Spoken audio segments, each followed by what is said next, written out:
So our next speaker is Fr Gregory Hesse, who has come to us from Vienna, Austria. As many of you know, for I forget how many years, he was, I think 2 years, he was personal secretary to Cardinal Stickler at the Vatican, and he has a doctorate in Thomistic theology and canon law.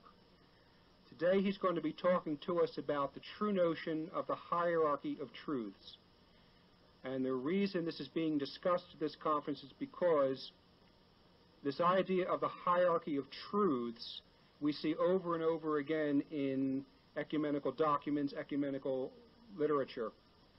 It's a new idea that says this hierarchy is the structure of the hierarchy of truths is based on what all denominations believe in.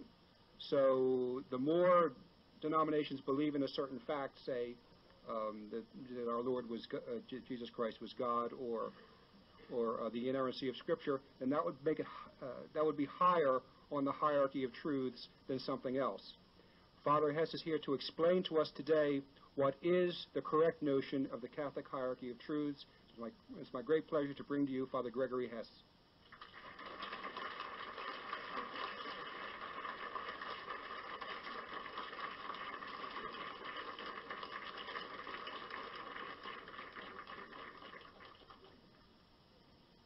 In nome di Papacy, Fili e Spiritus Sancti. Amen. Actionis nostras quae sumus Domini aspirando prevenit ad vivando prosequere, ut cuncto nostra oratio et operatio te semper incipit et decepta in finiata per Christum Dominum nostrum. Amen. Sancte Pie Decime.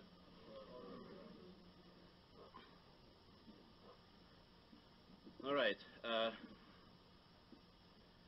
There is a hierarchy of truth. There's a hierarchy in everything that God created, including what He revealed of Himself, which is the truth. Christ did not say, I bring you some of the truth. He did not say, I bring you the truth. He said, I am the truth. And there's a hierarchy in everything. There's a hierarchy in the sacraments. St. Thomas Aquinas explains that all sacraments are directed towards the Eucharist as the highest one. There's a hierarchy in the virtues. St. Paul the Apostle says, in heaven there is no faith because we have evidence. In heaven there is no hope because we have whatever we can possibly have. But in heaven there is charity. So it's the highest of all virtues. And there's a hierarchy in everything. There's a hierarchy between water and wine. It's the water that washes you from sin and admits you into the life of grace at baptism. But it's only wine himself who can become Christ himself. Now, as my dear friend John Van Ary pointed out to you, today they speak about a hierarchy of truth, which is actually an inversion of the hierarchy of truth. They name as the highest of all truth the truth that is believed by most denominations, by most heretical sects. So the highest of all the truth is the fact that God exists, according to their hierarchy of the truth. That is a hierarchy of truth that ignores revelation. It ignores when Christ said, I am truth. Needless to say, like most of the confusions and heresies of today, the heresy that speaks about the hierarchy of truth in ecumenism is resulting from some other heresies at Vatican II. You see, the moment you make truth something relative, something that is not absolute and unchangeable anymore, like Christ himself, that very moment you water down truth to a mixture of truth and lie, which is the devil's best trick. The very best trick the devil has to conquer our souls, believe it or not, is not pleasure. Most people, because they are rather simple in their mind, fall for the devil's trap of lust, sixth commandment, and pleasure. But the best trick the devil has is to offer knowledge, to offer the truth. The devil will, as long as it fits his own purposes, reveal truth to you. He cannot reveal things that God has not revealed, but he obviously is able to communicate what is written in the Bible and in papal documents, because he has read them all, believe me. And one of his best tricks to get people is to reveal something to them. Be it a law of nature that has not yet been discovered but is there, or be it some aspect in the Catholic doctrine, in the doctrine of truth, that has not yet been defined or discussed. The devil will always be willing to reveal the truth to you to that very point that you believe the source, and at the very moment you believe the source, he will start to lie. This is why St. John of the Cross said, beware of inspirations, beware of apparitions, beware of visions, and beware of miracles, even when they are authentic. Remember what Christ said to St. Thomas the Apostle, blessed those who cannot see but believe. And while the First Vatican Council said that miracles are necessary for salvation, that we need the signs in order to be able to believe what sometimes seems so difficult, the one has the true faith who is not interested in visions, who is not interested in apparitions, and who is not interested in miracles, unless the Church has proved them, because Fatima, for example, Pope Pius XII already stated the fact that Fatima is a true apparition, and at Fatima you had an absolutely unexplainable and therefore true and authentic miracle to prove that Our Lady appeared and not the devil. But basically speaking, all we need to save our souls is not found in apparitions, visions, and miracles, but in the Church doctrine. And here is the very first problem that Vatican II launched. When in Lumen Gentium, that's the Vatican II document on the Church, when in Lumen Gentium number 8, the Council, which, by the way, this is a parenthesis, I'm more and more inclined to believe that that council was not even a council, because as it is for the first time in Church history that that council didn't want to define anything, I doubt it had any authority whatsoever. But that's a parenthesis and maybe a topic of another discussion another time. The council says, this church, we're talking about the church that Christ founded. This church constituted and organized as a society in the present world. Until Vatican II, it was defined as the perfect society. Ever since Vatican II, it is just a society. Like Freemasonry is a society too. A society in the present world subsists in the Catholic Church. That's Lumen Gentium 8. Subsists in the Catholic Church. The term subsists means that something is underlying. It does not mean an identity. Until Vatican II, the Catholic Church has always taught that the Church of Christ is the Catholic Church and the Catholic Church only. Ever since Vatican II, the Church of Christ subsists in the Catholic Church, which allows for another church, being the Church of Christ. The word subsists in Latin, as in English, is much weaker than the word is, to be. And Cardinal Ratzinger, who is an academic liar, he's a German professor of theology, you can't expect anything else, but Cardinal Ratzinger said, yes, but the word subsistere in Latin is much stronger than the word esse, to be. And I'll show you how an academic professor of theology, how he lies. You know that everything that is and moves is based on God himself. Even the hand of a murderer cannot move if God gives not his subsistence to this movement. Doesn't mean God wants it. He just provides the subsistence. He provides the movement. He doesn't pull the trigger. He doesn't kill the person, but he provides the movement.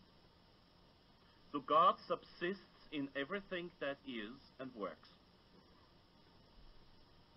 This is God's subsistence. God's own underlying to everything. Not like the pantheists say that God is everywhere and everything is God. But when the Catholic Church teaches that God is omnipresent, present everywhere, it means that when I lift this book The book cannot exist without God giving the subsistence of existence to this book. And I cannot lift the book unless God provides the possibility for my movement. I cannot speak if God does not provide the possibility of my moving my lips and whatever else is needed to pronounce the English language. This is when St. Thomas Aquinas says, subsistentia est nobilissima forma essendi. Subsistency is the most noble of all forms of being. And here's the lie. St. Thomas Aquinas says that about God himself. The church is not God himself. The church is something that relies on God's own subsistence. For something that is out of subsistence, subsistence is not the most noble form of being. In that case, the word to be is much stronger than the word subsist. You see this?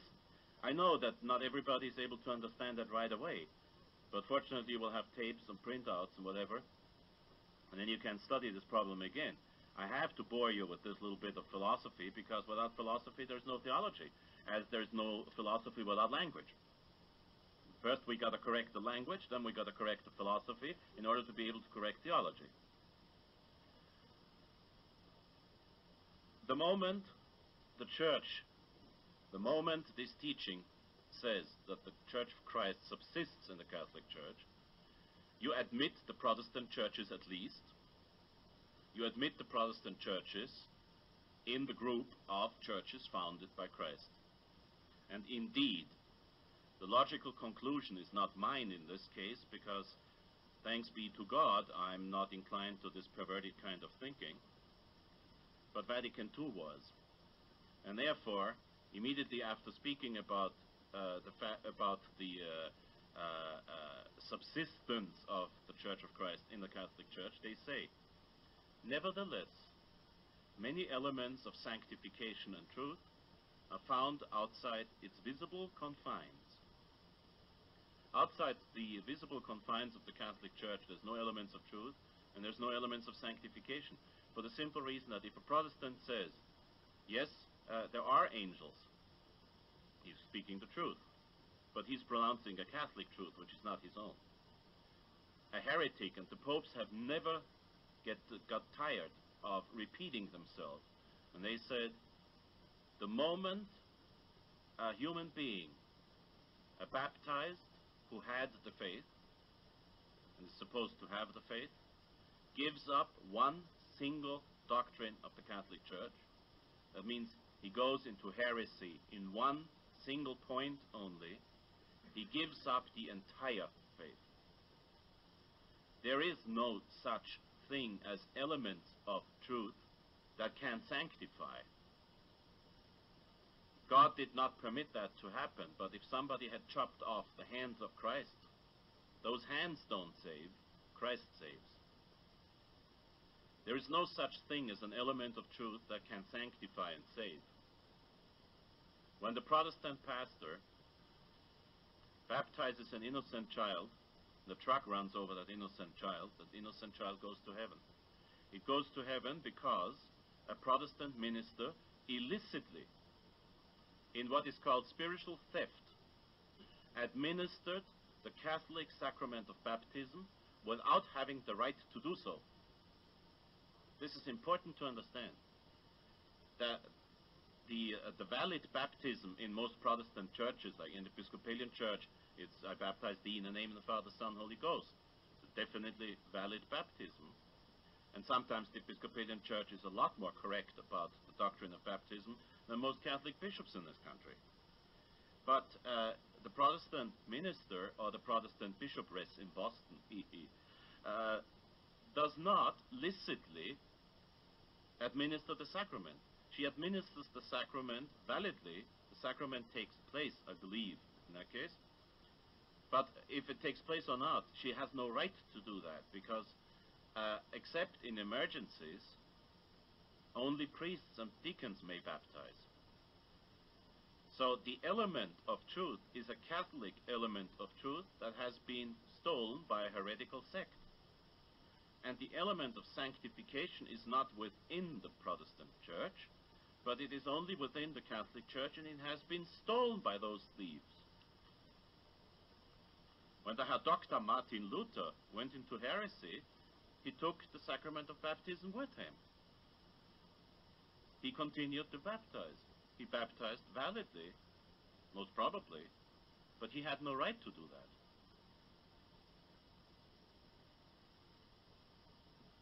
And consequentially, Vatican II says in number 15, the Church knows that she is joined in many ways to the baptized, who are honored by the name of Christian, but who do not, however, profess the Catholic faith in its entirety. Here we got the first real concept of the hierarchy of truth. They do not profess the Catholic faith in its entirety. Or have not preserved unity or communion under the successor of Peter. But the Church is, as it says here, joined in many ways to the baptized. I tell you in which way the Church is joined to the non-Catholics. By a curse. Anyone who says that a priest is not truly the sacrificing priest, anathema sit. Anybody who says that after consecration the body of our Lord is not substantially present on the altar, anathema sit. Anybody who says that the Pope is not the true successor of Peter, and anybody who says that the Pope does not hold the primacy both in faith and morals and matters of church discipline and government, anathema sit. Anybody who contradicts any of the conciliar definitions wherever in church history, anathema sit. That's a Greek word, anathema. Sometimes anathema. Some Americans pronounce it anathema, but it's slightly off. It's anathema. Anathema means you are cursed. Anathema means you're excluded from the church. Anathema means you're going to, as the Irish say, you go to hell. Actually, the best translation of the Greek Latin, it's what you call a hybrid. The first word is Greek, the second word is Latin. The best translation of anathema sit is, whosoever pronounces that the doctrine X, Y, and Z is not correct, go to hell. It's the best translation. Anathema sit in Greek means go to hell. It's a curse. It throws you out of the church. Now, the only way that the Catholic Church is joined to Protestant sects is by a curse.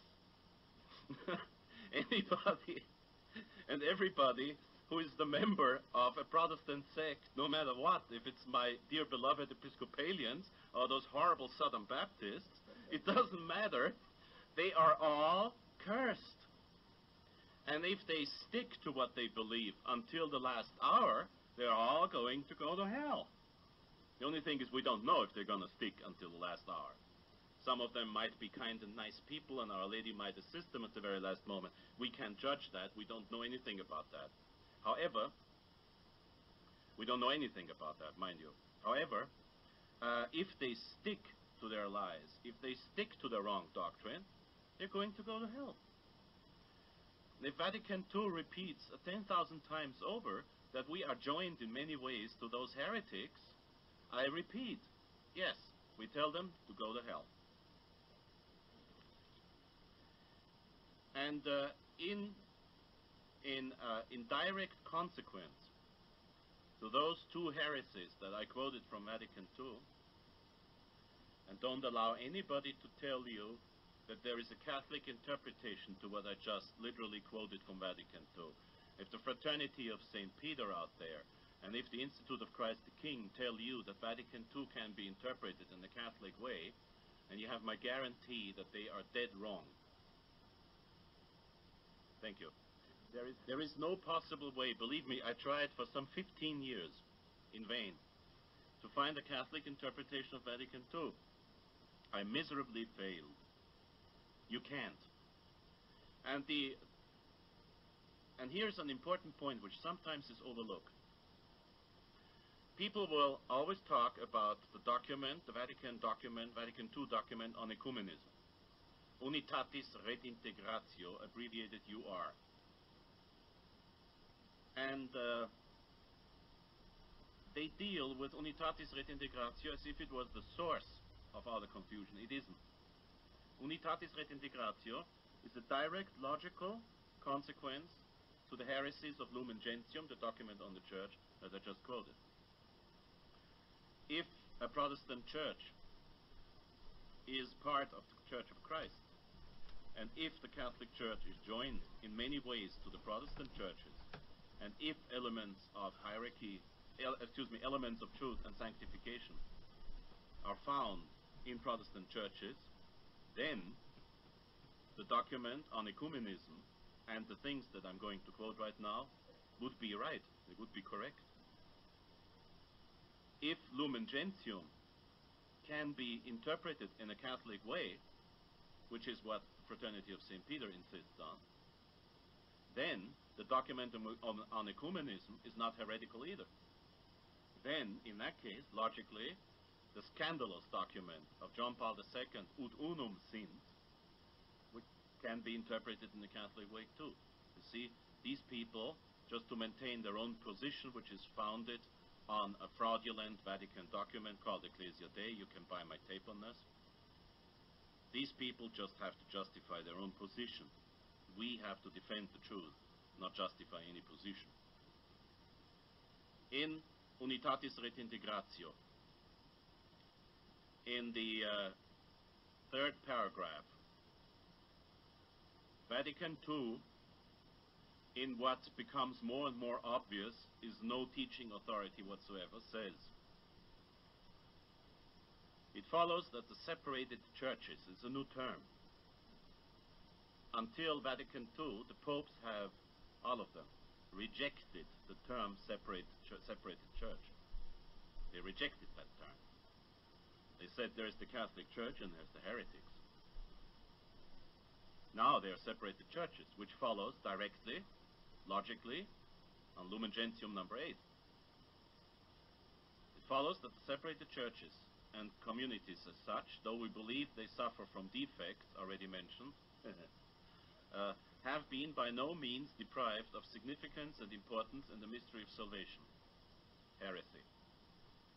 For the Spirit of Christ has not refrained from using them as means of salvation,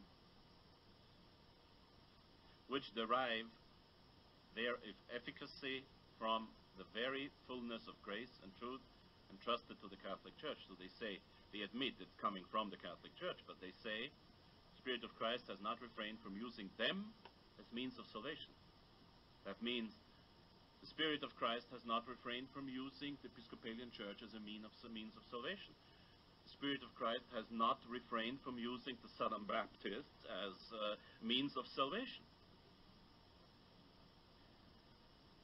Now, the fact that in New York City, where I try to be every time I'm here in this country, I don't say my rosary in St. Patrick's Cathedral, but in St. Thomas Church, 53rd Street, 5th Avenue, which is an Episcopalian church, but it's the only church around that is beautiful, empty, and not as noisy as St. Patrick's. You can say your rosary in peace, and for the evening service, which of course is invalid, the altar looks like a Catholic altar in 1950. Doesn't mean that anybody has ever been saved in that building. And Christ has never been substantially present in that building.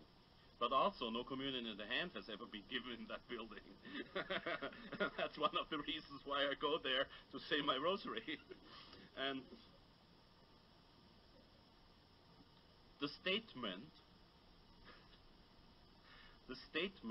very statement that any of these Protestant churches can be a means of salvation is in direct contradiction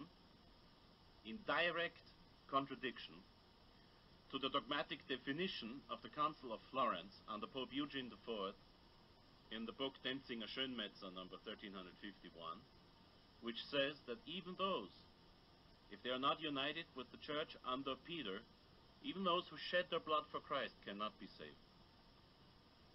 If a Protestant, there is no such thing as a Protestant martyr. If a Protestant says, I die for Jesus, maybe that's what he thinks, but that's not what he's doing. And objectively, careful, objectively speaking, he cannot be saved. I don't say he will go to hell. I don't know.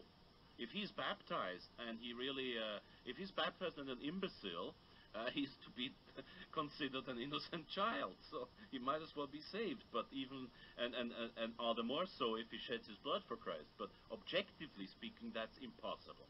A council or a pope do not talk about an individual. They talk about an institution. They talk about a group of people. They do not say a Protestant might be saved despite being a Protestant. They say there is no salvation outside the Catholic Church. Period.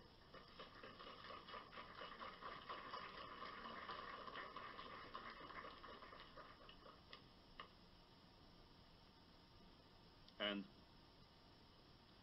therefore, we have to take what Vatican II says in the same manner.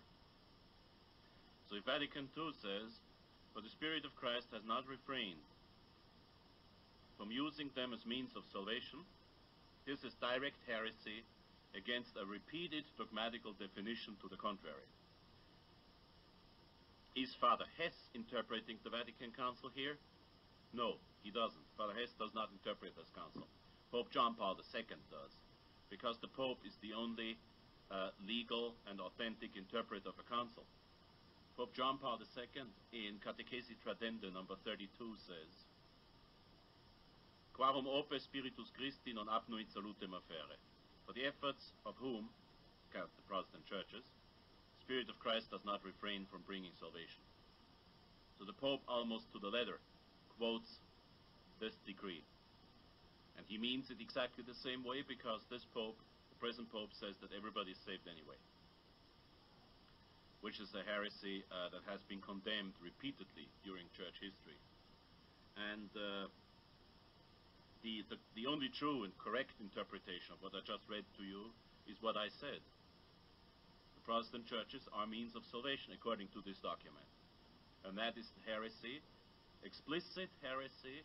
It's direct heresy against Council of Florence. Where comes in the hierarchy of truth? Now, the next thing the Council says, the next thing of importance, mind you, if you have a look at this book, you can see the only thing of importance I underlined. Vatican II is blah blah ad nauseam. And the only important lines, if I reduce this whole book to the important lines, it's 20 pages.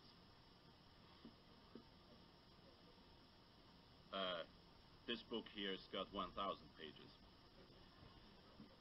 The next important line is, the Council says, dialogue between competent experts from different churches and communities in their meetings, which are organized in religious spirit, whatever that means, each explain the teaching of this communion. So we have to go into dialogue with the Protestants. It means I'm going to pick that sweet little old pastor of St. Thomas Church, 53rd Street, 5th Avenue in New York, and I'm going to go into dialogue with him and ask him, what is it really we can't agree on?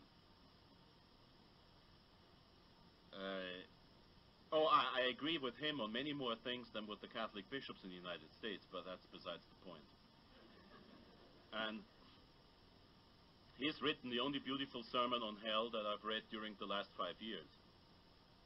I found that sermon in St. Thomas Church and paid 25 cents for it, and it was worth $2.50.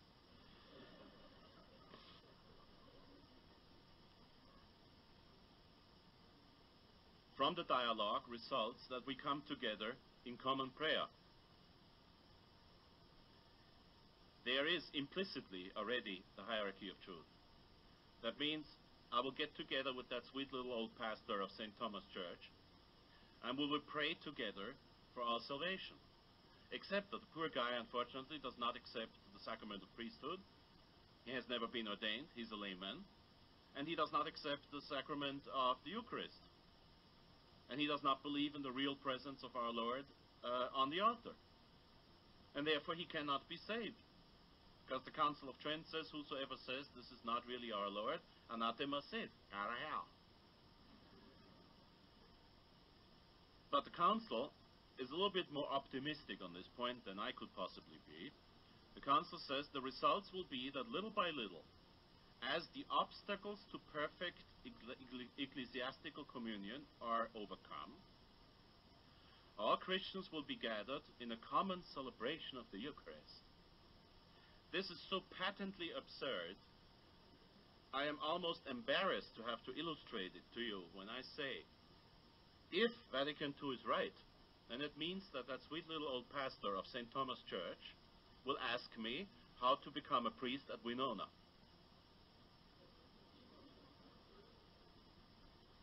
So, Vatican II says that eventually we will join in the same Eucharist by dialogue. Until Vatican II, this was called full conversion. It would have meant that I tell the sweet little old pastor of St. Thomas Church, you are a heretic because you do not believe in the Eucharist, you do not believe in the sacrament of priesthood, and if you continue in your belief, you will go to hell.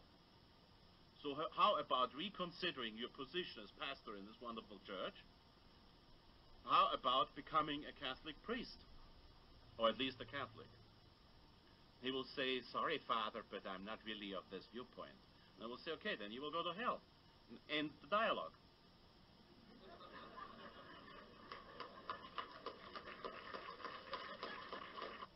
Eve went into dialogue with the serpent. Except she was a woman and there's a certain excuse.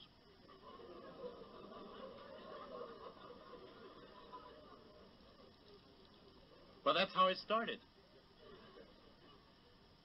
If Eve had behaved like a Catholic, she would have told the serpent, go back to hell.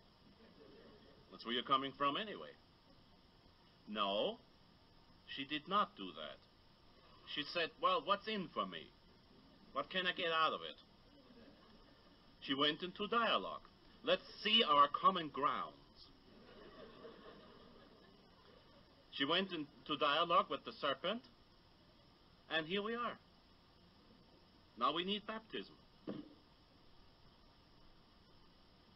God had intended, even if he foresaw that this is not going to take place, God had intended that we will all decide for heaven without baptism, without sin, without original sin, without anything.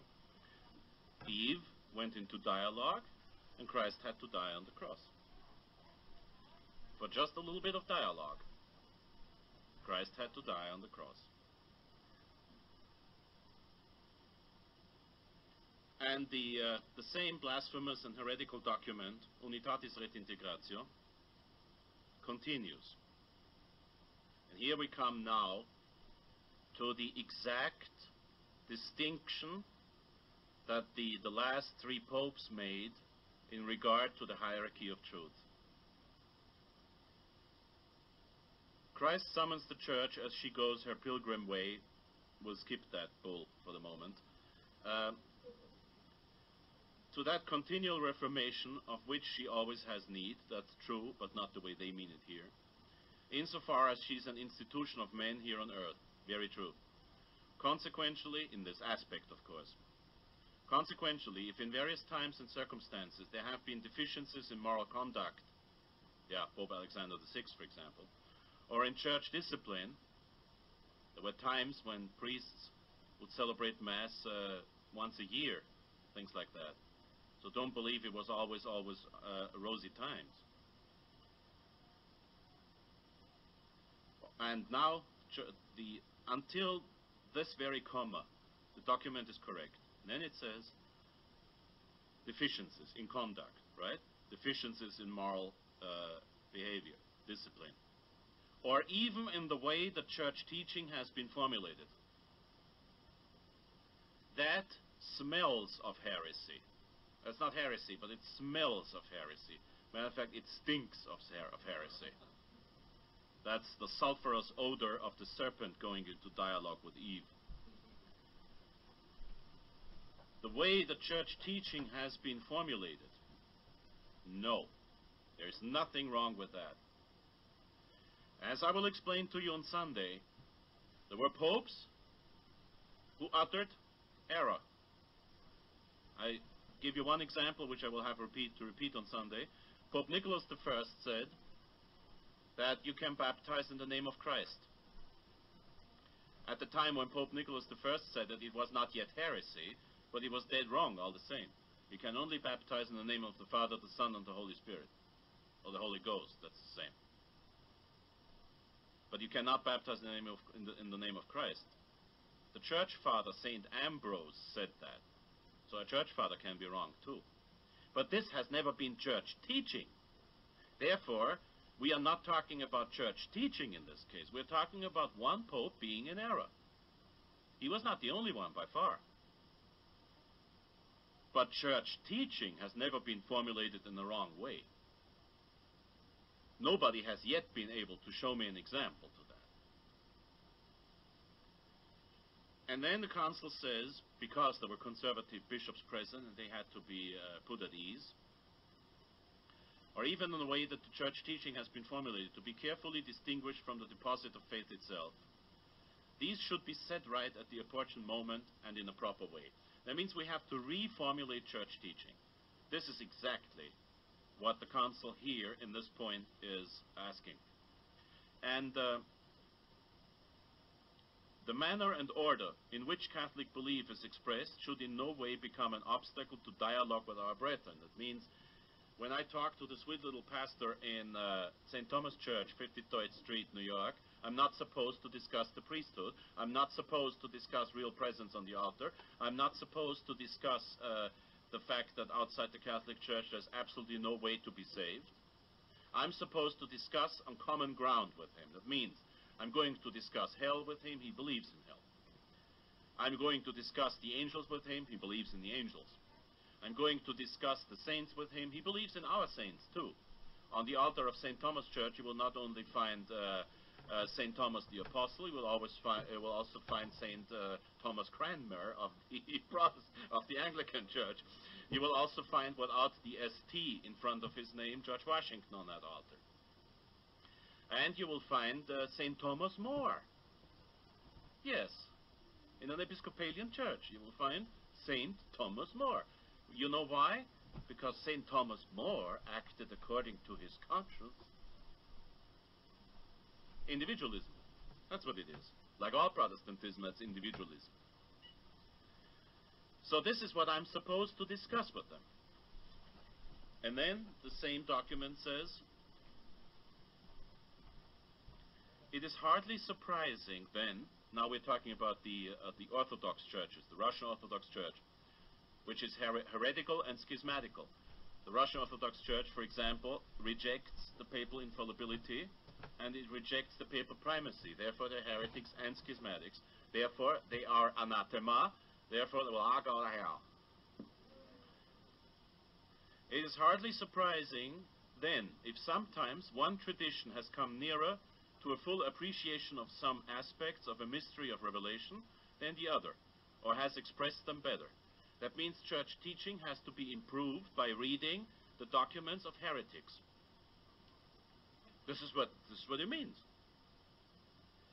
And resulting now, which will be the topic of another discussion on another occasion, the present Pope, especially the present Pope, but also his predecessor Paul VI, always putting their authority on Unitatis Redintegratio, which I just quoted to you in its most important lines, will tell you that we have to be in constant dialogue with these other churches, and we have to discuss what we have in common. And we should not be separated from each other on those things that we do not have in common. This not only has been condemned repeatedly by previous popes, like in Mortalium Animos by Pius XI, and later on by Pius XII, it is in direct heresy to church teaching. The very concept of a hierarchy of truth in the context of Vatican II and the blasphemous documents and heretical documents of John Paul II the worst of which is ut unum sin, so may they all be one, where he says, for example, I believe it's number 68, but John Venari can correct me on this anytime, says that the saints come from all religions. Now, obviously, the concept of the hierarchy of truth that is currently used in what John Paul II calls the Church of the New Advent, what is called the Conciliar Church, uses the term hierarchy of truth in the sense that the deposit of faith is not to be touched. That means the Gospels are not to be touched, basically. But everything else we have to discuss with the other people to see if there's a new meaning. And if we can get together on common grounds, like today you heard about the agreement with the among the Lutherans and the Catholics about justification, which means that the Conciliar Church has now finally declared itself as a Protestant church. And this hierarchy of truth is diametrically opposed to what the Catholic Church calls a hierarchy of truth. Now, very obviously, in what the real truth is called Christ, very obviously there is a hierarchy of truth there. You could not possibly say that the dogma of the Immaculate Conception is to be seen on the same level as the dogma of the Holy Trinity. The dogma of the Holy Trinity is dealing with God himself. The dogma of Immaculate Conception is dealing with only a human being, even though the most perfect of all human beings ever, except for Christ, Our Lady, his mother. But the very fact that there is a hierarchy of truth doesn't mean that I have a choice of rejecting one or the other. The very fact that quite obviously, and also in the church calendar, in the liturgical calendar in the Roman Missal, the very fact that the feasts of Our Lady could never be on the same level as the feasts of our Lord, you cannot put the Immaculate Conception December 8th on the same level as the Resurrection Day Easter. Impossible, unthinkable. There is not a distinction, but an infinite and absolute difference between God and his mother. His mother is a human being. God is God. God is the creator. His mother is a creature. She's the first of all creatures, the most noble of all creatures, but she's a creature. However, the fact that in the Catholic Church there's a hierarchy of truth has nothing got to do with what we have to believe. As I said before, the Church has always taught that if you reject only one single church doctrine, you reject them all in practice, which is easily understood when I refer to the document Constitutio Dogmatica Prima Pastor Eternus de Ecclesia Christi, July 18th, 1870, on papal infallibility. That's for those who want to look it up, in Denzinger Schönmetzer, number 5020 until 5070. In the dogma of infallibility is the key dogma for every Catholic. If you reject the dogma of Catholic infallibility, you reject the very existence of dogma. The moment you accept the dogma of infallibility, you accept everything the popes have ever taught. And this is an illustration to you why the Church said, you believe all or nothing. Christ didn't say, there is a percentage for you that will get you to heaven. No. He said, who is not for me is against me, period. He said, quis capere potest capiat, who can take it, take it. That means who can't, can't. That means, to put it in Irish, who is not for me will go to hell. As far as salvation is concerned, there are no gray shades. There's black and white, yes or no. Esto hologos humon, nai, u in Greek. These be your words. Yes, yes, no, no. The moment a Catholic does not say yes anymore to every single doctrine of the Church and says no to a single one, he's not a Catholic anymore. This concludes. Does not say yes anymore to every single doctrine of the Church and says no to a single one, he's not a Catholic anymore. The moment a Catholic says yes to anything that is against the doctrine of the Church, anathema sit, go to hell. The hierarchy of truth is an academic thing. There's really one difference only in the hierarchy of truth. The things that you have to accept with what is called the assent of faith.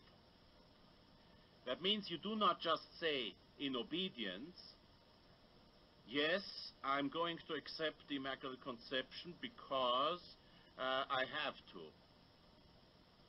That's not sufficient for salvation. You have to accept the dogma of December 8th, 1854. In all of your faith, you have to say, yes, I believe this. As a matter of fact, when you're confronted with the dogma of the Catholic Church, it is always useful, this is a pastoral advice I give you, it's always useful to make an act of faith. An act of faith means, if it should happen, my dear Lord, that for some reason doubt creeps in, or misunderstanding creeps in, and then you look at the cross and you say, I will still believe it because you said it. I will still believe it because your vicar on earth, Pius IX, made it a dogma. This is the assent of faith. If you reject anything whatsoever that requires the assent of faith, you are in mortal sin against the faith. You are in heresy. And St. Thomas Aquinas says, heretics, first of all, should be subject to capital punishment. Then, there are church doctrines that have not been defined, either because there was no necessity so far, because nobody ever contradicted that doctrine, or because we have not, we do not yet have a full understanding.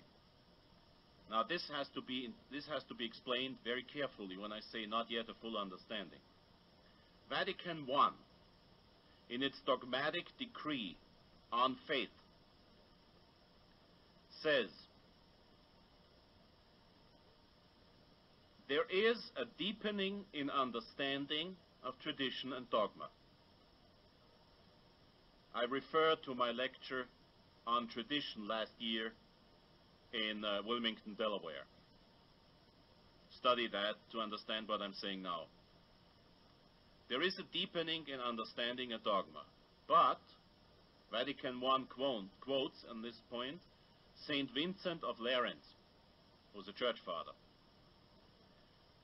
But always eodem senso eademque sententia, always in the same sense and in the same judgment.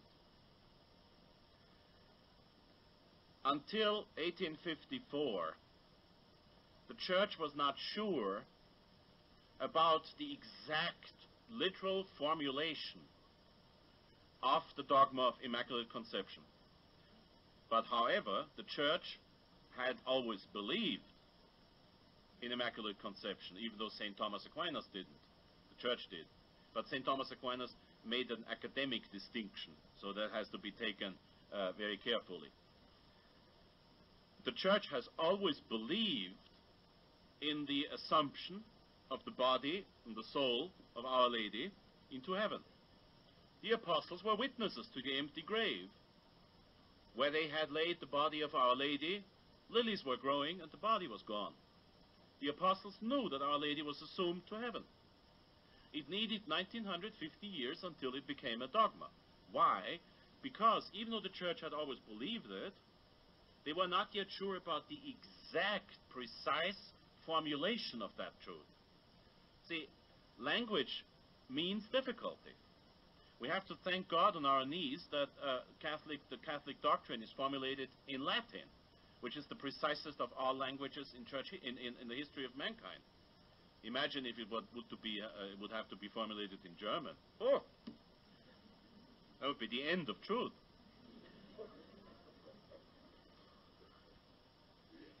But you have to be very careful in what you say, because once it's a dogma, it's a question of going to hell or heaven in what you believe.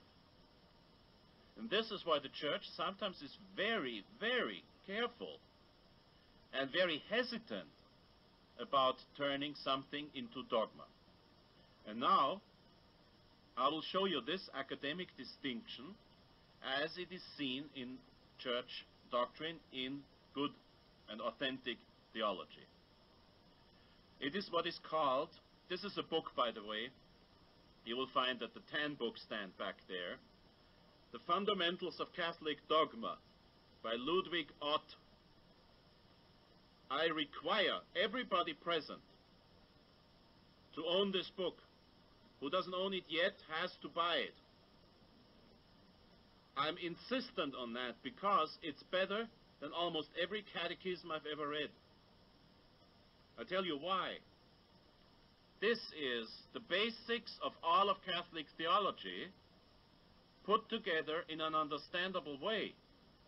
You can look up fast what the church says, and you can choose if you go into depth or not, because it will give you. Sometimes you just want to know what the church says without going into historical details. It will give you in fat print the doctrine of the church. And then it will explain it to you, and then it will tell you what is against it and where it's coming from. If you find it in the Gospel of St. Matthew, or if you find it in the Old Testament, wherever you find the origin of this doctrine, and what the church fathers had to say about it.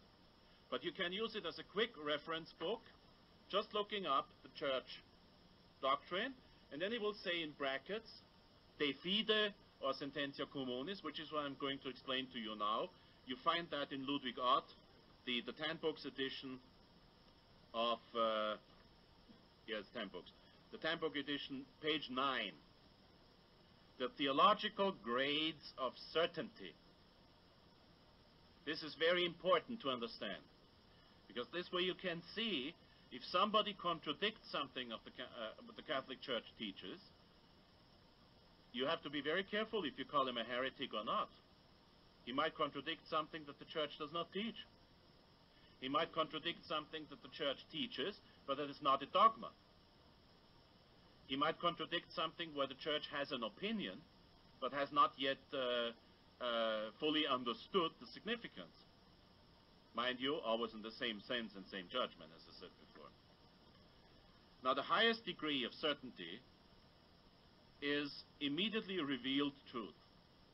When Christ, in the last chapter of St. Matthew, says, "Go in all the world and baptize all people in the name of the Father, Son, Holy Spirit," that's immediately a real truth. Here, the Trinity is revealed, baptism is revealed. I don't need the church fathers, basically speaking. I don't need the church fathers, I don't even need the popes to understand this. This is in the gospel. The gospel says baptize. If I have to justify myself because I'm insisting on people getting baptized, I don't have to quote a single pope. I might as well quote Christ himself. So it's a directly revealed truth. The next thing is what is called Catholic truths or church doctrines, on which the infallible teaching authority of the church has finally decided. When the Council of Trent says that nobody ever must change the liturgy, none of the pastors, whomsoever, the church decides forever. And if Paul VI was to say that he has the right to proclaim a Novus Ordo Missae, then Paul VI would be a heretic. He never said that, but he did it. This is not in the gospel, but it's defined church doctrine. And then, this is called the Fides Ecclesiastica. And the definition would be put in the hierarchy as de fide. That means that something pertaining to faith itself. Then you have the teaching that's proximate to the faith. It's called in Latin sententia fidei proxima. That's a doctrine which is regarded by theologians generally as a truth of revelation. I'll give you an example. John Paul II, on the 11th of January 1988, managed to earn his place in the Guinness Book of Records, because he broke a record, a church record. For the first time in church history, a pope pronounced 3 different heresies in one speech. And that's quite an achievement. He said, the moment Christ died, I start again. He said, when in the creed we say that Christ went to hell, we're talking about the same term, hell of the just of the Old Testament. That has not been discussed here. We're not talking about the hell of the damned. That is to be understood metaphorically. He says this line of the creed has to be understood metaphorically. That's heresy number 1. No line of the creed ever must be understood in any way but literally. That's dogma. John Paul II says this has to be understood metaphorically. Heresy number 1. He says it has to be understood metaphorically in the sense that when this line means Christ went to hell because his body was laid in the grave, in the Sheol, in the underworld. Heresy number 2. While at the very moment of death, his soul received the beatific vision. Heresy number 3. Heresy number 1 is against revealed truth, the first in the hierarchy. The fides divina, godly faith, divine faith. Christ said, if you fool around with even one jot or tittle of what I say, you're lost. So you have to take a line of a creed. You have to take a line of the creed as is, in the literal sense, not metaphorically. Here, John Paul II speaks against revealed truth. In number 2, when he says the body was laid in the grave, and that means that's what the creed says. He speaks against church-defined doctrine, because the Fourth Lateran Council defined as a dogma that this line of the creed is to be understood, that when Christ died, his soul went to hell because his body was laid in the grave. And the third heresy is against what I said here, a teaching proximate to faith. Sententia fidei proxima is a doctrine which is regarded by theologians generally as a truth of revelation, but which has not yet been finally promulgated as such by the church. And that's the fact that Christ received the beatific vision at the very moment of conception. It wouldn't be possible or even thinkable that if the second person of God unites with a human nature, and therefore if the person of Christ is identical to the second person of God, that this person of Christ, which is identical God, would not have the beatific vision. This is stupid. It's absurd. The church had never any need to define that doctrine, because nobody of significance ever contradicted that doctrine until John Paul II entered the Guinness Book of Records. The next one is a teaching pertaining to the faith. That means it's theologically certain. That's a sententia certa. It means you're safe if you believe it. That has not yet been finally pronounced by the authority of the church, but we are confronted with a truth that is guaranteed by intrinsic connection with the doctrine of revelation. And sententia certa is that there must be a difference between priesthood and bishophood. If Pope Pius XII said that the moment a priest becomes bishop, he receives the sacrament of orders, then you can safely conclude in your logics there must be a sacramental difference between priest and bishop, as there is a sacramental difference between deacon and priest. A deacon cannot give extreme unction, a deacon cannot celebrate Mass, only a priest can. So there must be a logical and clear difference. And I believe it's the fact that only bishops can ordain priests. When you deal with something that has not been defined, but follows logically from what is revealed and defined, then, and if theologians hold it, if, let's say, the vast majority of theologians, doctors of the church, and so on, hold it, then you're talking about a sententia certa, a safe sentence, a secure sentence. And then you have common teaching, theological opinions. Now, everything that is de fide, of the faith itself, has to be believed in faith. It has to be accepted in faith. The other things, the sententia fide proxima, basically something close to the faith, the certain sentence, the sententia certa, the sententia communis, that means almost everybody teaches it, and the theological opinion, if it's a papal theological opinion that does not contradict tradition, have to be accepted in obedience. Pope Pius XII makes that very clear in his document Humani Generis, where he condemns the theology of John Paul II. That's not a joke I'm making here. Pope Pius XII, in Humani Generis, condemned John Paul II's theology without naming the actual author of that theology, who was Henri de Lubac. But the present Pope is a very little original person. He is copying his errors from the famous theologian Henri de Lubac. And Pius XII in I think it was 48 or something like that, already condemned the theology that now seems to be church teaching. And in the same document, Humani Generis, Pope Pius XII says, those things that pertain to the faith, that are de fide, have to be accepted in faith. The common church teaching, the ordinary church teaching, like the ordinary encyclical of a pope, has to be accepted in obedience. That means if I say that you may not accept what John Paul II teaches, then I have to prove to you why.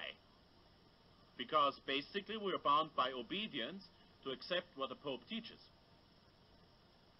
Unless I can prove to you, which I did today, for example, I can prove to you that what this particular pope teaches is wrong. We will continue on this on Sunday. So the very hierarchy of truth, for us, the only important thing to know is it de fide or not? Is it part of the faith or not? Do I have to accept that our Lord Jesus Christ is substantially present in the host, as substance of the host, after consecration? Yes, part of the faith. Am I a heretic when I say that priests can ordain priests? No, I'm just wrong if I say that. I don't believe it for a minute. And I have very good theological reasons to say that only a bishop can ordain priests, even though a pope in the 16th century gave the authorization to a French abbot who had no episcopal consecration to ordain priests. A pope can make mistakes. We will see that more of that on Sunday. If a papal encyclical says, I should believe this, and the church thinks that or another way about this and that, and if what the Pope says in this encyclical is not contradictory to church tradition, in that case I have to accept it no matter how. In obedience I have to accept it. If the Pope decides to define it, if the Pope decides to pronounce final judgment on it, then I have to accept it in full faith. That is the hierarchy of truth for us. And as a conclusion of this session, I'm going to read to you parts of what is called the Profession of the Tridentine Faith. This was a document called In Junctum Nobis, November 13, 1564, published by Pope Pius IV. Anybody who wanted a job in the Vatican had to sign this document as a matter of oath. He had to swear to God to believe what it says here. And I will read to you the three most important paragraphs. I don't have to read the creed to you, you know it. I most steadfastly admit and embrace apostolic and ecclesiastical traditions and all other observances and constitutions of the same church. I embrace and receive all and every one of the things which have been defined and declared in the Holy Council of Trent concerning original sin and justification. Damn the Lutheran faith. Amen. I likewise undoubtingly receive and profess all other things delivered, defined, and declared by the sacred canons and general councils, and particularly by the Holy Council of Trent. And I condemn, reject, and anathematize all things contrary thereto, and all heresies which the Church has condemned, rejected, and anathematized. This I promise, vow, and swear, so help me God, and these holy Gospels of God. Amen.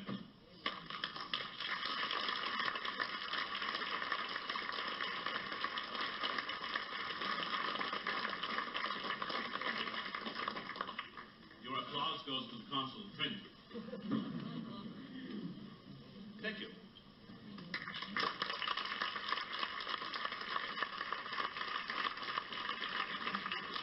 Okay, we will stand up for confession and then followed by Mass and then followed by Father Gruner's speech. Thank you. When I leave tomorrow, and the 10 books desk back there still has one copy of Ludwig Ott left, I'm going to be very angry.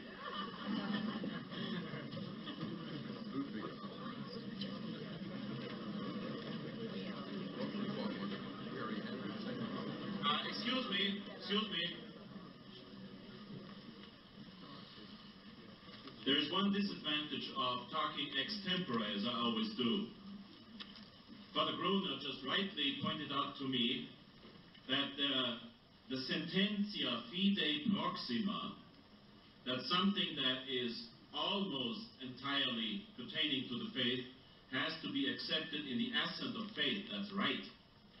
The only things that need only obedience and not faith itself is the certain sentence, the sententia certa, the sententia communis, probabilis, and the opinion.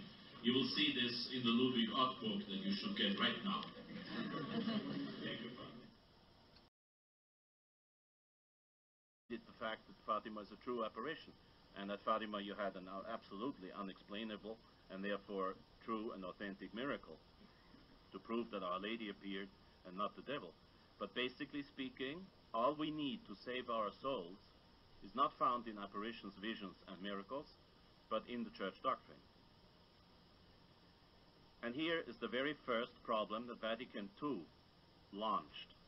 When in Lumen Gentium, that's the Vatican II document on the church, when in Lumen Gentium number 8, the council, which, by the way, this is a parenthesis, I'm more and more inclined to believe that council was not even a council, because as it is for the first time in church history that council didn't want to define anything, I doubt it had any authority whatsoever. But that's a parenthesis and maybe a topic of another discussion another time. The council says, this church, we're talking about the church that Christ founded. This church constituted and organized as a society in the present world. Until Vatican II, it was defined as the perfect society. Ever since Vatican II, it is just a society. Like Freemasonry is a society too. A society in the present world subsists in the Catholic Church. That's Lumen Gentium 8. Subsists in the Catholic Church. The term subsists means that something is underlying. It does not mean an identity. Until Vatican II, the Catholic Church has always taught that the Church of Christ is the Catholic Church and the Catholic Church only. Ever since Vatican II, the Church of Christ subsists in the Catholic Church, which allows for another church, being the Church of Christ. The word subsists in Latin, as in English, is much weaker than the word is, to be. And Cardinal Ratzinger, who is an academic liar, he's a German professor of theology, you can't expect anything else, but Cardinal Ratzinger said, yes, but the word subsistere in Latin is much stronger than the word esse, to be. And I'll show you how an academic professor of theology, how he lies. You know that everything that is and moves is based on God himself. Even the hand of a murderer cannot move if God gives not his subsistence to this movement. Doesn't mean God wants it. He just provides the subsistence. He provides the movement. He doesn't pull the trigger. He doesn't kill the person, but he provides the movement. So God subsists in everything that is and works.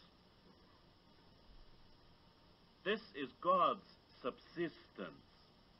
God's own underlying to everything. Not like the pantheists say that God is everywhere and everything is God. But when the Catholic Church teaches that God is omnipresent, present everywhere, it means that when I lift this book, the book cannot exist without God giving the subsistence of existence to this book. And I cannot lift the book unless God provides the possibility for my movement. I cannot speak if God does not provide the possibility of my moving my lips and whatever else is needed to pronounce the English language. This is when St. Thomas Aquinas says, subsistentia est nobilissima forma essendi. Subsistency is the most noble of all forms of being. And here's the lie. St. Thomas Aquinas says that about God himself. The church is not God himself. The church is something that relies on God's own subsistence. For something that is out of subsistence, subsistence is not the most noble form of being. In that case, the word to be is much stronger than the word subsist. You see this? I know that not everybody is able to understand that right away, but fortunately you will have tapes and printouts and whatever, and then you can study this problem again. I have to bore you with this little bit of philosophy, because without philosophy there's no theology, as there's no philosophy without language. First we got to correct the language, then we got to correct the philosophy in order to be able to correct theology. The moment this teaching says that the Church of Christ subsists in the Catholic Church, you admit the Protestant churches at least. You admit the Protestant churches in the group of churches founded by Christ. And indeed, the logical conclusion is not mine in this case, because thanks be to God, I'm not inclined to this perverted kind of thinking. But Vatican II was. And therefore, immediately after speaking about the subsistence of the Church of Christ in the Catholic Church, they say, nevertheless, many elements of sanctification and truth are found outside its visible confines. Outside the visible confines of the Catholic Church, there's no elements of truth, and there's no elements of sanctification, for the simple reason that if a Protestant says, yes, there are angels, he's speaking the truth, but he's pronouncing a Catholic truth which is not his own. A heretic, and the popes have never got tired of repeating themselves, and they said, the moment a human being, a baptized who had the faith, and is supposed to have the faith, gives up one single doctrine of the Catholic Church. That means he goes into heresy in one single point only. He gives up the entire faith. There is no such thing as elements of truth that can sanctify.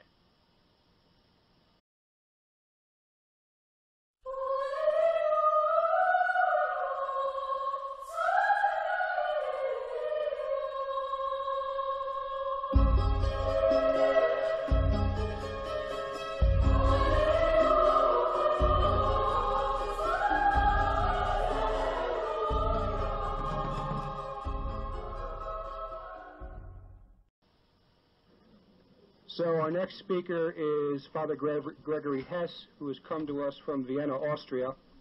As many of you know, for I forget how many years, he was, I think 2 years, he was personal secretary to Cardinal Stickler at the Vatican, and he has a doctorate in Thomistic theology and canon law. Today he's going to be talking to us about the true notion of the hierarchy of truths.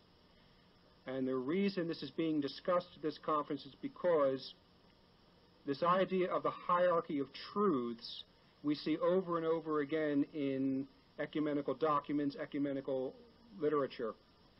It's a new idea that says this hierarchy is, the structure of the hierarchy of truths is based on what all denominations believe in. So the more denominations believe in a certain fact, say, that our Lord was Jesus Christ was God, or the inerrancy of Scripture, then that would make it that would be higher on the hierarchy of truths than something else. Fr Hesse is here to explain to us today what is the correct notion of the Catholic hierarchy of truths. It's my great pleasure to bring to you Fr Gregory Hesse.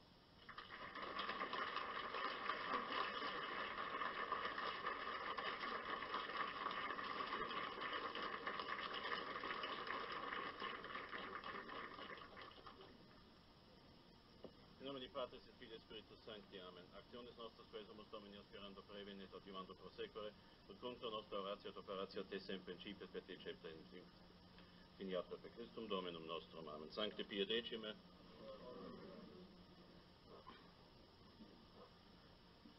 All right.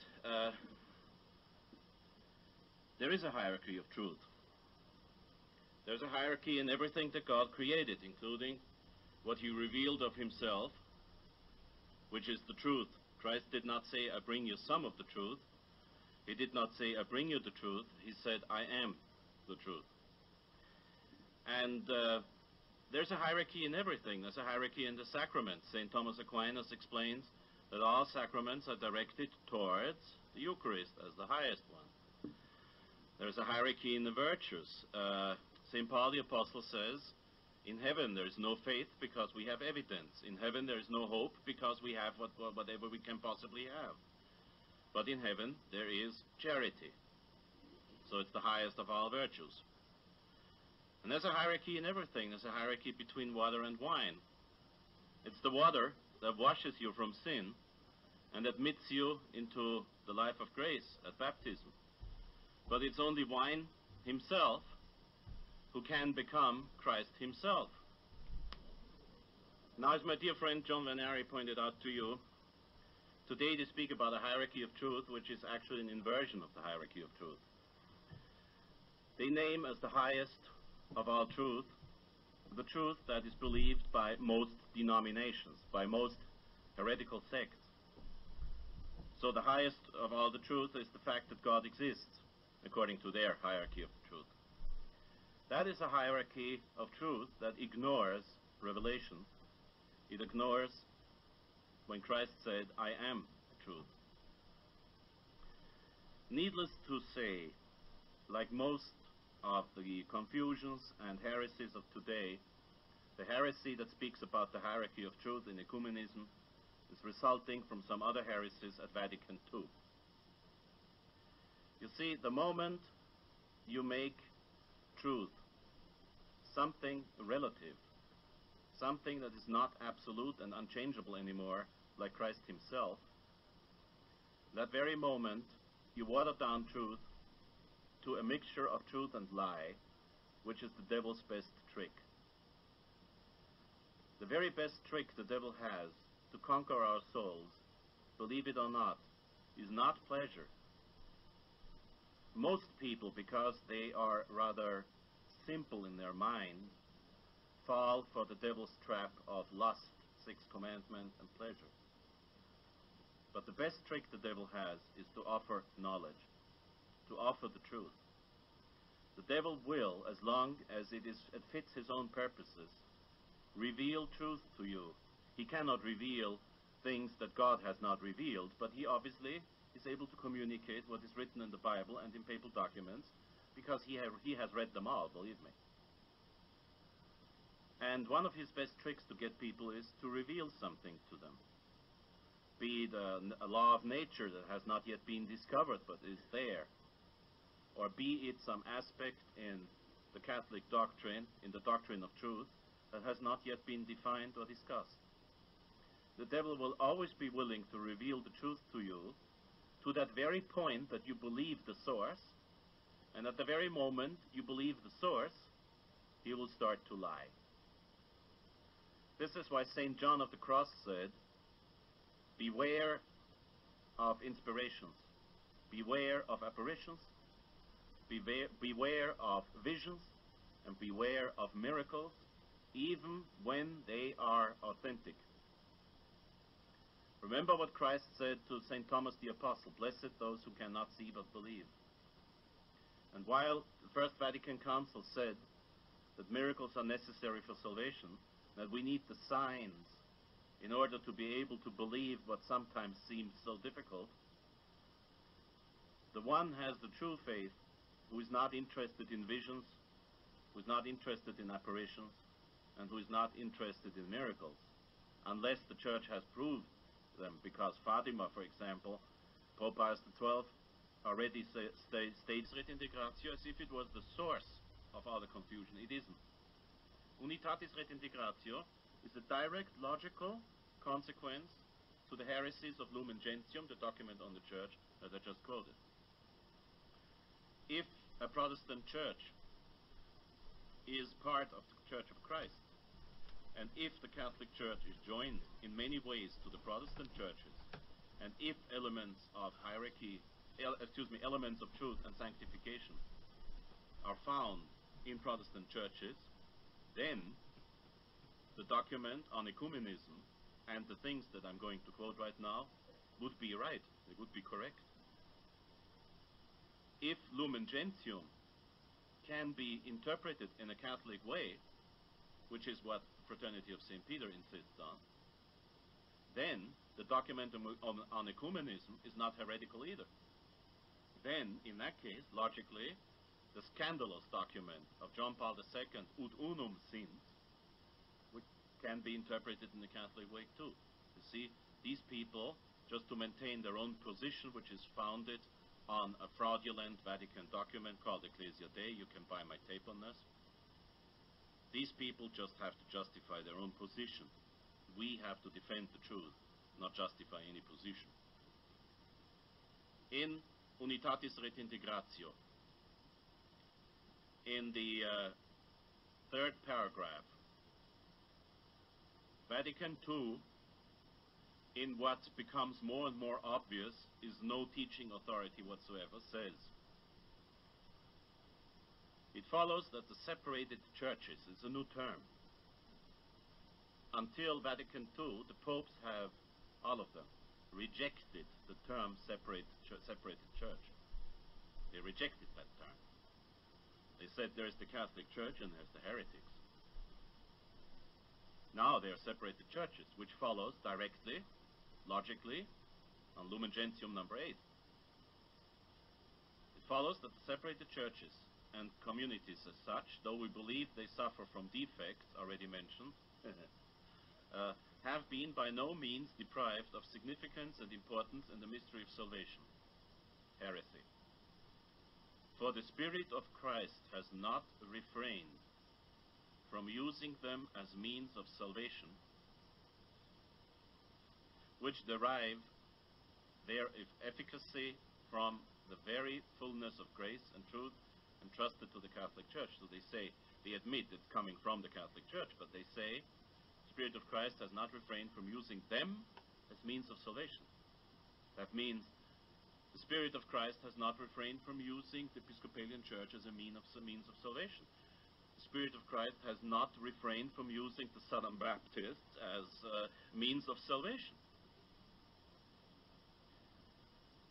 Now, the fact that in New York City, where I try to be every time I'm here in this country, I don't say my rosary in St. Patrick's Cathedral, but in St. Thomas Church, 53rd Street, 5th Avenue, which is an Episcopalian church, but it's the only church around that is beautiful, empty, and not as noisy as St. Patrick's. You can say your rosary in peace, and for the evening service, which of course is invalid, the altar looks like a Catholic altar in 1950. Doesn't mean that anybody has ever been saved in that building. And Christ has never been substantially present in that building. But also, no communion in the hand has ever been given in that building. That's one of the reasons why I go there to say my rosary. And the very statement that any of these Protestant churches can be a means of salvation is in direct contradiction to the dogmatic definition of the Council of Florence under Pope Eugene IV in the book Denzinger Schönmetzer, number 1351, which says that even those, if they are not united with the Church under Peter, even those who shed their blood for Christ cannot be saved. If a Protestant, there is no such thing as a Protestant martyr. If a Protestant says, I die for Jesus, maybe that's what he thinks, but that's not what he's doing. And objectively, careful, objectively speaking, he cannot be saved. I don't say he will go to hell. I don't know.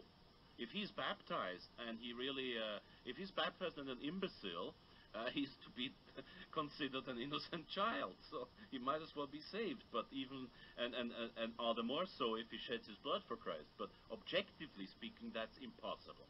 A council or a pope do not talk about an individual. They talk about an institution. They talk about a group of people. They do not say a Protestant might be saved despite being a Protestant. They say there is no salvation outside the Catholic Church. Period.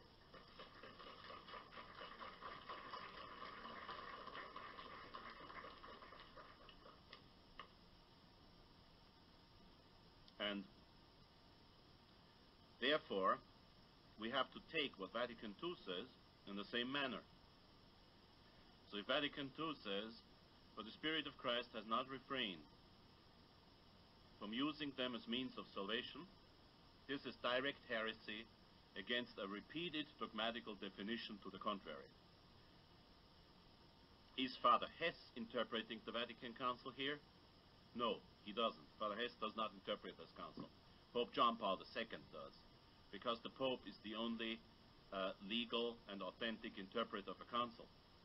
Pope John Paul II in Catechesi Tradende number 32 says, "Quarum ope Spiritus Christi non apnuit salutem affaire." For the efforts of whom, the Protestant churches, the Spirit of Christ does not refrain from bringing salvation. So the Pope, almost to the letter, quotes this decree. And he means it exactly the same way, because this Pope, the present Pope, says that everybody is saved anyway, which is a heresy that has been condemned repeatedly during church history. And the only true and correct interpretation of what I just read to you is what I said. The Protestant churches are means of salvation according to this document. And that is heresy, explicit heresy, it's direct heresy against the Council of Florence. Where comes in the hierarchy of truth? Now, the next thing the Council says, the next thing of importance, mind you, if you have a look at this book, you can see the only thing of importance I underlined. Vatican II is blah blah ad nauseam. And the only important lines, if I reduce this whole book to the important lines, it's 20 pages.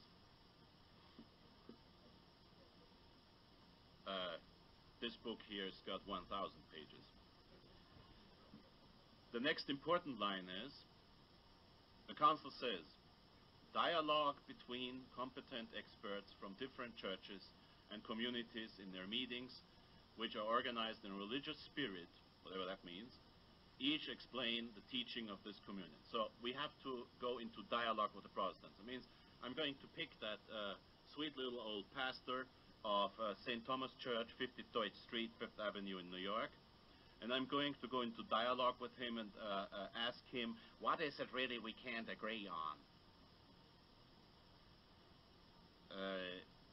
I agree with him on many more things than with the Catholic bishops in the United States, but that's besides the point.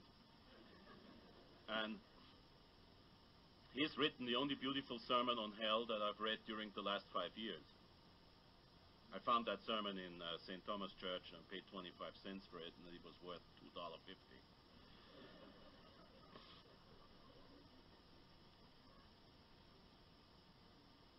From the dialogue results that we come together in common prayer. There is implicitly already the hierarchy of truth.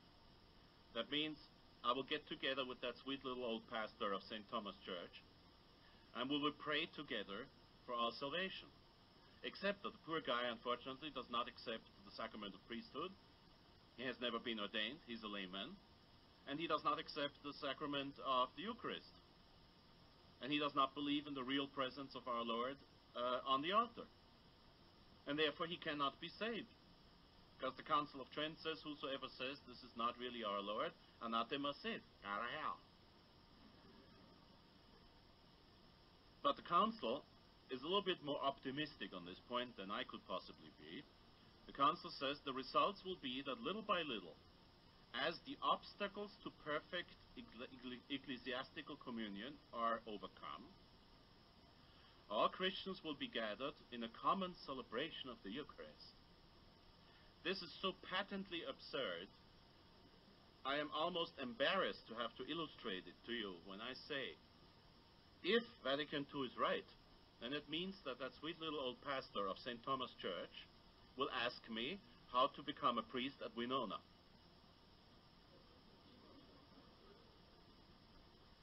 So, Vatican II says that eventually we will join in the same Eucharist by dialogue. Until Vatican II, this was called full conversion. It would have meant that I tell the sweet little old pastor of St. Thomas Church, you are a heretic because you do not believe in the Eucharist, you do not believe in the sacrament of priesthood, and if you continue in your belief, you will go to hell. So how about reconsidering your position as pastor in this wonderful church? How about becoming a Catholic priest? Or at least a Catholic? He will say, sorry, Father, but I'm not really of this viewpoint. And I will say, okay, then you will go to hell. And end the dialogue.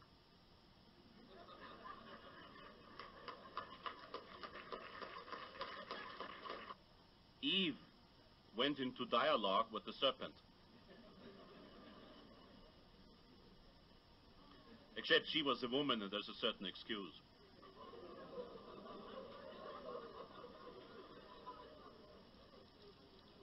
But that's how it started. If Eve had behaved like a Catholic, she would have told the serpent, go back to hell. That's where you're coming from anyway. No, she did not do that. She said, well, what's in for me? What can I get out of it? She went into dialogue. Let's see our common grounds. She went into dialogue with the serpent, and here we are. Now we need baptism. God had intended, even if he foresaw that this is not going to take place, God had intended that we will all decide for heaven without baptism, without sin, without original sin, without anything. Eve went into dialogue, and Christ had to die on the cross. for just a little bit of dialogue, Christ had to die on the cross. And the same blasphemous and heretical document, Unitatis Redintegratio, continues. And here we come now to the exact distinction that the last three popes made in regard to the hierarchy of truth. Christ summons the church as she goes her pilgrim way. We'll skip that bull for the moment. To that continual reformation of which she always has need, that's true, but not the way they mean it here. Insofar as she's an institution of men here on earth, very true. Consequentially, in this aspect, of course. Consequentially, if in various times and circumstances there have been deficiencies in moral conduct, God did not permit that to happen, but if somebody had chopped off the hands of Christ, those hands don't save, Christ saves. There is no such thing as an element of truth that can sanctify and save. When the Protestant pastor baptizes an innocent child, the truck runs over that innocent child goes to heaven. It goes to heaven because a Protestant minister illicitly, in what is called spiritual theft, administered the Catholic sacrament of baptism without having the right to do so. This is important to understand. That the valid baptism in most Protestant churches, like in the Episcopalian Church, it's I baptize thee in the name of the Father, Son, Holy Ghost. It's definitely valid baptism. And sometimes the Episcopalian Church is a lot more correct about the doctrine of baptism than most Catholic bishops in this country. But the Protestant minister or the Protestant bishopress in Boston does not licitly administer the sacrament. She administers the sacrament validly. The sacrament takes place, I believe, in that case. But if it takes place or not, she has no right to do that, because except in emergencies, only priests and deacons may baptize. So the element of truth is a Catholic element of truth that has been stolen by a heretical sect. And the element of sanctification is not within the Protestant Church, but it is only within the Catholic Church, and it has been stolen by those thieves. When the Herr Dr. Martin Luther went into heresy, he took the sacrament of baptism with him. He continued to baptize. He baptized validly, most probably, but he had no right to do that.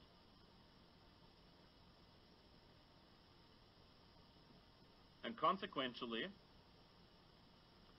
Vatican II says in number 15, the Church knows that she is joined in many ways to the baptized, who are honored by the name of Christian, but who do not, however, profess the Catholic faith in its entirety. Here we got the first real concept of the hierarchy of truth. They do not profess the Catholic faith in its entirety. Or have not preserved unity or communion under the successor of Peter. But the Church is, as it says here, joined in many ways to the baptized. I tell you in which way the Church is joined to the non-Catholics. By a curse. Anyone who says that a priest is not truly the sacrificing priest, anathema sit. Anybody who says that after consecration the body of our Lord is not substantially present on the altar, anathema sit. Anybody who says that the Pope is not the true successor of Peter, and anybody who says that the Pope does not hold the primacy both in faith and morals and matters of church discipline and government, anathema sit. Anybody who contradicts any of the conciliar definitions wherever in church history, anathema sit. That's a Greek word, anathema. Sometimes anathema, some Americans pronounce it anathema, but it's slightly off. It's anathema. Anathema means you are cursed. Anathema means you're excluded from the church. anathema means you're going to, as the Irish say, you go to hell. Actually, the best translation of the Greek Latin, it's what you call a hybrid. The first word is Greek, the second word is Latin. The best translation of anathema sit is, whosoever pronounces that the doctrine X, Y, and Z is not correct, go to hell. It's the best translation. Anathema sit in Greek means go to hell. It's a curse. It throws you out of the church. Now, the only way that the Catholic Church is joined to Protestant sects is by a curse. Anybody and everybody who is the member of a Protestant sect, no matter what, if it's my dear beloved Episcopalians or those horrible Southern Baptists, it doesn't matter. They are all cursed. And if they stick to what they believe until the last hour, they're all going to go to hell. The only thing is we don't know if they're going to stick until the last hour. Some of them might be kind and nice people, and Our Lady might assist them at the very last moment. We can't judge that. We don't know anything about that. However, we don't know anything about that, mind you. However, if they stick to their lies, if they stick to the wrong doctrine, they're going to go to hell. If Vatican II repeats 10,000 times over that we are joined in many ways to those heretics, I repeat, yes, we tell them to go to hell. And in direct consequence to those two heresies that I quoted from Vatican II, and don't allow anybody to tell you that there is a Catholic interpretation to what I just literally quoted from Vatican II. If the Fraternity of St. Peter out there, and if the Institute of Christ the King tell you that Vatican II can be interpreted in the Catholic way, and you have my guarantee that they are dead wrong. Thank you. There is no possible way, believe me, I tried for some 15 years in vain to find a Catholic interpretation of Vatican II. I miserably failed. You can't. And here's an important point which sometimes is overlooked.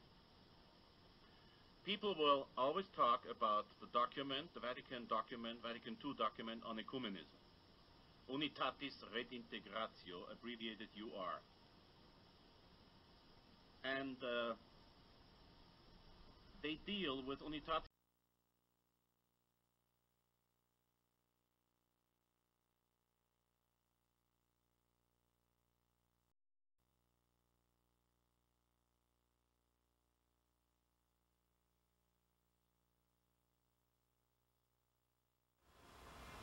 Fr Hesse, yesterday on our way back from the airport, you clarified something to me that was sort of shocking, because I've always believed, or always taught, or thought I was taught, that to be canonized meant that you were a saint, and a saint was a very, very special person with special attributes that normal people did not have.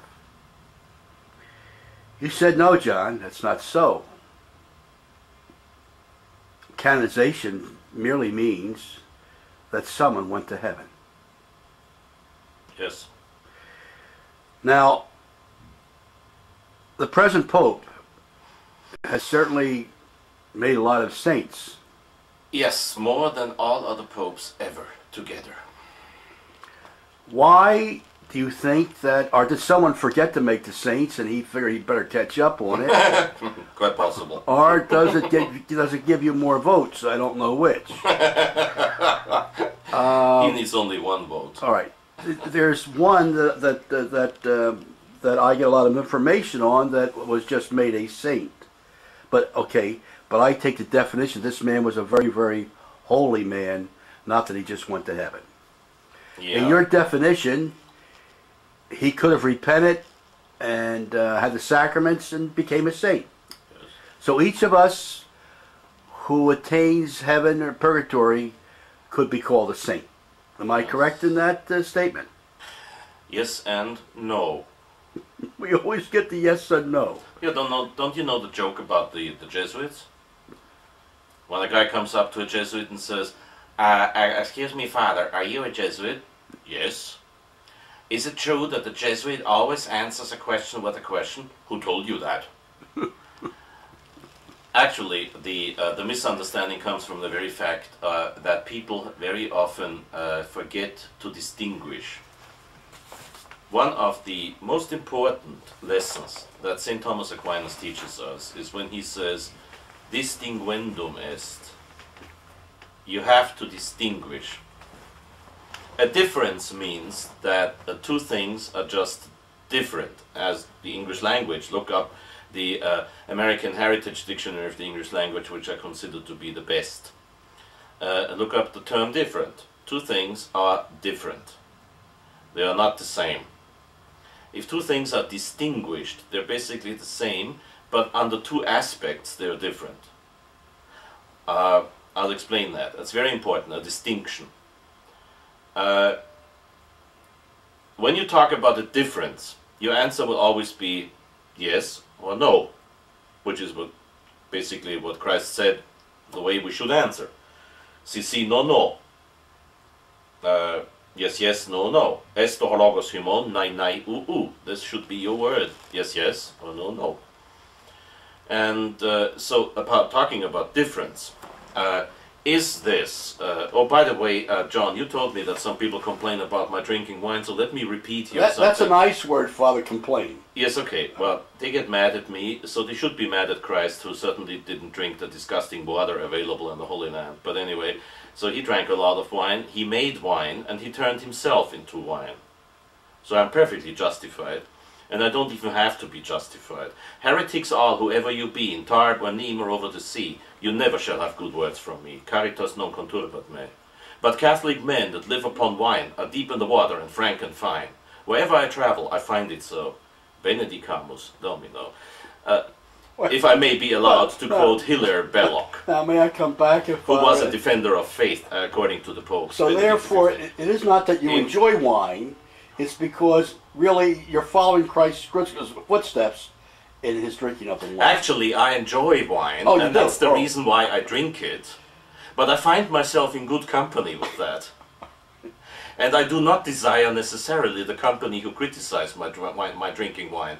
They just should not make my judgments and my conferences and my repeating, hopefully, faithfully, always, church doctrine, dependent on my holding a glass of wine or a glass of water. But you would say, Father, that you do enjoy wine. Very much so. Okay, so it's more than just something that Christ did that you're trying to emulate. I repeat, I'm not a hypocrite who says that he does the things because Christ did them. I drink wine because I love wine, and I happen to find myself in excellent company there. Yeah. I'm just off my head. I cannot remember the last Pope who didn't drink wine. But anyway, the point here, Father, is that I get the phone calls, and I have to keep on defending you. Because they all say, you know, we love Father Hesse. Yes. But why does he have to drink on camera? For the simple reason that I will not be hypocrite enough to drink wine before the conference, to drink wine after the conference, and just to please some people who obviously don't have their moral standards right on these things, including Christ himself. I mean, they obviously don't have their moral judging of Christ somehow right, because they should really call Christ a sinner. He drank wine in public. Remember the wedding at Cana? He not only drank it, he made it. He right there made it. He didn't even have a license to make wine. But when we see pictures of Christ, yeah, we very seldom see him speaking to the children with a glass of wine in his hand. True, because we don't see the pictures of Christ the way he was. So if we didn't have the Shroud of Turin, we wouldn't even know what he looked like. So the point is, don't tell me not to do what Christ most definitely did. And if I drink wine before the camera, I simply drink wine before the camera because I drink my water in the morning. And this is a conference in the afternoon right now. Right. And if you want to make a conference at 7 in the morning, I will not be drinking wine. I will be drinking my coffee and give you quite boring answers. Because it's just not, as they say in the wonderful south of this country, it ain't my time. All right, Father. Okay, now, but see the distinction, the difference. The difference is, this is not blueberry juice, it's red wine. Because blueberry juice is different from red wine. if they made wine out of blueberry juice, would it be wine? No. It would be blueberry wine. That's not wine. The common definition of wine throughout the ages, it's also a legal definition, by the way, and an ecclesiastical definition, is wine. The Holy Office, when it still was a Holy Office and not a sacred congregation for the doctrine of the faith that has been lost, the Holy Office said, the matter for Mass is wine. And only in brackets it says, wine made of the grape. Because the word wine is to be understood that way. In Germany, where they make wine out of apples, horrible thought, they don't say, give me a glass of wine. They say, give me a glass of apple wine. The Edelwein. Give me a glass of Edelwein. It's apple wine. Throughout history it has been called wine when it was wine of the grape.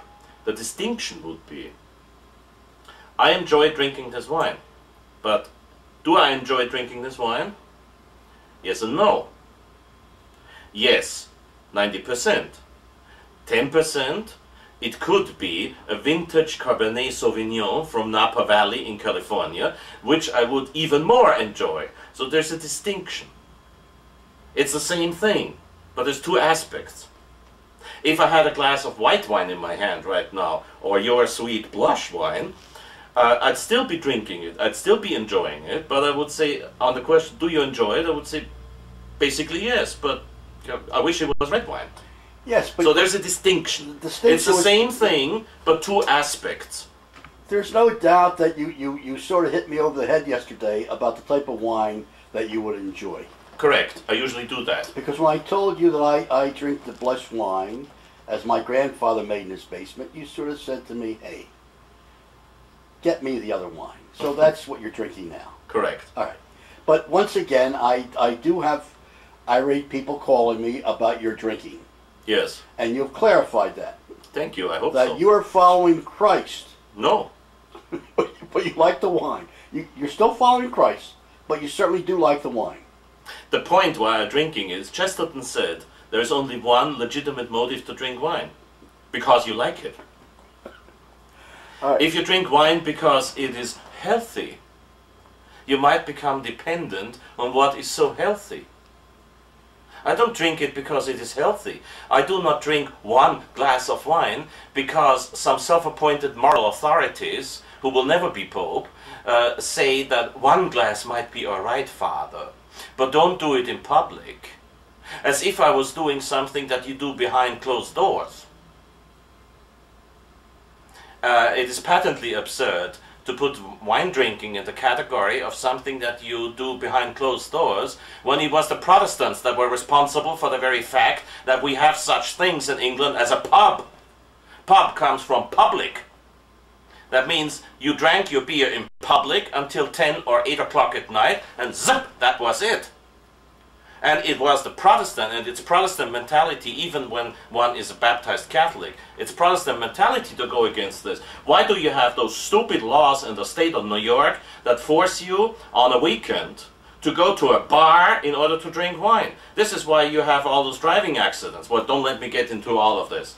Anybody who tells me that I shouldn't drink wine, at least on that point, I will call him a Protestant right to his face. In the entire tradition of the Catholic Church, nobody ever told me not to drink wine. Moral theology tells me not to drink too much. And what is too much for me is a matter between my confessor and me. As long as you do not see my speech sitting here, you have no right to complain. And I know you don't anyway. So let's go back to distinction and difference. You have to distinguish. In many points in your life, you will not be able to answer a question with a simple yes or no. Whenever that is the case, we are not faced with a difference, but a distinction. Do you enjoy, yeah, okay, you might as well ask me, Father, yesterday you took Austrian Airlines flight 078 from Vienna to New York. Did you enjoy that flight? I have to distinguish. Austrian Airlines, I'm not paid by them. Austrian Airlines is an excellent airline, excellent carrier. And it could have been much worse.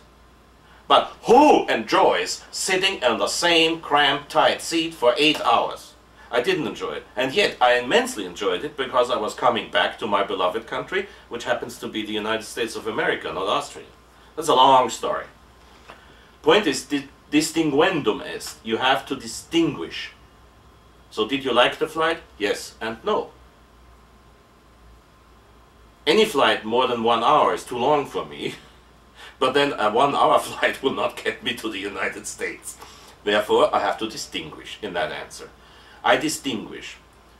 Is a saint a man who is in heaven and who was an example on earth and who has the worship of the people? Adulation? Veneration. The veneration by the people. I can't say yes to that, I can't say no to that.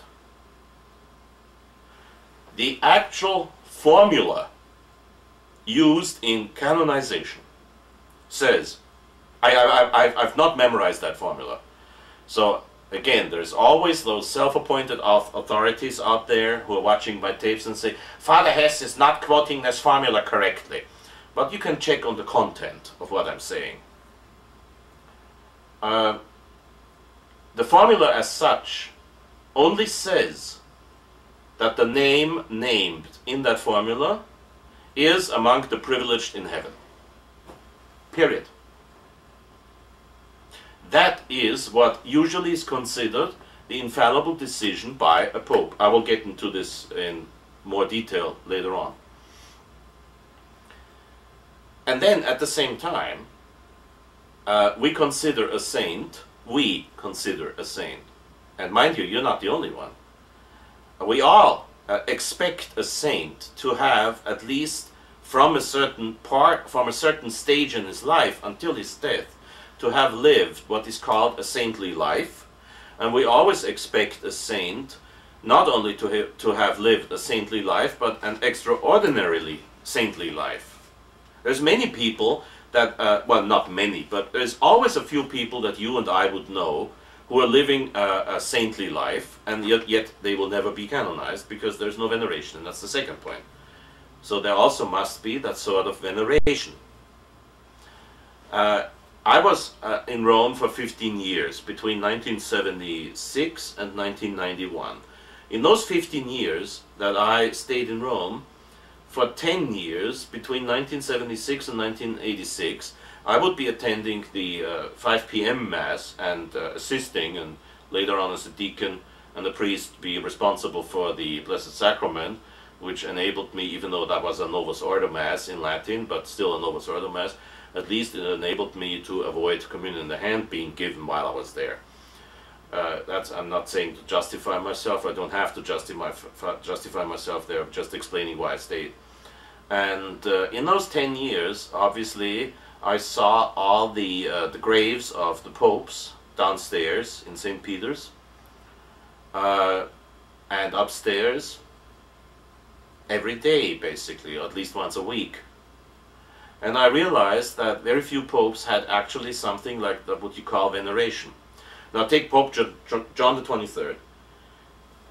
John the 23rd is buried, was buried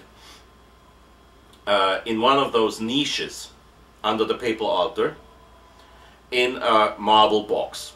That's what you would call it, a plain rectangular marble box. There was every day hundreds of flowers in front of his grave. There was not a one in front of Paul VI. There was maybe a bunch of withering away roses with Pius XII. There was absolutely nothing with Pius XI, nothing with Benedict XV, and then of course with Pius X it doesn't have to be, it can't be, because he's already upstairs in the altar of St. Pius X, raised, as it is called, to the honors of the altar, being canonized. So these are indications of veneration. When St. Thomas à Becket died in, what was it, 1179 or something like that, but anyway, he was canonized a few years later, because the moment he was dead and buried, people from all of England came to his grave to pray on his grave, in front of his grave. So that's what he called veneration. They didn't know the details of his life, but they had heard the stories of his working miracles. So in those days, it was not just a question of taking Amtrak in the United States, or Austrian Airlines to Europe, or British Railways to go to Canterbury. They undertook greatest efforts, incomparable to what happens today when you travel, greatest efforts to go and pray in front of the saint's coffin. So it was very easy for the popes to confirm this veneration by saying, okay, he's a saint. And this is bringing us to the history of canonization now. Before you could possibly understand what the Church means when the Church says this man has to be, or this woman has to be venerated as a saint, we have to understand what we're talking about. In the earliest centuries, the veneration of saints slowly grew. As I said on another occasion, the tradition of the Church knows no change, but it knows a deepening, always in the same sense, but a deepening. As you say, a very beautiful word in Italian, un approfondimento. Profondo, profound, un approfondimento, a deepening of understanding. Same hole, so to speak. Same thing, but it's deeper and deeper and deeper with centuries passing. So in the beginning, the only saints that were venerated, except of course for our Lord and Our Lady and the Apostles, were the martyrs, because it was quite obvious. When somebody like Saint Stephen, the proto-martyr, called proto because in Greek the word protos means first, the first martyr, he was an obvious case because he had a vision, seeing our Lord sitting to the right of God, I mean Jesus Christ sitting to the right hand of God, and the heavens opened before his eyes, and of course the Jews didn't like that, and correspondingly to their own laws, they grabbed stones and stoned the man. And all he had to say to that is, don't, help me up with the quotation, when he said, don't put this sin on their, what was the quotation? I'm lousy on Bible quotations. Everybody who knows me knows that, because my memory is not as good as some people think. Anyway, he asked God to forgive him. That's the whole point. And he shed his blood for our Lord.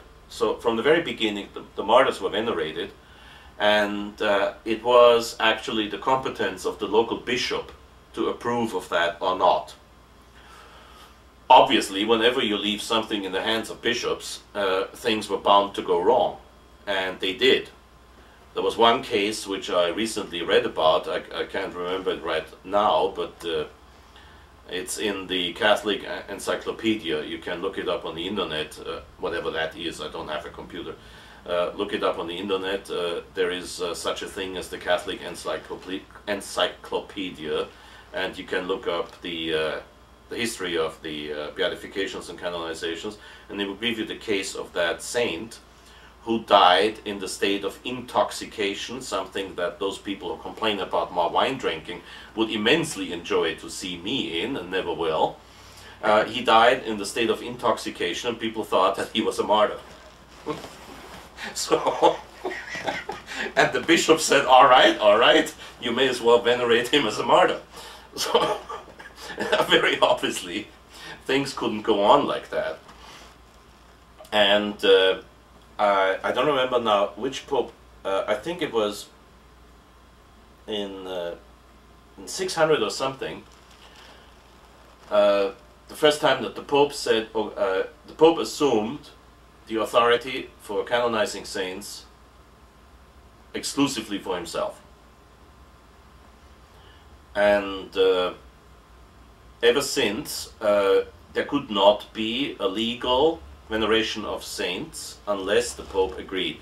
If you take the case of Charlemagne, the Emperor Charles the Great, who was canonized by the Bishop of Aachen, which was his last residence, was canonized by the Bishop of Aachen. It has to be considered a valid canonization for the simple reason that while the Pope did not canonize him, even though back then it was actually reserved to the Pope to be canonized, no Pope ever contradicted it. Until today, the Diocese of Aachen enjoys a special proper for Mass, for the Mass of January 28th, which I celebrate in my private chapel. I'm allowed to do that, with special prayers and sequence for Charlemagne. No Pope has ever contradicted it, and therefore it has to be considered a legitimate cult.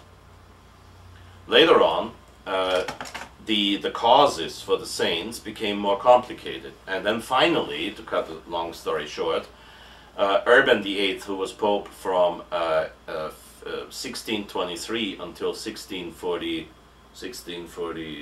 wish I could remember dates, 1644, Pope Urban VIII finally reserved the right of canonizations, causes for saints, beatification, exclusively to Rome. Meaning that it didn't just need Rome's approval, but Rome would do the actual process of canonization. And then one of the most learned of all popes ever, Pope Benedict XIV, Prospero Lambertini from Bologna, who became Archbishop of Bologna and then was elected Pope in the exact mid of the 18th century, but don't ask me for those dates, look them up. And Benedict XIV, one of the most erudite popes ever, wrote 16 volumes, himself, by the way, 16 volumes on De Beatificatione Servorum Dei et Decanonizatione Beatorum, about the beatification of the servants of God and the canonization of the beatified. In those 16 volumes, he explained on how to approach the whole matter of canonization, how to judge the venerated's life, on how to proceed in the examination of his life, on how to proceed in the actual evaluation of his virtues. Was it heroic degree in his virtue, or was he just the plain average good Catholic? And then, of course, the most complicated of all things, a thing that I honestly tell you I have great difficulties with, not contradicting the Church in any matter here, the evaluation of miracles. And I will get into this later. And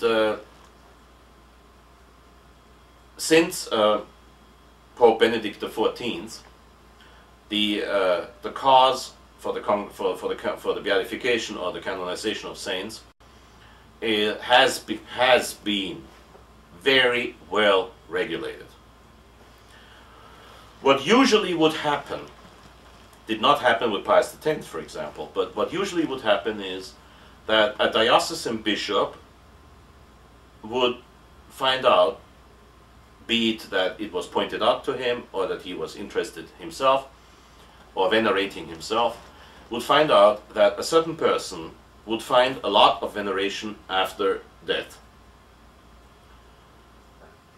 I will go into the example of the Emperor Charles I of Austria, who would have been Charles VII of the Holy Roman Empire, and who was Charles V, King of Hungary. He was the grandnephew of the Emperor Francis Joseph, who reigned from, was born in 1830 and was emperor between 1848 and November 21st, 1916. When he died, his own sons had died too. His grandnephew, Charles, became emperor, which Pius X had predicted, by the way, at a time when there was no talking about Charles ever becoming emperor. And he was the last emperor of Austria, and you know all the story of the last emperor who then was basically kicked out of his own country. Austrians are not always the charming, nice people that you see in Disney movies or movies about Johann Strauss and his waltzes, and died a very unhappy death in Madeira, the island where the wonderful wine comes from, that George Washington drank by the barrel. Just for those who don't like George Washington, there's another reason not to like him. George Washington drank Madeira by the barrel. He was known for that. And another reason why I love him. And so he died in Madeira. Can we go back on Washington just a minute? Yeah. Is he a saint? Is he a... No, I didn't ask if he's a saint. No, I know. But Washington did see the vision of the Blessed Mother. Could be. I don't see a reason why I should doubt it. When today we are facing about 15,834 visionaries running around in the traditional movement, everybody coming up with a different message, well, all they deny is that George Washington had one. Well, we're talking about people who knew Washington said that a beautiful lady appeared to him. Well, why would they all lie? And well, yet he could have been the devil. But I wanted to bring this up. Also, I heard that he, on his deathbed, became converted to Catholicism. Well, the only reason why I believe that... You do believe it? There's two reasons, actually. I'm sorry. There's two reasons why I believe it. Okay. No, actually, there's three reasons why I believe it. Actually. First of all, everybody who will study closely George Washington's life will find out that he was most definitely a thoroughly honest person. And I warn you, if you say now, Father Hesse, George Washington was a Mason. So what? So was Leopold Wolfgang Amadeus Mozart, who died a Catholic with all the sacraments. He was a registered member of the Grand Orient of Salzburg. And George Washington was a registered member of the Grand Lodge of Alexandria, Virginia. According to his own handwritten words in the State Archives, in the National Archives in Washington, he went there twice to perform some ceremonies which are beautifully illustrated in the Francis Tavern in New York, in the Masonic Museum upstairs. The restaurant's pretty good, but I'm not paid by them, so I shouldn't go into details. And he participated, according to his own words, he participated twice over in ceremonies that were non-constitutional to the lodges, and then he never went back again. This is his own handwriting. Maybe he lied, but then that would... It's one of those things. You know that George Washington was a man, not because of the legend with the cherry tree, but you know that he was a man who didn't lie. Everybody can testify to that who has witnessed his life, and many of those who witnessed his life wrote down their testimony about him. And so he himself was not too interested in his own membership in the lodge, as a matter of fact. And he himself was a practicing Episcopalian until later on in life he lost interest in the actual Episcopalian Sunday liturgy, because he obviously wasn't satisfied with it. There is witnesses to the fact, written testimony, that in his dining room, most probably the very place where they put the portrait of George Washington now, until about a few decades ago, you would still find the picture of Our Lady he had there. Very characteristic for a Mason, right, to have a picture of Our Lady in the dining room. And there is witnesses to the fact that, very much to the astonishment of Masonic ambassadors from France, for example, he would invite people into this room to dine with him and say grace at meals, and there would be the picture of Our Lady. Well, it's not exactly what I call the ritual Masonic life. Also, there's witnesses to his having had a crucifix, not a cross, a crucifix in his bedroom. Yet again, there's those America haters in the traditional movement who will say nonsense, nonsense, nonsense, and they have even less proof for what I say, for their statements than for what I say, than I have for what I say. And the very fact that Martha Washington never talked about this apparent conversion of George is because Martha Washington was from an old Protestant family, and a much more important family than the Washingtons used to be before George Washington, and probably was very embarrassed by the whole thing. Fact is that if you look at the map, here is Mount Vernon, here is the Potomac, and here was the Jesuit mission. He couldn't have escaped, George Washington, that every time he sat on the porch of Mount Vernon, he was facing a Jesuit building. Also, I've heard from several Jesuits who do not know each other that it is a Jesuit particular to the order, a Jesuit tradition, that George Washington was converted on his deathbed by a Jesuit. Now that's a little bit, at least, a little bit of testimony which those people who deny it do not have. And I go according to probabilities. If I want to be a decent historian, I have to go according to probabilities if I don't have proof. Also, why would Our Lady forget a man who was honest, admittedly honest all of his life? Of course, there's people again who say that George Washington lied and betrayed this country, and they have testimony that is falsified. I will give an example. In the so-called treaty with Tunisia, there supposedly was a point, I think it was 16, where George Washington supposedly said that this country, the United States, this here country, is not founded on Christian principles. Absurd statement if you think of the prayer in Congress, and the prayer for the United States that George Washington wrote. And they quote a document that wasn't signed by George Washington, but by his successor, John Adams. See, these people are out to destroy other peoples instead of bringing the truth. And instead of praying for George Washington in case he's not a saint, they're out to destroy his memory. Cui bono? To whose good? Well, who profits from this? Who profits from all of this? They would have a hard time, Father, saying in history that George Washington was Catholic. Yeah, they have a hard time saying that. Well, he wasn't Catholic, but he might have died a Catholic. He might have died a Catholic. That might have died a Catholic, and there's quite an indication to that point. Look, as far as John Wayne is concerned, there's written testimony. Pat Stacey, his last secretary and his last friend. Secretary. Yeah. In her biography of My Life with the Duke, she explicitly mentions the fact that a priest was called in on John Wayne's deathbed, and that he received all the sacraments on his deathbed. And again, there's people who say nonsense.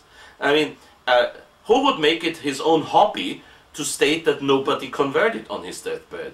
How about the Emperor Constantine, who waited until he was on his deathbed to get baptized because he knew that baptism would also take away all the temporal punishment of sin?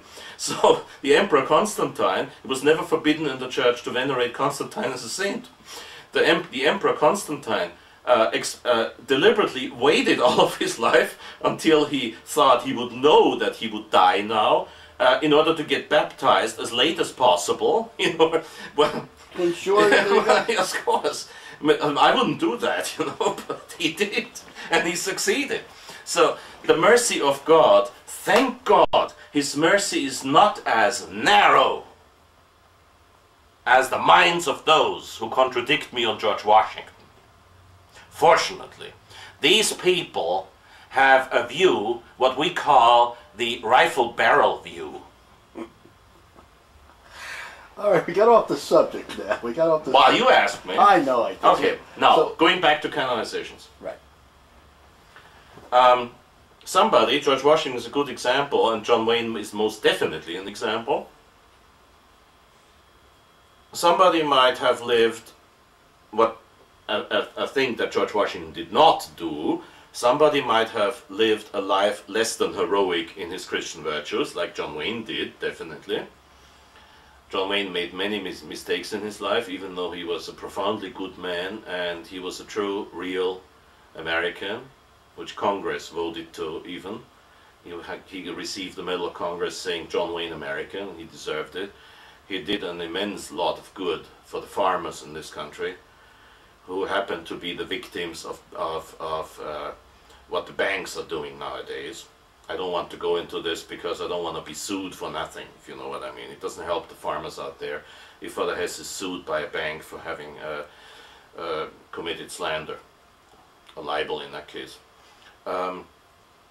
With the veneration of saints, the important point is that people actually have to display what is called public acts of veneration. That means you take a train, you go there, you venerate and you pray at his grave. Believe it or not, one of the most plausible candidates for actual sanctity, plausible theologically speaking, not historically speaking, because now he is in the he's named together with Mussolini and Hitler, which is one of the great injustices of history. But Francisco Franco of Spain has a lot of followers, a lot of veneration in his grave in Spain. The first thing is that there has to be veneration. If nobody venerates the man, the diocese usually would not be interested in any procedure. When we take the example of Charles I, when Charles I died in Madeira, that wonderful island with wonderful wines, people immediately went to his villa while he was still lying in state in this villa to pray. Not to pray for him, but to pray for his intercession. That is the point.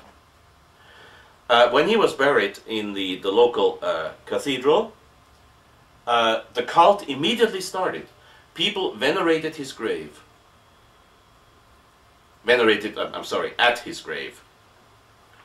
And before I left Rome in 1991, I asked a good friend of mine, I can't say where and who, because he's still alive and he might not exactly appreciate my publishing his name here, but I will mention his name by the time he's dead.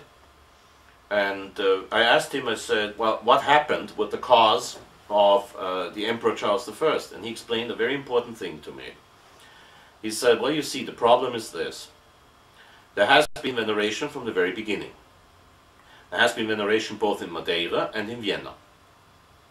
In Vienna by somebody, you might take an educated guess on who it might have been, but I'm not going to name his name since he's still alive. Any attempt for canonization was sabotaged. Guess who? And in Madeira, the problem was, and there we get to the problem of miracles, which I will have to explain later. The problem in Madeira was that he couldn't get the people to define who had helped them. Because the moment you asked them, said, well, obviously you have had your bone cancer cured, we can see this from the x-ray pictures, and obviously we're dealing with a miracle. How did you get that? Did you say a novena to Charles? And people would say, yes, but I also said my daily rosary for that purpose. See, that's the problem with canonizations. The first problem I mentioned today, the real problem. How would you distinguish the help of Our Lady from the help of Charles? Our Lady asking her son to work a miracle, or the last Emperor of Austria asking our Lord to work a miracle? I will come back to that. During the history of the Church, the veneration of saints was always something obligatory. That means not for every saint, but the veneration of saints as such. Very early in the history of the Church, Our Lady and the Apostles were venerated as saints, and masses were said in their honor, not for their, not in their, Intercession? for their intercession, not for them. There was back then there was no violet chasuble, it was all white, but masses, and no red yet, but masses were said in honor of those saints. The Roman canon, which is much older than most theologians today admit, the Roman canon is the first list of saints. Petri, Pauli, Andrei, Jacobi, Johannes. Outside Mass I can't memorize, I can't quote it by heart, but you know, in the Communicantes, and then later on in the Nobis Quoque Peccatoribus, in the canon before and after consecration, you have the list of saints that were venerated in the earliest days. And so the very fact that you have those saints in the canon of Mass means the veneration of saints as such has always been something obligatory in the Church. Now, coming back, since we've been distracted by two side questions, Madeira and George Washington, coming back to the actual cause of the canonization, the local bishop, noticing veneration, will initiate a first examination, asking Rome, of course, for permission, because they might know some things that the bishop doesn't, will start the process of information, as it is called. Don't quote me on these details, look them up in the Catholic Encyclopedia on your website or whatever that is. But basically the way is this. The local bishop will start the process of information and will call testimonies. He will also send out officials, appoint a commission of officials that will have to examine the so-called saint's life. So they would, for example, interview the Empress Sida, Charles I's wife, a widow in that case. They would later on, when the children grew up, ask the children for their testimony on how their father had been. They would ask the local people in Madeira, how was he? Did you ever hear him? Did you ever hear him curse or swear? Did he help you? Was he a man of prayer? Was there anything particular in his virtues? Like St. Pius X, who gave away all the money he ever had. He always gave it away. He always gave it to the poor, all of his life. He was in debt all of his life. So hundreds of people would testify to the heroic virtue of charity with St. Pius X. Then they would ask the emperor if he ever lied. They would examine those famous letters that he wrote to his cousin Sixtus, where supposedly he was lying about the state of Austria and Germany in the war, which later on proved to be wrong, and he wasn't lying. They would always examine these things. You would get an actual thorough examination of your life if you were a candidate for beatification. Once the diocesan examination is concluded, the whole thing will be handed over to Rome, and in Rome there will be a promotor causae, one who promotes the beatification of the saint. Now we come to a critical point. The moment there are three discussions usually, and the moment the discussions about the sanctity of the man start, there is a person who, I've got one of those printouts here, or a photocopy of something. There will be a promotor fidei. That means his actual job is to defend the faith, the morals, against the man. That's why he's called the devil's advocate, and not very felicitous term for the actual job he has to perform, because what he has to do is he has to try to find impediments to beatification. He will have to study carefully whatever has been found out so far, and then he will notice some things, because of course no saint is perfect. You can take the example of Saint Philip Neri. When Saint Philip Neri found out he was the sort of parish priest at the Chiesa Nuova in Rome, the new church in Rome, and when he found out that some local people called him a saint, he went to the next wine store, got himself drunk, soused, and then walking back to the church, not exactly straight line, everybody there could see that the man was stone drunk. And he was hoping they would never call him a saint again. So you can vividly imagine that the promotor fidei, the devil's advocate, had a field day with Philip Neri on that point. He would say, hey, wait a second, my Lord Cardinals, you cannot beatify a man who got himself deliberately drunk, crossed the square in front of Chiesa Nuova, gave scandal to the people who saw him stone drunk, and then beatify the man. Well, rest assured, by the way, he is a saint. And then when he had one of his ecstasies on the altar during Mass, and he would take off and float around Saint Philip Neri, contrary to all those traditional visionaries today, did not enjoy that. They would enjoy that. But he did not. He hated it. Like many of those saints that had some of those gratiae, gratis date, those special given graces of elevation, levitation it's called actually, levitation, Saint Philip Neri really didn't like it. So he opened the church doors at night.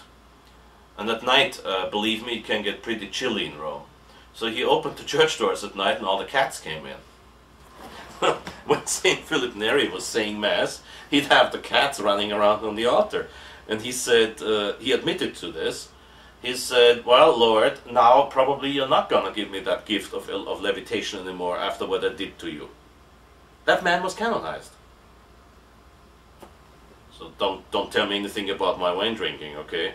Saint Philip Neri got drunk deliberately and he was canonized. I never did that. Once in my life I got drunk deliberately. I confessed it the next day. That's the difference. Saint Philip Neri, I'm not even sure if he ever confessed it, but he did it and it didn't work and he still got sanctified, canonized. So the advocatus diaboli, the devil's advocate, has to find those little things. Here is two amusing details on St. Pius X. The devil's advocate examined St. Pius X's life, and he found, among other things, he found two faults in his life, which of course he immediately brought before the commission, and he challenged the beatification by mentioning the fact that St. Pius X, when he celebrated Mass, here's some of those pious people out there who think that the longer you need for your Mass, the more pious you are. Well, in that case, St. Pius X was most definitely not a saint, because from putting on the amice until putting off the amice after Mass, St. Pius X needed 20 minutes for Mass. Face that. Face that, you judges out there. And then the devil's advocate noticed in the detailed descriptions of St. Pius X's life that St. Pius X, born in 1835, when he became a priest in 1858, he first did 9 years as a capellanus, as a chaplain, as an assistant parish priest in Tombola. That's up there in the area where he was born. 9 years later, so we are talking about 1867, he became parish priest of Salzano. At the time when he became parish priest, they had a plague in Salzano, one of those things that ever so slightly accelerates your digestive activities, if you know what I mean. And so we are talking about a somewhat odorous disease. And for Pius X, who had very fine senses, all 5 of them, very fine, very tuned senses, of course he had to give the last rites to these people who were dying in their own waste, so to speak, which is not exactly a happy affair for a sensitive nose. And then he saw the doctor right there, calmly smoking a pipe. he asked the doctor, does that help? And the doctor, yeah, and how? Next day, St. Pius X, back then Giuseppe Sarto, sacerdote e parroco arciprete di Salzano, most probably for the first, definitely for the first, most probably for the last time in his life, bought a pipe, tobacco, pipe gadget, and matches. I say most probably last time in his life because the moment the parishioners found out that their parish priest was smoking, you can take an educated guess on what he got for his birthday, for Easter, and for Christmas. Tobacco, tobacco, tobacco. And he started to smoke the pipe. So he smoked the pipe, and he smoked cigars, and he took the snuff for the rest of his life, until about 1.5 years before he died. The doctor told him to please discontinue this activity.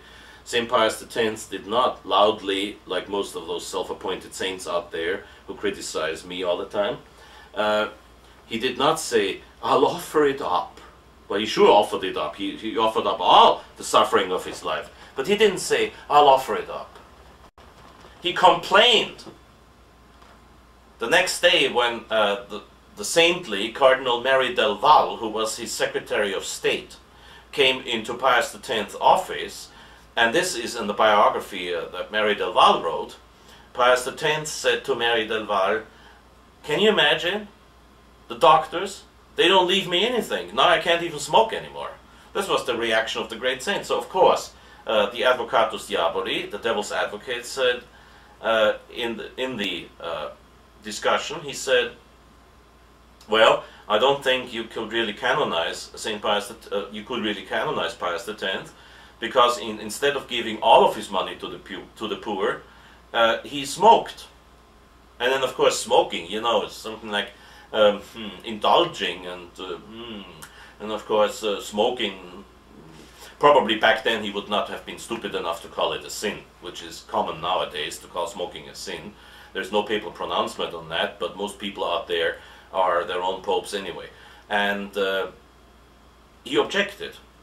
Now Cardinal Stickler, who is a friend of mine since 1975, and I was his secretary for 2 years, Cardinal Stickler told me that he, being a member of the Congregation for the Causes of the Saints, had the privilege to read the classified volume, which is usually the last volume of the Cause for the Saint, where you have the objections listed, the objections of the devil's advocate. For many people, the most interesting part of the whole cause. I don't think so, because why would I be interested in all the objections? However, this one, just for the case and for the argument, Cardinal Stickler told me he read that, and he said the reaction of the cardinals was, they all roared in laughter when the devil's advocate said, but smoking is a sin. So, you see, we're talking about something that basically is very human and very much common sense. The devil's advocate has to make sure if there was something really against virtue, really vicious, or really sinful. What do you expect? Christ said that even the just will sin 7 times a day. So you have to find out not if the saint made mistakes. Saint Ambrosius, church father, said that if I baptize you in the name of Christ, it's valid. That's nonsense. So Saint Ambrosius, father of the church, was wrong. So the saints make mistakes, obviously. I could tell you about some horrible mistakes that some of the so-called greatest saints made in history. Saints make mistakes because only our Lord doesn't make a mistake. Only He. St. Thomas Aquinas was not just, as I once said myself, he was not just wrong on 3 occasions in the Summa Theologiae. No. He was wrong at least 12 times. Because saints make mistakes, because human beings make mistakes, and saints are human beings. The point of the devil's advocate is to find out if there was something like a public sin, for example. A public sin that would most definitely prevent the man of being able to be considered an example. John Paul II. Before you go on. Yes. Since you brought up St. Thomas Aquinas. Oh yeah. There seems to be an argument that someone said that baptism of desire and baptism of blood was not condoned by St. Thomas Aquinas. That's not true. But I mean, someone said that. Yeah. And you and I spoke about it, and you said, well, what happened was they took that out of context, and they used that to say that there is no such thing as baptism of desire or baptism. No. I know a case where somebody whom, fortunately, I've never met, has taken a paragraph of the writings of Saint Alphonsus of Liguori. Oh, I'm sorry.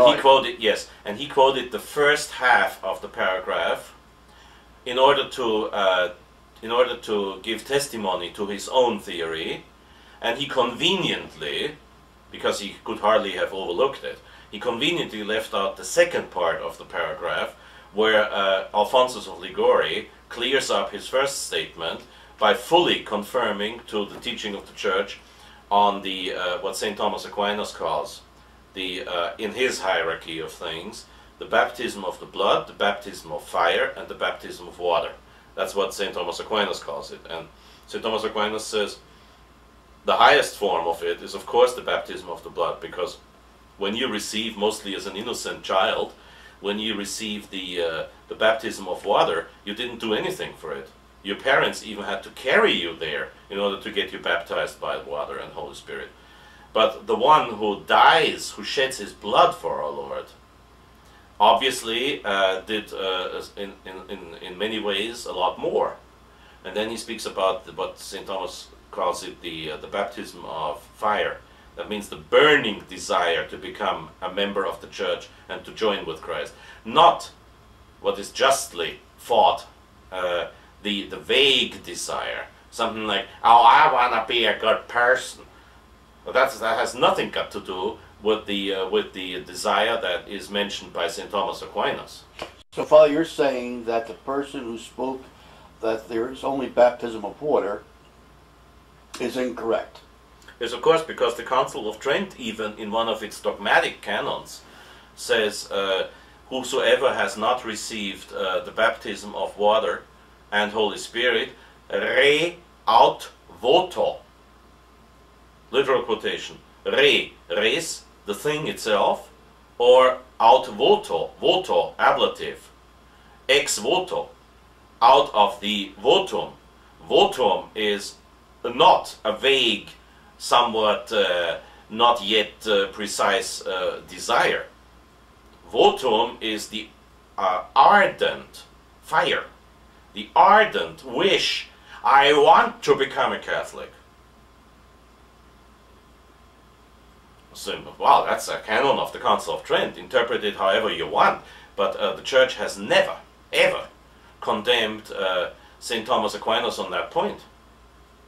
So you cannot call it heresy, what I say. Anybody who says I'm a heretic here, he's a heretic, because the Church has never said this is heresy. On the contrary, Pius IX pretty well quoted this section, and Pius X in his catechism gave a very beautiful, I don't have memorized the thing, but gave a very beautiful definition what is to be understood as the desire. But I don't need to memorize Pius X on that, because let's go back to the canonizations, otherwise we'll be sitting here until 3 in the morning. And where were we at the canonizations? Beatification, canonization. Oh yeah, right. Now once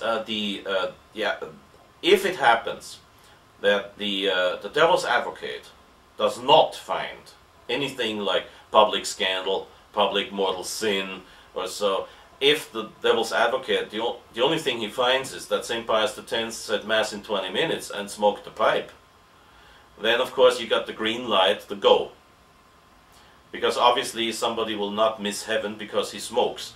The above quoted Benedict XIV, Prospero Lambertini of Bologna, who wrote the 16 volumes on the beatification canonizations of saint, explicitly forbade his priests, as Bishop of Rome, the Roman clergy, he forbade them to criticize anybody in confessional for smoking.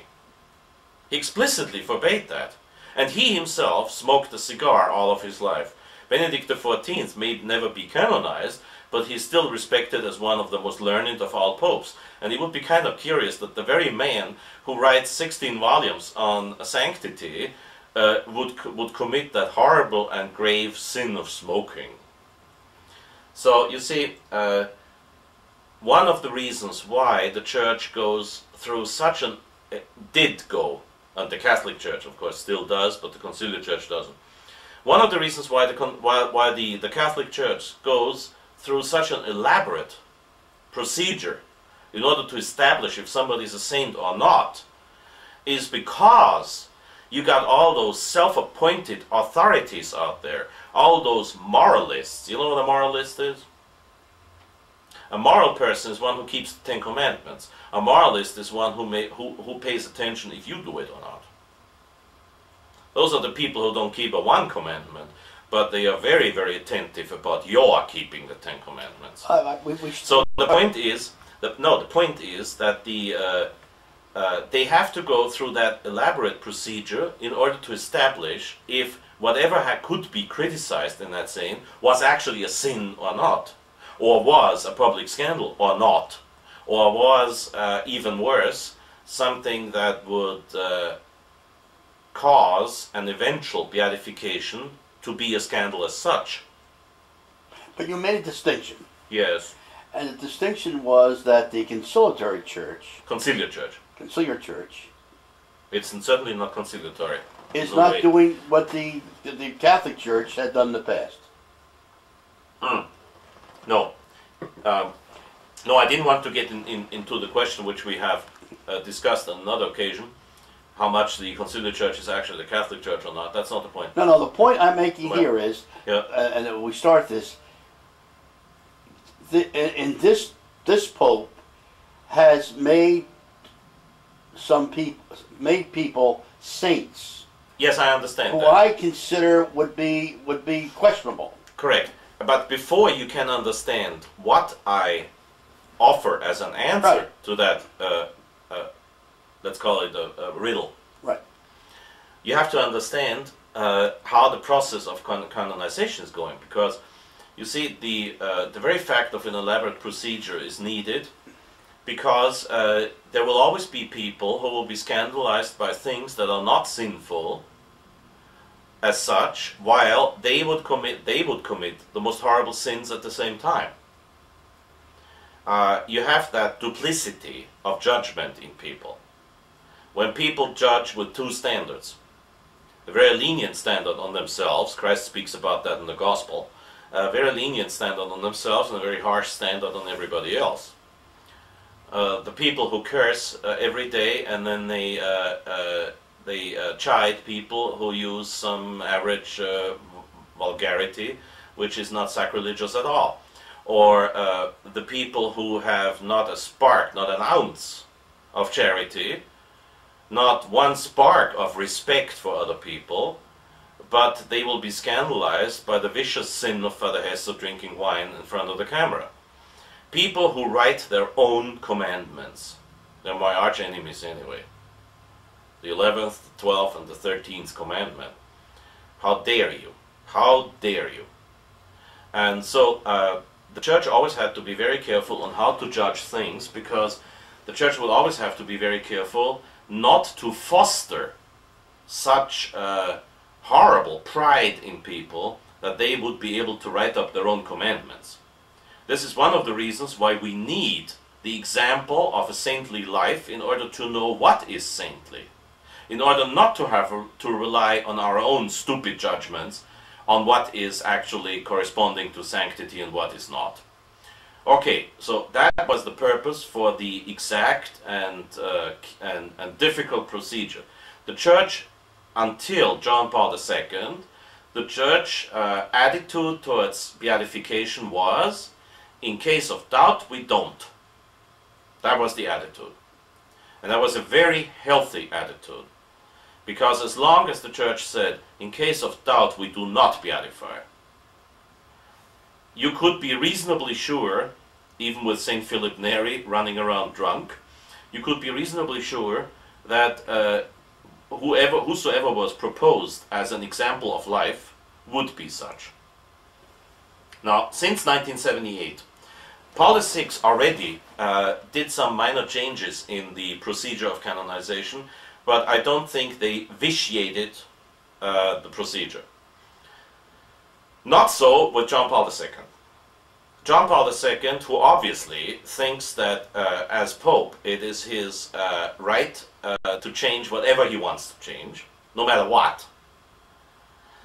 John Paul II abolished the devil's advocate, which of course is one of the most grotesque absurdities in the so-called history of the Church and of the so-called Church. And there was a political reason. The founder of the Opus Dei needed to be canonized. Now, when you talk about the founder of the Opus Dei, you talk about the founder of a group, which I do not want to go into detail to. I just mentioned a few things, that has to be counted among the most powerful groups in church history. In church history, not world history, but church history. Because of the policy of the Opus Dei to make sure that the more powerful your position is, the more they want you as a member. Which of course is a very clever approach to power as such, and to money, needless to say. And I know from a witness within the Congregation for the Causes of the Saints, a witness that I will name publicly once he's dead, that the procedure for getting the founder of the Opus Dei beatified was vitiated. First of all, they tried to beatify a man who was at least dishonest publicly when he claimed that he had a doctorate in canon law. Until today, I have not seen, even though there were many requests, I have not seen the written proof to that fact.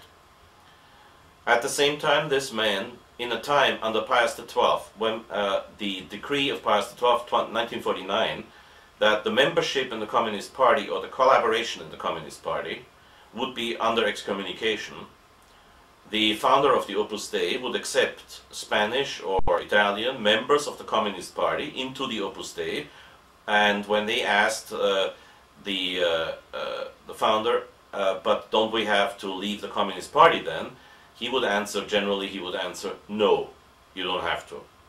That's public disobedience to a valid and validly promulgated decree by Pope Pius XII. By the way, John the 23rd did the exact same thing when he was still Angelo Cardinale Roncalli, Patriarch of Venice. He sided with the Communist Union in Venice against the Italian government. Now, however that might have been under particular circumstances justified in the sense of a local justice, it cannot be justified under the aspect of obedience to a public papal decree that put the collaboration with the communists under excommunication. So even the case of John the 23rd has to be considered most probably invalid, also for other reasons which I will mention. And now the worst thing about it is they not only try to canonize, which of course officially has happened last Sunday, but in my eyes is not valid. They tried to canonize somebody who, for example, in his books was at least very close to heresy, if not a heretic, very close to heresy. Pius X, in his Pascendi Dominici Gregis, explicitly condemned and warned of the doctrine that would constitute the laity as the basis of the church. That's in Pascendi Dominici Gregis when he talks about the modernists being divided in progressives and conservatives. And then he says that the progressives are the ones who want to establish the laity as the foundation or the basis of the church. Well, this is exactly what the founder of the Opus Dei said. And here's another thing you have to see. The former personal secretary of the Opus Dei, later the successor to José María Escrivá de Balaguer as the leader of the Opus Dei, now being under examination for the causes of the saints, mind you. That's how fast it goes with the Opus Dei. Alvaro del Portillo, in his introduction to the Footprints of the Sower, I think that's the English title of the book, I only have it in German, said that Gaudium et Spes of Vatican II, which is a blasphemous decree, by saying Gaudium Spes number 12, that the believers and non-believers unanimously agree that all the activities of human beings are directed towards man as its center and summit. This is a perfect substitution of God with man. And now here, the secretary and successor of the founder of the Opus Dei claims that this was actually, this whole document, Gaudium et Spes, was actually the mind of the founder of the Opus Dei. And that again corresponds with his own statements in his own books. So we are dealing with a person who was at least close to heresy, who was publicly disobedient, and who certainly did not have an ounce of humility. Because a humble priest, especially a Spanish priest, if he is humble, would never first of all, get rid of the name of his mother. It's a long-standing, I don't know exactly how long, but long-standing Spanish and Portuguese tradition that your family name is twofold. You'll always have first the name of your mother, and then you have the name of your father. José María Escrivá de Balaguer was not born as José María Escrivá de Balaguer. He was born as José María Escribá Albás. Escribá with a bravo, B, bravo, B as in bravo, Escribá. And his second family name was Albás, A-L-B-A-S, Alpha Lima Bravo Alpha Sierra, for those who know how to spell. His name was Escribá Albás. Albás was his mother's family name. The first thing he did, this inspired example of humility, he threw out his mother's name and assumed a de Balaguer, which is sort of local nobility. The perfect example of humility. This perfect example of humility later on, in an even greater display of humility, arrogated the title of the Marquis of Peralta for himself. This is all of documents, what I'm saying. Now how come that a humble Spanish priest, the Grand Master of Humility, founder of the Opus Dei, would request the title of a Marquis for himself, higher than a Count, just between the Count and the Duke? Not John Wayne, but the Duke. I mean, the noble title, Duke. How come he would assume that title? Especially in such an absurd context, because the Marquis of Peralta is not a hereditary title. There was a guy back then in the 16th century who did a favor to the Emperor Charles V, and Charles V said, well, what do you want? Can I do something for you? And the man said, yes, Your Majesty, I'd love to have a pension, so I won't have to work. So Emperor Charles V made him the Marquis de Peralta ad personam, personally, like the English Sir. If you're the son of a Sir, you're still Mr. And the son of the Marquis de Peralta was a Mr., a Senor. How could the founder of the Opus Dei want or deserve, as a matter of fact, the title of a Marquis who existed once in Spanish history? Why would he want a Marquis that was never his and could not be his, neither from his father's nor his mother's side? Is that what you call a perfect example of humility? Hi John, you can call me a Count from now on. I'm Fr Hesse to you, okay? Of course he got the title because by the time he wanted that title, the competent ministry in Spain was already in the hands of the Opus Dei. That's how things work. And here you have a man canonized for his humility, because there can't be a saint who is not humble, canonized for his humility. So you have the holy Saint Marquis de Peralta. Saint José María Escrivá de Balaguer, comma, Marquis de Peralta, humbly born as the Jose Marie Escriba Albas, Escriba being a Jewish name, Albas being a Jewish name, by the way. Escriba, bravo. I spell it for those who are interested. Echo, Sierra, Charlie, Romeo, India, Bravo, Alpha. Is the Spanish word for scribe. There are people in this country who still have the German name Schriftgelehrter. Schriftgelehrter means scribe. Escriba means scribe. And the Spanish word albas doesn't mean white. White in Spanish means blanco. Albas, which is derived from the Latin alba, albas, albus. The priest is wearing an alb because it's white. Albas in American would be spelled Weiss. W-E-I-S-Z. Whiskey, Echo, India, Sierra, Zulu. Weiss. Somebody whose name is Shmuel Weiss, you don't have to guess if he is a Jew or a Gentile. You know it. So his name was actually Joseph Maria Schriftgelehrter Weiss, or Joseph Mary Scribe Weiss, or Weiss. Why does the man assume a Spanish name? Was he ashamed of being a Jew? A saint was never ashamed of being a Jew. Petrus, Paulus, Andreas, Jacobus, Johannes, the 12 apostles were not ashamed of being Jews. Paulus said, I'm a Jew, after his conversion. He was not ashamed of being a Jew. Now, how could someone become a Catholic saint if he was ashamed of being Jewish? When St. Paul said you have to be a Jew to the Jews, a Greek to the Greeks, and a Roman to the Romans.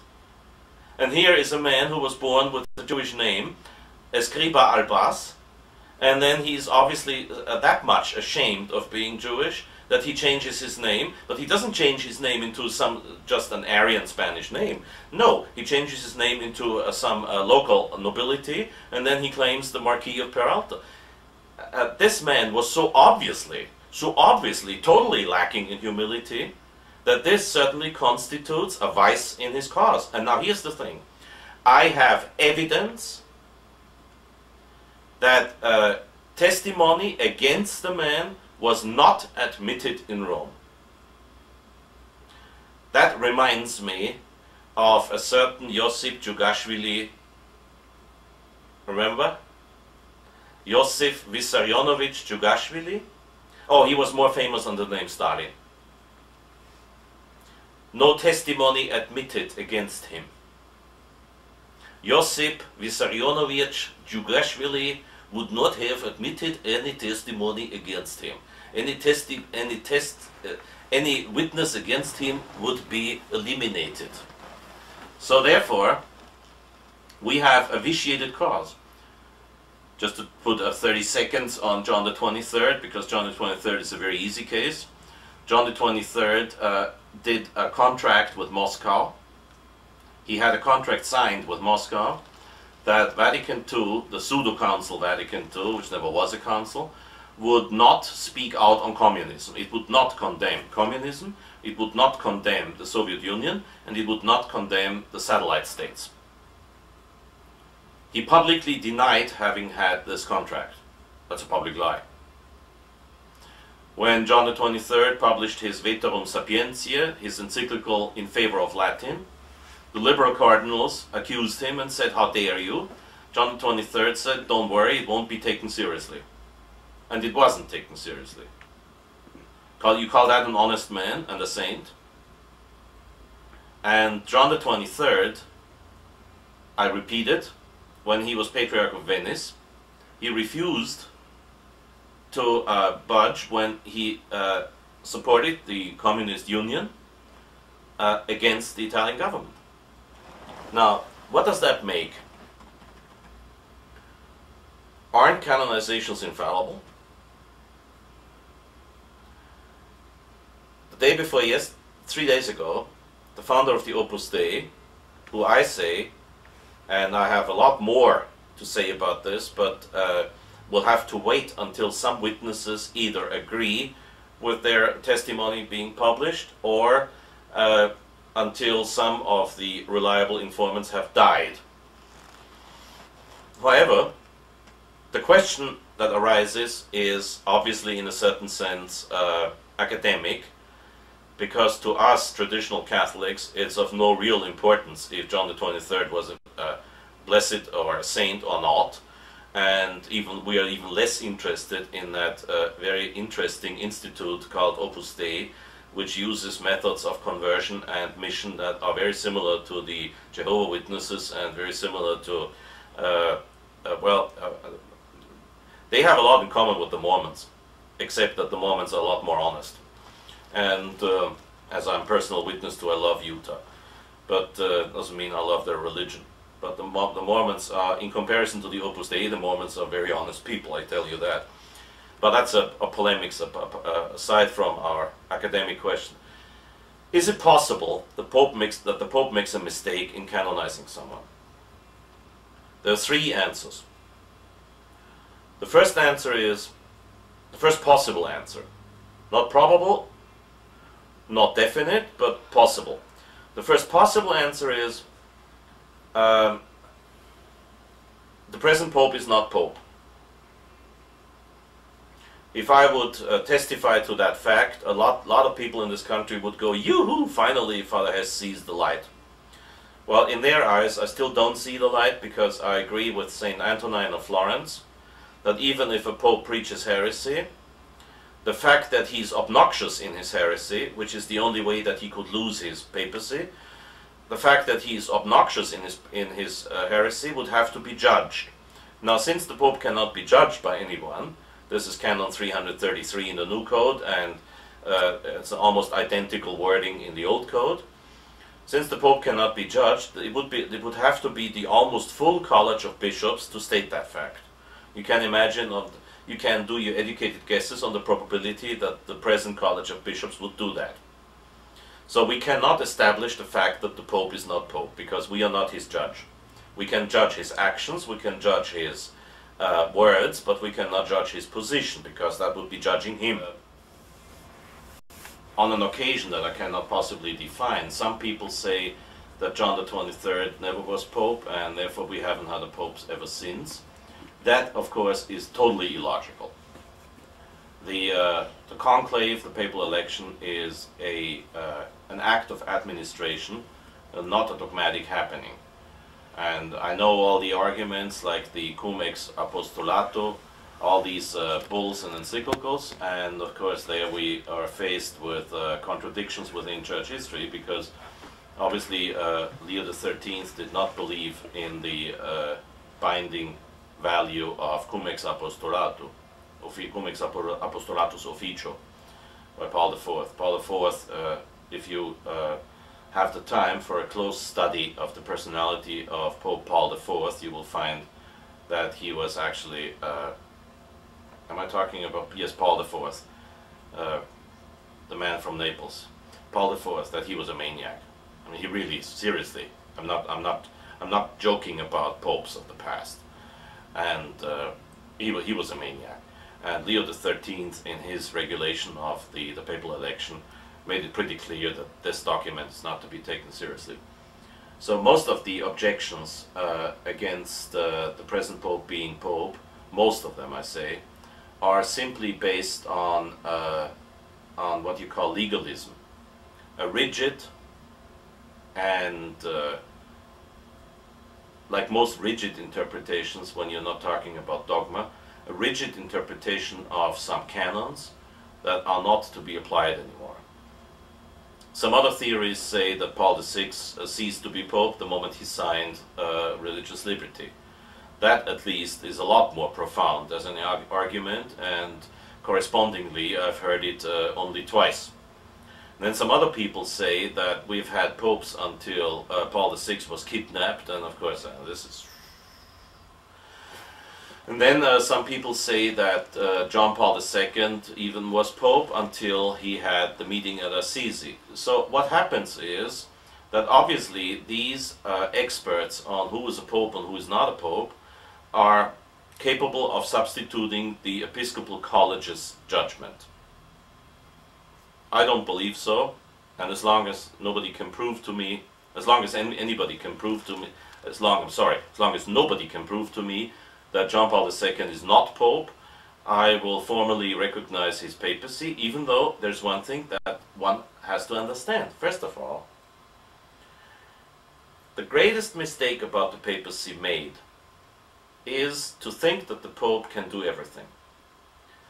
The rector of the French seminary in the 1920s, when the later Archbishop Marcel Lefebvre would be studying in that seminary, said that now that Pius X has exposed the viciousness of modernism, we are still facing the worst of all possible heresies. The heresy that the Pope can do anything. I have right here a German translation. So what I'm giving you is basically an English translation of the German translation of a Latin original. So indulge with my lacking infallibility of what I'm doing now. I'll give you the gist of it. I swear not to diminish or change or admit any novelty in the tradition that I have found preserved by my God-willed predecessors. All the more I will be the faithful disciple, the truly faithful disciple, with all of my burning dedication as the successor, and to keep, with all respect, all of my force, all of my efforts, this handed down treasure.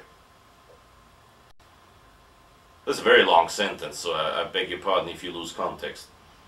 Everything that is in contradiction to the canonical order, whatever it may be, to clean.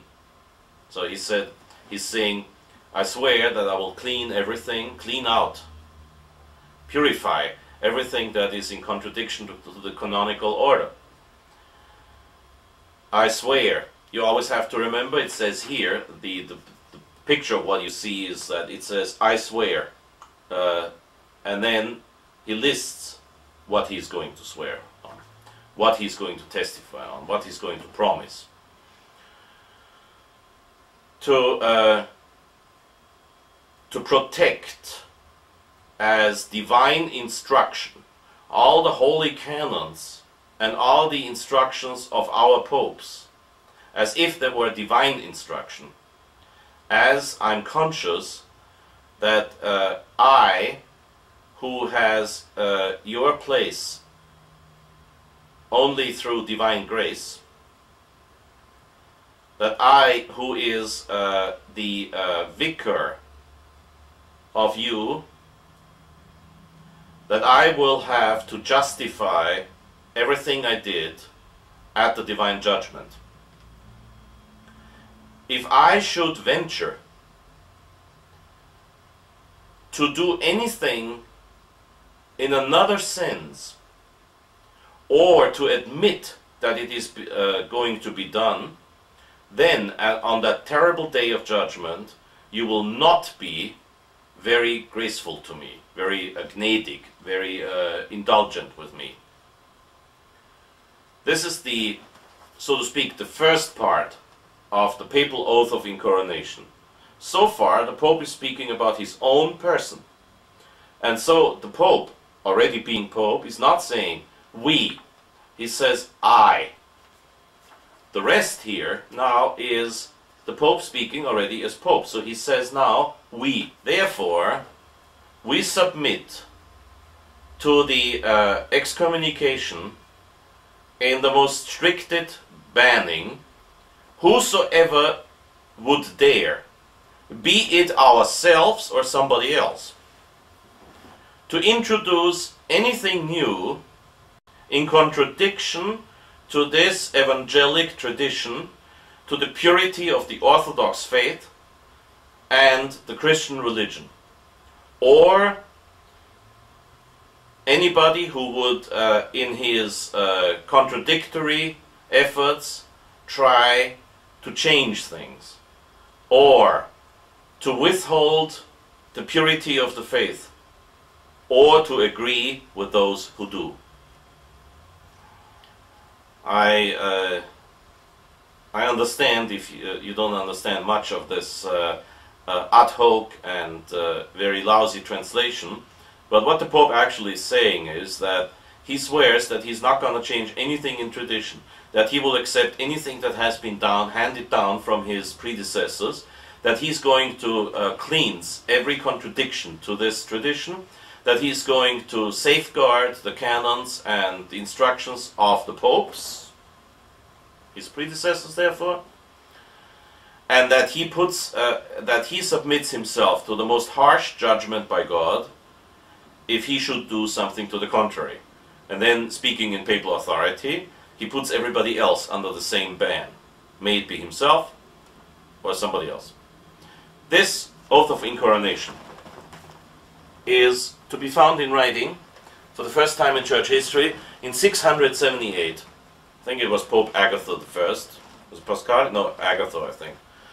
And it has been submitted in writing to all the heads of state in Europe. That means the emperors of the Holy Roman Empire of the German nation, and it has been submitted to the kings of France until Boniface VIII, who was Pope until 1303.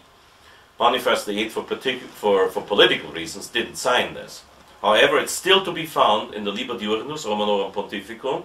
That's sort of the diary of the popes. So this thing here has been signed. Over 600 years it has been signed by the popes, and ever since then it has never been contradicted. This is what you call church tradition. The Pope has to submit to tradition. Therefore, the Pope cannot do everything. Matter of fact, papal authority, ever since people started to misunderstand the infallible definition of infallibility, most people are under the common error of thinking that the Pope can do everything. If the Pope dyes his hair green, you will do so. You will do the same. If the Pope says that you must not eat apples, you won't eat apples. That's not the way it is. The Pope is entirely subject to his predecessors, unless you talk about discipline and church government. In matters of faith and moral, he's bound. He's also bound in matters of canonical tradition. Example, the question if a priest may marry or not is certainly a disciplinary question and not a question of faith. And yet, it has been recommended ever since St. Paul, and it is a law for almost 1,000 years now. So a pope could not, in the future, abolish celibacy because it has become part of what you could call the status ecclesiae, the state of the church. In a way like we have the United States Constitution, which unfortunately is step by step done away with, thanks to the recent presidents and you know what. And in the constitution of the church, there are certain things that, while they were only recommended at the beginning, they have become a law long ago, and popes cannot change that. If you think that the Pope can do anything, you will either have to follow him into his heresies, or you will have to declare the see vacant. And since most people have a problem with distinctions and have a problem with complicated answers, they decide for the simple answer, and they will say, for the simplistic answer I should say, because simple answers usually are true, but they decide for the simplistic answer by saying, oh, we don't have a Pope, and the others say, well, you just got to do what he says. Therefore, I think that this point is not a solution to our question. There is a second possibility of solution, a very, very daring one. very daring one.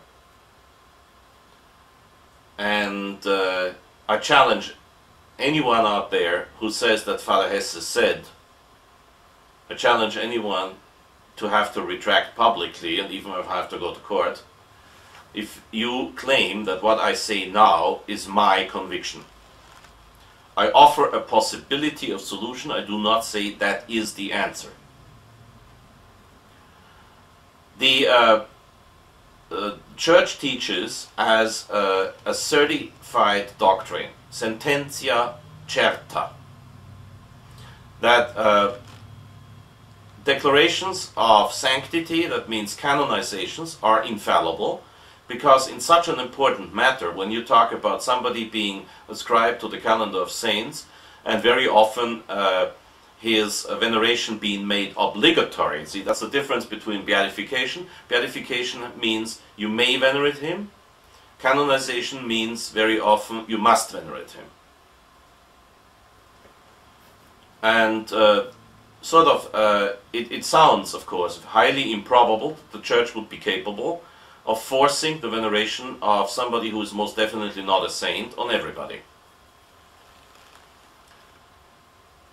One could argue that, and that's the reason why I went into such an elaboration to explain the procedure of examining a future saint's life and his miracles. One could argue that since the whole procedure is what you call, it's not evidence and proof, but it's circumstantial proof. You're talking about circumstantial proof. I mentioned the example of Emperor Charles I, when some people in Madeira who were asked if it was actually the novena prayed in honor of the last Austrian emperor would be the cause of their miraculous, what do you call it, cure, or the miracle that cured the bone cancer. They would say, well, yes, Father, but you see, at the same time, I was saying 3 rosaries instead of 1. And then, of course, he would say, okay, was it Our Lady who did the intercession, or was it the emperor? You have circumstantial evidence. It would be much easier if you faced with something that a whole village, the parish priest publicly announces that the whole village is going to say a novena in the honor of Saint Charles, Emperor of Austria, in order to have the child of Mrs. Schmalzhuber being cured of its bone cancer. And on the 9th day of the novena, the child suddenly is cured. See, this is something that you would easily consider as evidence. But mostly things are more complicated. And whenever you face the final papal approval that yes, his life was a saintly life, and very obviously he must have been the one whose intercession we have to thank for as regards the 2 miracles confirmed, we are lastly dealing with circumstantial evidence. Obviously, the Holy Spirit can give his inspiration and his sort of guarantee also for the results of circumstantial evidence. Yet, somebody could argue and say there have been cases when something that had the status of certified doctrine of sententia certa later on was contradicted. I don't know of any case, but there might be an argument. Possibly one could say, well, we have to face the fact that canonizations are not infallible. I am not saying that. I believe that canonizations are infallible, so I do not accept solution 1 and I do not accept solution 2. Solution 3 is, in my eyes, the most understandable. How can a pope, whether he's pope or not, because he doesn't have he has universal power, but he's not omnipotent. There are many things the Pope has no right to decide about. And there are many things that the Pope will vitiate his own decision if he does it under certain circumstances. The Pope most definitely sort of revolutionized the procedure for the causes of saints. He abolished the devil's advocate. He did not admit contrary testimony in some of the cases that he had to deal with. Doesn't matter if it was him or some official in the Roman Curia. The Pope is always responsible for everything that happens in the Roman Curia. And so you could say, because of a defective procedure, he cannot come to a decision. And because of his defective procedure, and because of that he cannot come to a definite answer, he cannot pronounce an infallible judgment, even though it sounds like it. That's another solution. It's a possible solution. I think it's even probable, and yet I'm still not satisfied with it. It might as well be a combination of both. That on one hand, the way the Pope has changed the procedure for examination of the life of the saint, the way the Pope has changed the procedure of discussion, will invalidate any attempt to canonize or beatify anyone, in which case even the case of Padre Pio would have to be re-examined. I firmly believe in the validity of the case of Padre Pio, but if the cause is vitiated, the procedure is vitiated, a future Pope, for the sake of formality, will have to redo the canonization of, or confirm the canonization of Padre Pio, whom, I mean, my very good friend and whom I consider a very reliable source on Padre Pio, Fr Gruner, said that he most firmly believes in the authenticity of the case of Padre Pio. Doesn't keep me from thinking that a future Pope will have to explicitly, formally confirm that sanctification, the canonization. And then there's another thing. We have said that the formula of canonization only means the man is in heaven. Does not mean that he has lived a saintly life. Is that possible? Yes, of course it's possible. Remember John Wayne? John Wayne certainly was not the most shining example of a heroic, virtuous Catholic life, and yet he died with all the sacraments. Do you remember the fact that extreme unction is, if there is an act of contrition, extreme unction will confer a plenary indulgence? Doesn't a plenary indulgence mean that you die without temporal punishment? Doesn't that mean that if somebody, even if he lived a less than Catholic life, on his deathbed receives all of the sacraments, including extreme unction, and that very moment dies without a bad thought?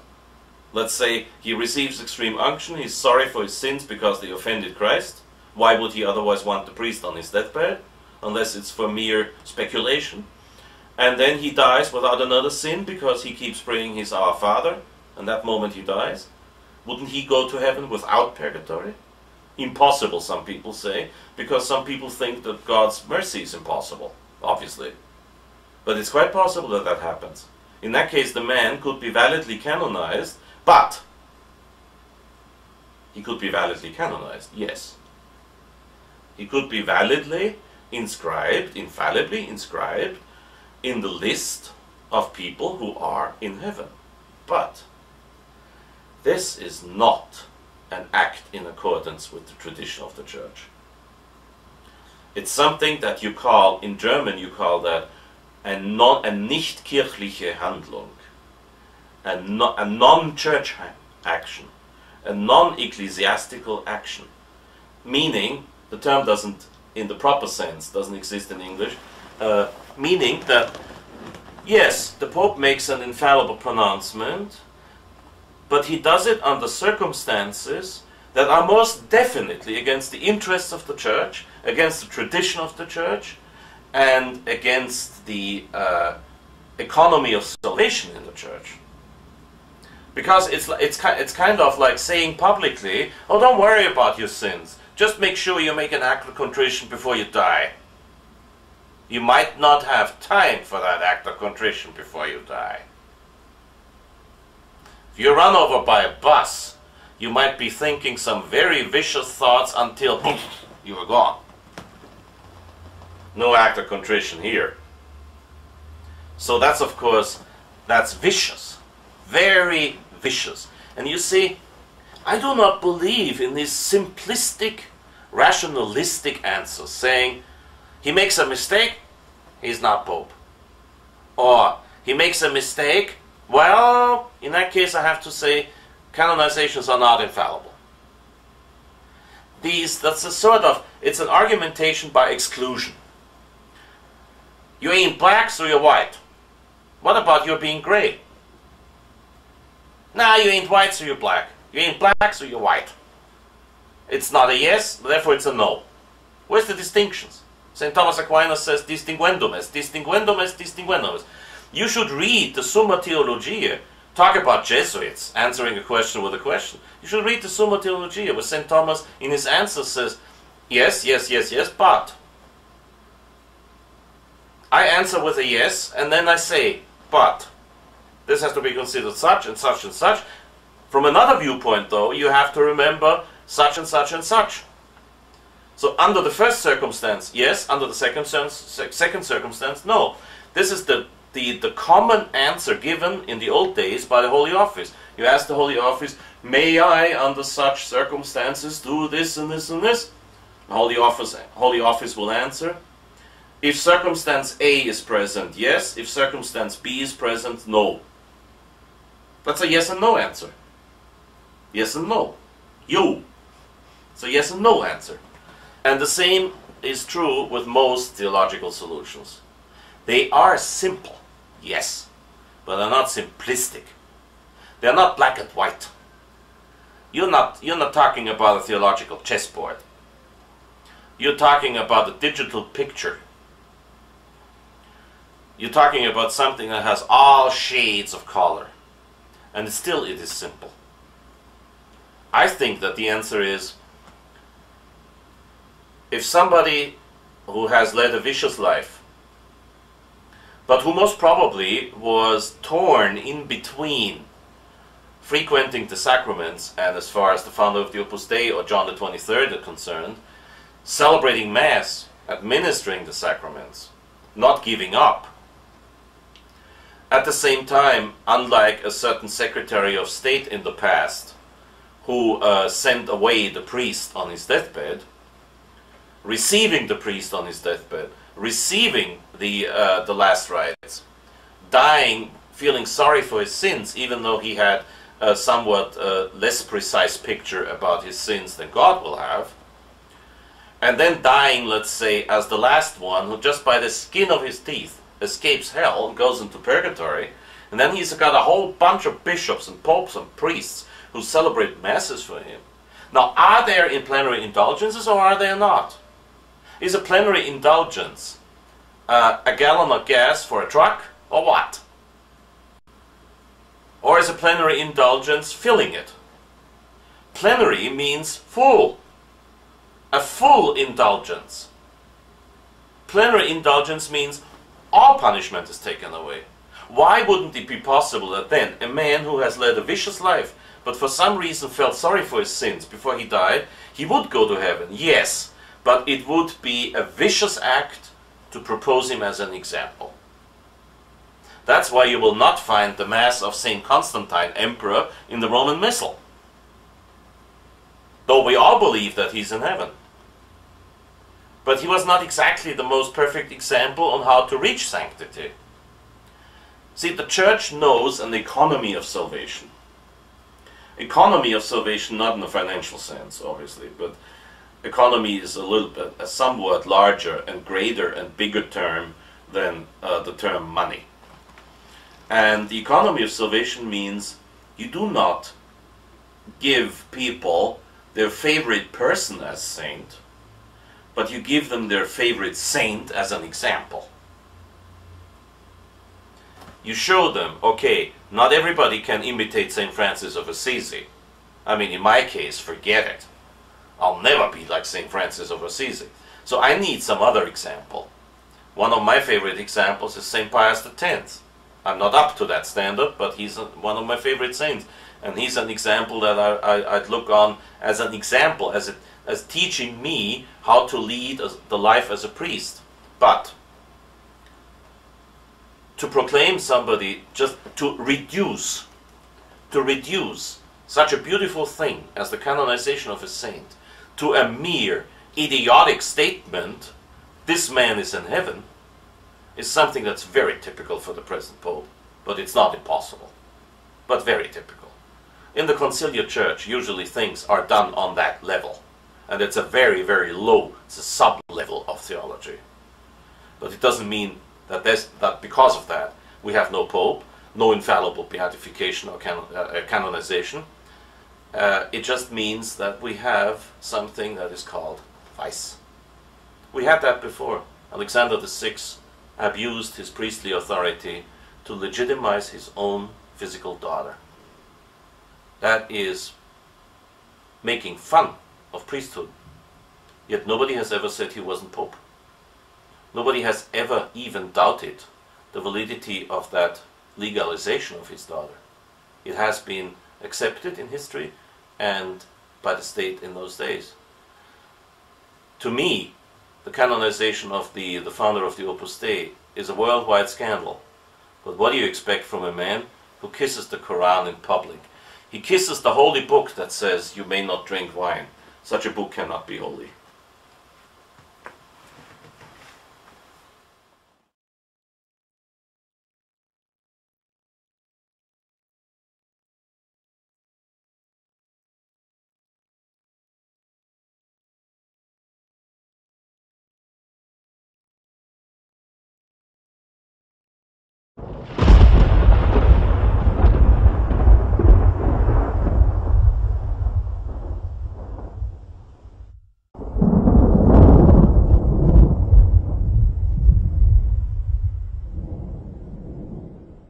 And now I want to introduce Fr Gregory Hesse.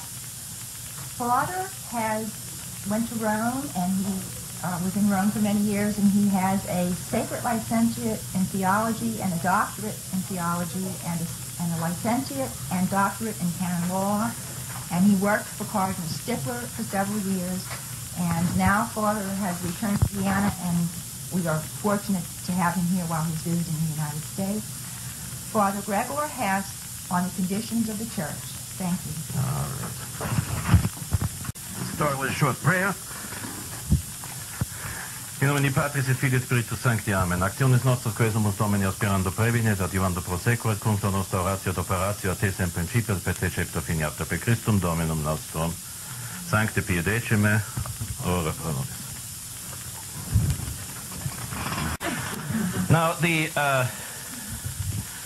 the whole mess Father Hesse is going to talk about started, well, it goes back to the original sin, of course, but it started in an intensive way at the end of last century when Pope Leo XIII, who was a very good pope and a very intelligent pope and a very erudite pope and a very gifted pope, but not exactly the best, how shall I say, he didn't know people.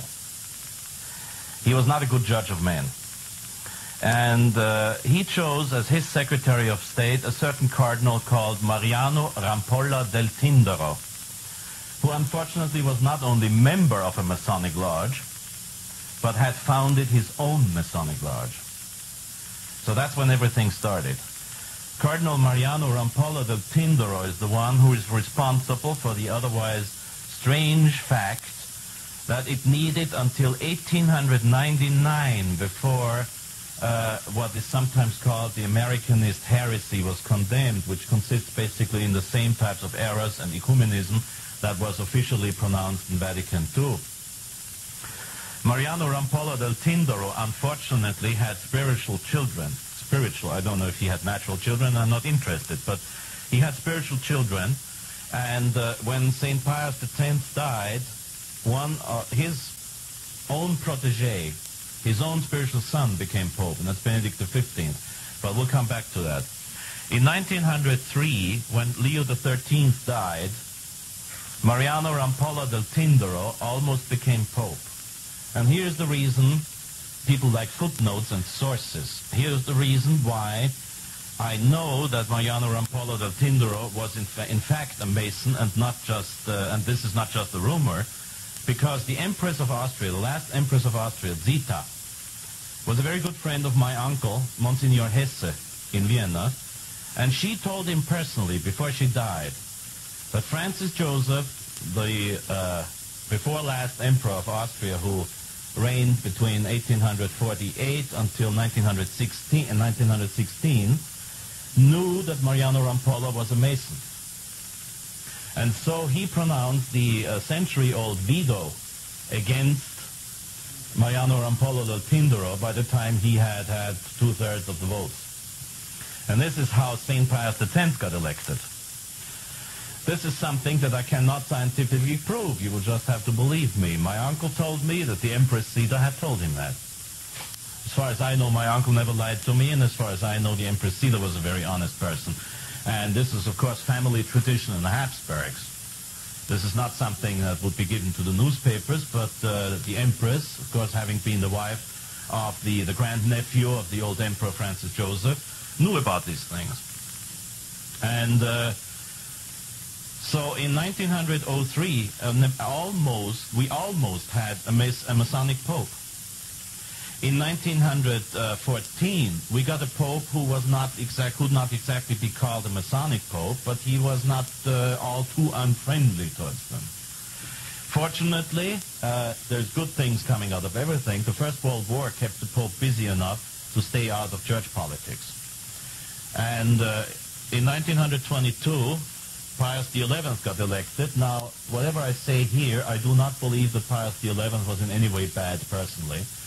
But again, naive and too trusting, he appointed a certain Cardinal Gaspari, who had been the Secretary of State under Benedict XV, to be his Secretary of State.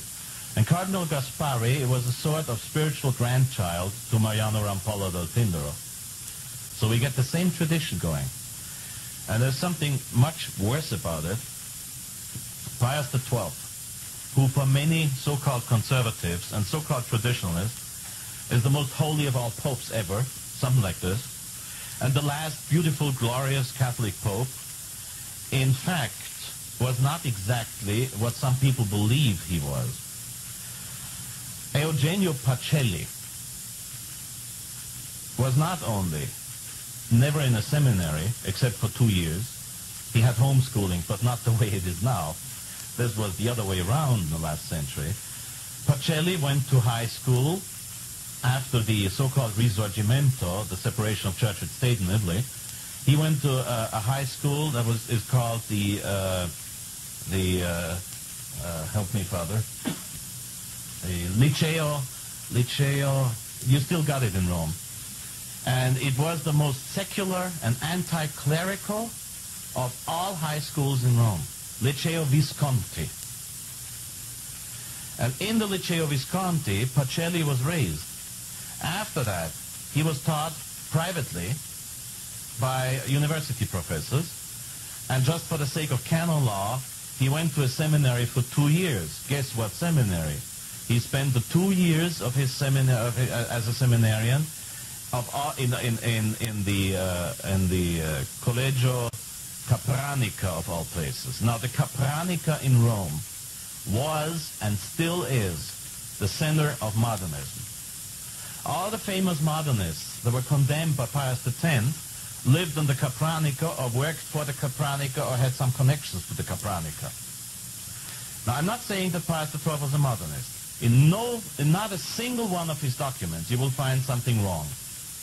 I mean, you can always interpret things in a negative way and find faults even with the greatest church fathers' writings. But not a single piece of Pius XII's writings could be called anything but Catholic. The problem with Pius XII is what he did. And here is what he did. I do not have to tell the people present, not yet, not today, that you cannot touch liturgy. Father Trinchard in his book makes that evidently clear, and he's absolutely right about it. No pope and no other person, therefore, has the right to touch liturgy, to change liturgy, or to create anything new in the liturgy. Pius XII did. In 1949, he discovered a certain teacher at the Lateran University in Rome called Annibale Bonini. Does that ring a bell, that name? It was Pius XII who discovered Bonini It was Pius XII who funded Bonini. It was Pius XII who gave Bonini the power to change things. Before I forget to say that, John the 23rd, the moment he was Pope, threw Bonini out. Needless to say, Paul VI had him back immediately. But Pius XII asked Bonini to reform Holy Week. Now, there's two parts of the Roman Missal: the Ordo Missa, the unchangeable part, and the Propers. Now, the most important part of the Propers is Holy Week, needless to say. And he wanted Holy Week to be changed. I have to remind you of the fact that the ceremony on Good Friday, the Mass of the Pre-Sanctified, is the oldest part of the entire Latin Roman liturgy. The Mass of the Pre-Sanctified most probably goes back to the times of the Apostles. I mean, as is. Until Pius XII. There's no time tonight, unfortunately, to explain the changes. I would like to give a 3-hour conference on that, and it would be worth it, but you just look it up. You try to find a missal that was printed before 1949 and one that was printed after 1955, and you compare the changes. And you will be surprised. There's one change only that I'm going to point out. In the old liturgical rules, there's a reason why you will never see a black curtain on the tabernacle. Even in a Requiem Mass, the curtain on the tabernacle has to be violet as reverence to the Blessed Sacrament. Now, with that in mind, as an excuse, Bonini in 1950 and 1949 changed the Good Friday liturgy around, and instead of wearing a black chasuble all through Mass except the Adoration of the Cross, the priest now wears a black cope until the communion rite, and then he wears a violet chasuble at the communion rite. Now, the excuse for this change, which was unheard of in the Catholic Church, the excuse for this change was reverence to the Blessed Sacrament. But at the same time, they abolished the incense. In the old days, before 1949, the Blessed Sacrament, first of all, no communion to the people, and I refused it on Good Friday. The Blessed Sacrament was kept on a side altar that was beautifully decorated, and then after the Adoration of the Cross and the Improperia, the priest would, in a solemn procession, pick up the Blessed Sacrament, carry it over to the altar, and all the way it would be incensed. It would be incensed at the special side altar. It would be incensed with the thurifer walking backwards, and 2 of them, as a matter of fact, on the way to the altar, and then he would be incensed on the altar. And after elevating the paten with the host, which is not to indicate consecration, but just to show our Lord to the people, the priest would not just genuflect, but make a reverence down to earth, which is exactly how the consecration was done in the early days. Before they had to stop insisting on it because old priests and old bishops were not able to perform that anymore. And this is one of the most fundamental changes in reality, because it's the first time that any pope ever dared to attack or to touch the oldest part of the entire liturgy. Now, in the Eastern churches, you still have pre-sanctified masses on the Ember days. But in the Catholic Church, the Mass of the pre-sanctified Good Friday is the last one left. Was the last one left, because now, of course, forget it. So this is just to show you what Pius XII did. Don't ever think that Pius XII was the last conservative pope. He was anything but conservative. He was Catholic. He had the faith. He proved this in writing. He gave it to us in writing, so to say. But in his actions, he was the first pope of the new church. And don't forget, König, Alfrings, Döpfner, Swinens, Leonard, and all these people were appointments by Pius XII. He chose them. And don't tell me, yes, but he didn't make them cardinals. That's not true. He didn't make them cardinals because he didn't want to make them cardinals, but because after 1953 he did not appoint a single cardinal anymore. And don't tell me that he wanted to get rid of Montini by making him Archbishop of Milan. Please don't. Because Pius XII was not an imbecile. Pius XII knew that the Archdiocese of Milan had given to the Church the Pope who made him Secretary of State, Pius XI. Pius XI was Archbishop of Milan. So if you want to get rid of a Monsignor, you do not make him Papabile, right? And the only reason why Montini was not a cardinal in 1958 is because nobody got appointed anymore after 1953. So we have to notice, sadly, that the influence. Now, parenthesis, I am firmly convinced that Pius XII did not realize what he was doing. But this is not the point of the conference here. We are not sitting in judgment over poor Eugenio Pacelli. We are discussing historical facts and nothing else. And as a historical fact, Pius XII was not a conservative pope. He was not a traditional pope. He was just barely Catholic in his writings.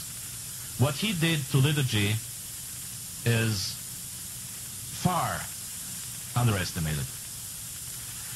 In 1958, when Pius XII died, the only part of the Roman liturgy that was intact and well preserved all over the world was the canon. Nothing else. In 1949, Pius XII gave permission to the Chinese to say Mass in the vernacular, except for the canon.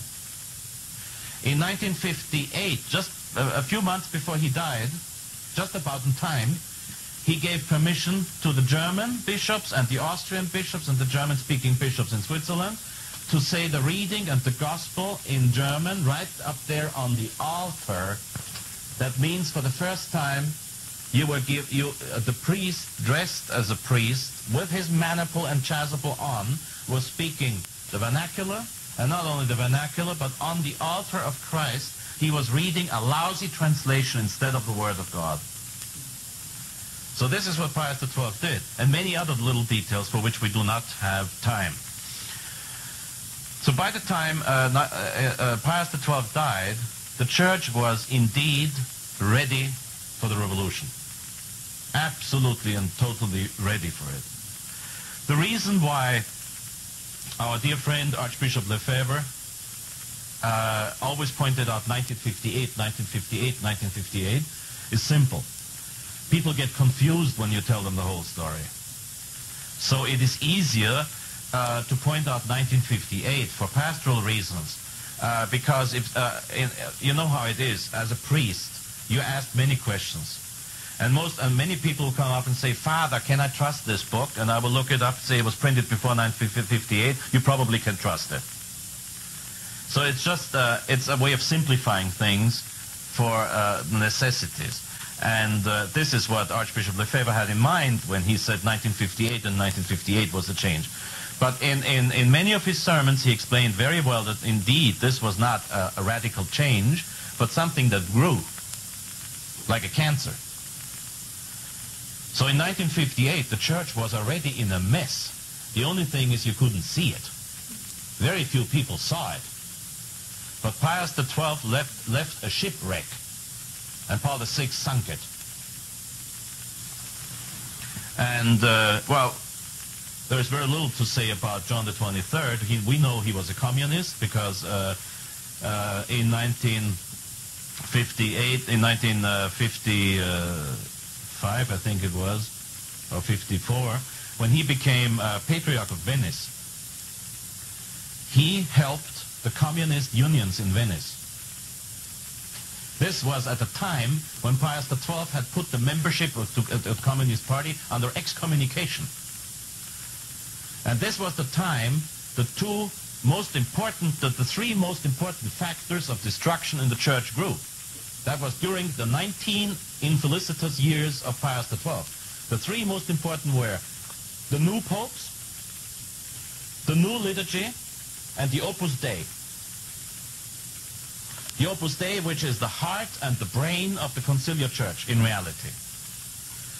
The so-called, and that will have to be taken back in the future, the so-called blessed José María Escrivá de Balaguer admitted members of the Communist Party, and mind you, I read this in books published by the Opus Dei or endorsed by the Opus Dei. I do not make the mistake of quoting other people against the Opus Dei. Pius XII admitted, José María Escrivá de Balaguer, the founder and the first prelate of the Opus Dei, admitted members of the Communist Party into the Opus Dei without asking them to leave the Communist Party in a time when membership in the Communist Party was under excommunication. So far about Blessed José María Escrivá de Balaguer.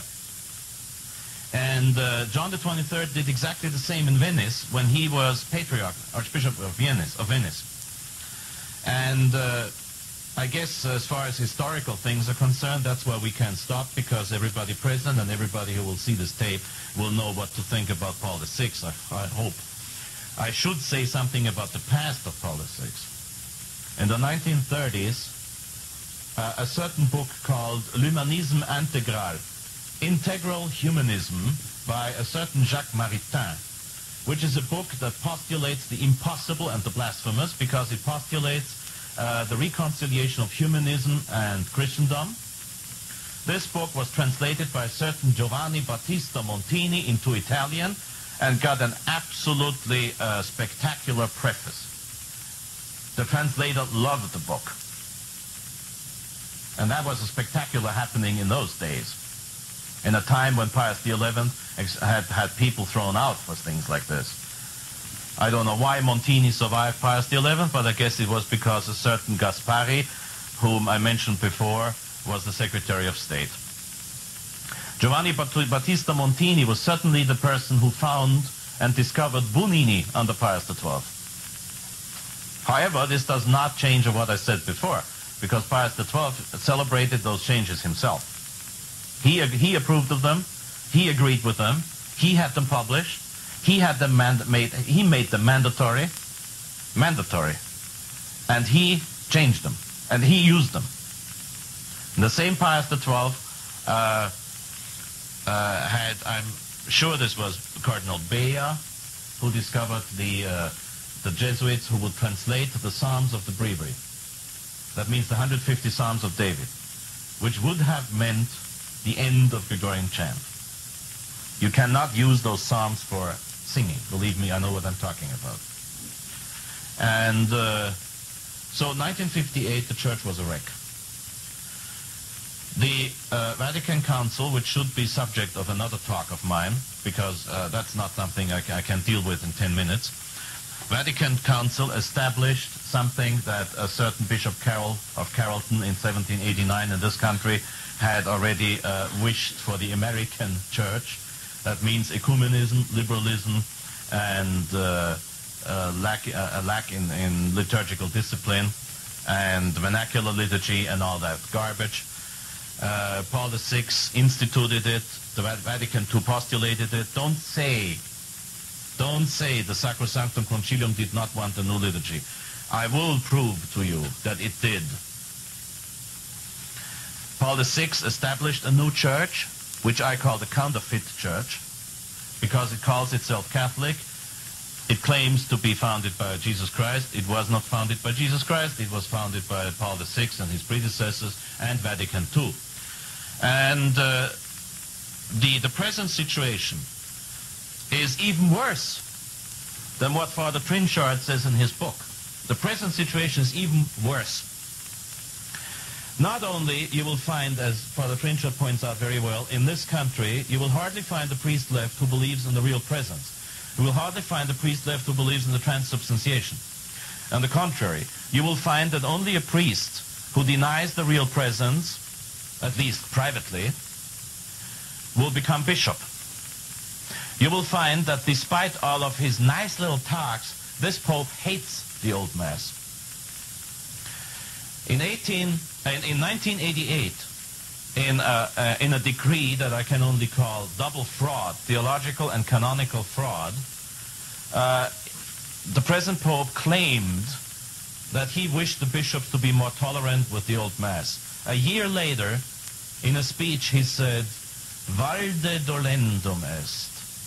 It is very hurtful to me that there are still some people left who cling to these forms of worship. So for the present Pope, these are just the traditional Latin Mass, the only Mass of the Latin rite. The in eternum, forever canonized Mass is just another form of worship. And this is so bad that today it is impossible to be promoted in church government in Rome without saying the new Mass, without defending Vatican II, and without denying dogma. That means it is a fully and completely heretical church, and Bishop Tissier de Molleret of the Society of St. Pius X very, very rightly said it is a Gnostic sect. Gnosticism is something which we know to be in deep down a satanic rite and a satanic belief and a satanic religion. And the counterfeit church, the conciliar church, is a Gnostic sect. And this goes to the point that I do not refer to the very untrustworthy book of Malachi Martin, Windswept House. I refer to information from inside the Vatican. I don't know about any satanic consecration ever done in a chapel in the Vatican. I know that there are active Satanists in the Vatican. I know that one of the secretaries of the present Pope was threatened with his life, finding graffiti in his own apartment, which is a very secure apartment inside the Vatican. He found satanic graffiti, painted with blood. And they tried to murder another secretary of the Pope, because this present Pope is not good enough for them, believe it or not. When you want to realize in what a state the church is, then first you have to see in what a state this Pope is. I believe that this present Pope has never had the Catholic faith. His documents prove that to me. Because in his documents, I quote, Catechesi Tradenda number 32, he is quoting Dignitatis Humanae number 3, the Pope speaks plain heresy. I do not say that makes him cease to be Pope. I do not say that. It's material heresy. He just writes it. He doesn't say, I want to say something different from the Council of Trent. He does not say, the Council of Trent said, but I say. He just says, I'm perfectly within tradition when I say that a Protestant can be saved through the efforts of the Protestant churches. So that's material heresy. Material heresy doesn't necessarily make him to cease Pope, and a future Pope will have to decide that question anyway, so we cannot endorse and help the sedevacantists. But when you realize in what a situation we find the church with this Pope, and when I tell you that this Pope is by far not good enough for them, not heretical enough, not modernist enough, then you know what the church looks like. And I'm talking about not just a minority clique in the Vatican, but I'm talking about the majority of the bishops. I'm talking about the majority of the clergy, to whom this Pope is the symbol of conservatism. They just collected signatures half a year ago, they collected signatures in Austria against this Pope because he's too conservative. He's not open enough, not accommodating enough, not ecumenical enough. And here you talk about the Pope who worships nature with animists in a sanctuary at Lake Togo in Cameroon in 1986. And in this regard, I recommend Daniel Leroux's book, Peter, Dost Thou Love Me? And the worst thing is, I do not see, humanly speaking, I'm not a prophet. I cannot argue with God's providence, and I cannot argue with miracles. But humanly speaking, I do not see the slightest chance of a next Pope being elected who would be better. I got to know many cardinals in Rome. The few ones who are better than this Pope do not stand the slightest chance, as far as I'm concerned. And you wanted to hear what the situation in the church is. This is what it is. This Pope is not good enough for them.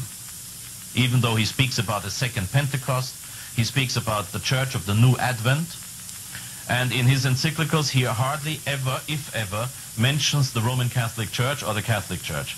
In his first encyclical, Redemptor Hominis, which is usually called which is usually the program encyclical of a Pope, he does not mention the word Roman Catholic or Catholic Church even once. Not once. But he speaks about the conscience of the church. You, living in this country, you just have to switch on TV and you will, this will sound familiar. Conscience of the church. It's all psychology, not theology. And he speaks about the Church of the New Advent, which for this Pope, who 3 times in a row already claimed that he's not a millenarian. However, the year 2000 seems to be the most important thing for him. And which is ridiculous. It shows that he's a superstitious pagan deep in heart. He's an ignorant of theology. He's an ignorant of canon law. He proved that in Ecclesia Dei. And he seems to be a superstitious pagan because he talks all the time about the year 2000, about the new Pentecost, which is dogmatically impossible. And he talks about the Church of the New Advent. What new Advent? And this Pope is not good enough for them? Kyrie eleison. So, questions? Where are we going for? I ain't going far because I'm 82 years old. Well, I can only give a 30-second sermon on that. Everybody present concerned, starting with me, we shouldn't worry about the last judgment. We have to worry about the personal judgment the moment we die. Make sure you stay in the life of grace and don't worry about when the last judgment is going to come. I don't like Catholic form of rainbow press or weekly world news or National Enquirer. Yeah, no prophecies. Go ahead. We heard recently about Rome being upset with the Society of Pius X because of their... Naturally. They're the only Catholic, group left as a group. And they're planning a major punishment. Do you have any insight what that might be? No, but it makes me laugh. It's good entertainment. Will they excommunicate us the second time? I'm quite sure we will be terribly afraid of that. Yeah, right. Now, I have to say for the video, I'm not a member of the Society of St. Pius X, but I work for them and I'm proud of it. Yes? Could you enlarge in the role a little bit of Opus Dei that you mentioned? Yes. Now, the Opus Dei is the intellectual nucleus of the Conciliar Church. It's the brain of the Conciliar Church. Because the Opus Dei will openly admit that it was José María Escrivá de Balaguer who had the idea of Gaudium et Spes, the idea of a church based on the lay people, a church growing from beneath. Which is the church, you have to understand, the church is essentially ecclesiastical, priestly, hierarchical. The church comes from Christ through the Pope, the cardinals, the bishops, and the priests unto the faithful. It does not grow among the faithful.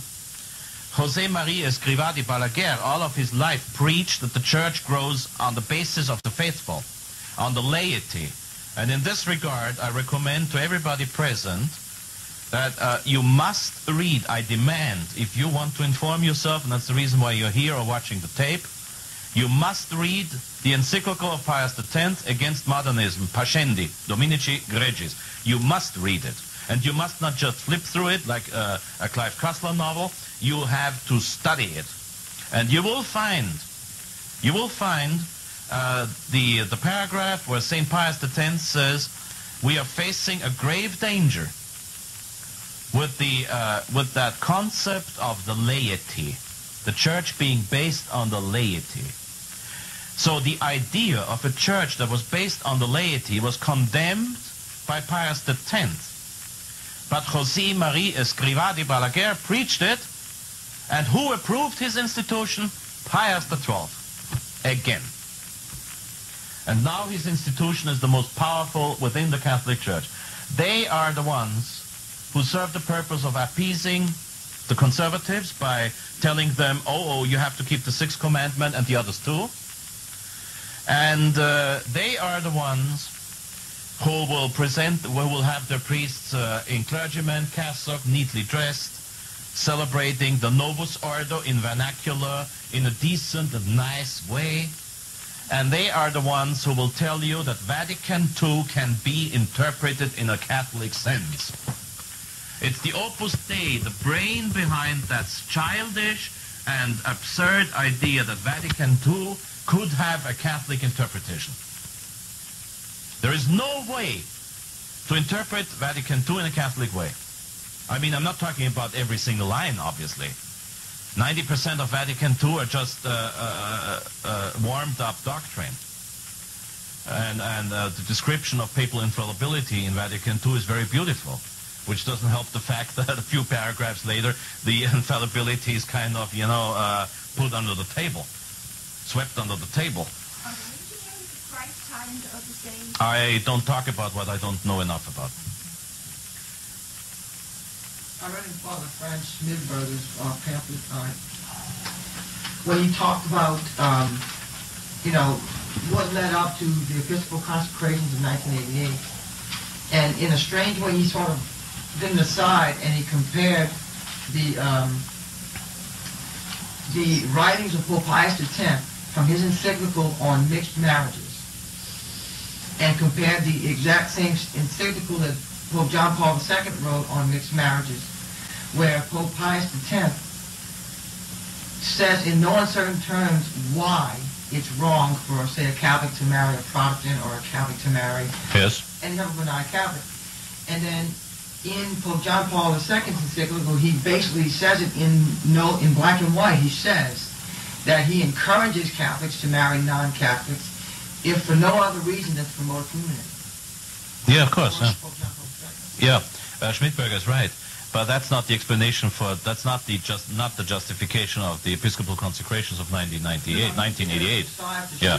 Oh, okay. Yeah. He's right. He's right with that. I've never read anything wrong written by Father Franz Schmidberger. I've never. I read practically everything he wrote, and everything was excellent theology and down to the point. The Episcopal consecrations of 1988 are very, very easily justified. The last canon of the new Code of Canon Law says that the most important law of the Church is to save souls. So with the new rite, which is against divine law, you cannot save souls. You cannot save souls with young people who want to become priests and have to accept a heretical council and an ordo missa that is at least leading towards heresy. You cannot have Catholic priests that way. And there's no official seminary in the so-called Catholic Church that would ordain a young man who does not accept Vatican II and who does not accept the new rite. So in order for the Church to survive, we need bishops. Bishops to consecrate and create priests. And this is why those 4 bishops were consecrated by Archbishop Lefebvre. This was an act of self-defense of the Church, perfectly justified by the law of necessity. And as a matter of fact, the moment, self-defense has to take place the moment you see. If you see a girl raped on the other sidewalk of the street, you can't say, I'm going to help you in an hour from now. You have to act right now and right here. And the moment Archbishop Lefebvre realized and had proof for the fact that Rome was going to trick him into submission, he acted. And he consecrated the bishops. Not because he wanted to, not because he enjoyed it, but because he had to. He was the only one who, except Bishop Castro-Mayer, they were the only 2 ones who understood the situation. They had to act. Yes. How does that relate to Archbishop THUC? You know, I do not know enough about the case to talk about it. We met some priests in Los Angeles. A priest. Yeah. A brother and him and his other brother, they both became priests. And they're traditional priests and everything about... yeah, I do not know enough about it to talk about it. Except they take the static to conscience stand. Which is bad enough. Correct. And according to Father Crenshaw, they've softened their stand there. But they wrote an excellent book of documentation and almost everything that you said about John the 23rd and Vatican II and Paul V was in that book. And it was Well, I got some of my one of my most important sources of information was a book printed in this country by some crazy sedevacantist down in Kansas. You just have to seed through the information. Just take what is worthwhile and what is not. Because these people usually are not theologians and they are not able to do theological distinctions. And before we end this today, I'm going to give you 3 theological distinctions, which I will repeat in every single conference, because you can't hear it often enough. I want you to be able to distinguish between 6 terms. Act and potency. Act and potency. Objective and subjective. formal and material. You don't understand these distinctions, you better don't talk theology. Because the greatest problem today is most priests are completely incapable of distinguishing objective, subjective, and formal and material. And I will give you the explanation. Act and potency is easy to understand. Anything that is in reality is in act. Anything that could be in reality is in potency. So I am a priest in act. I am a father in act spiritually. I'm a father physically in potency. Hope never in act. I am a bishop in potency, I am a pope in potency, and I am a saint in potency, but I'm not a mother in potency.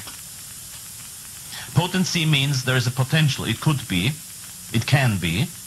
Act means it actually is.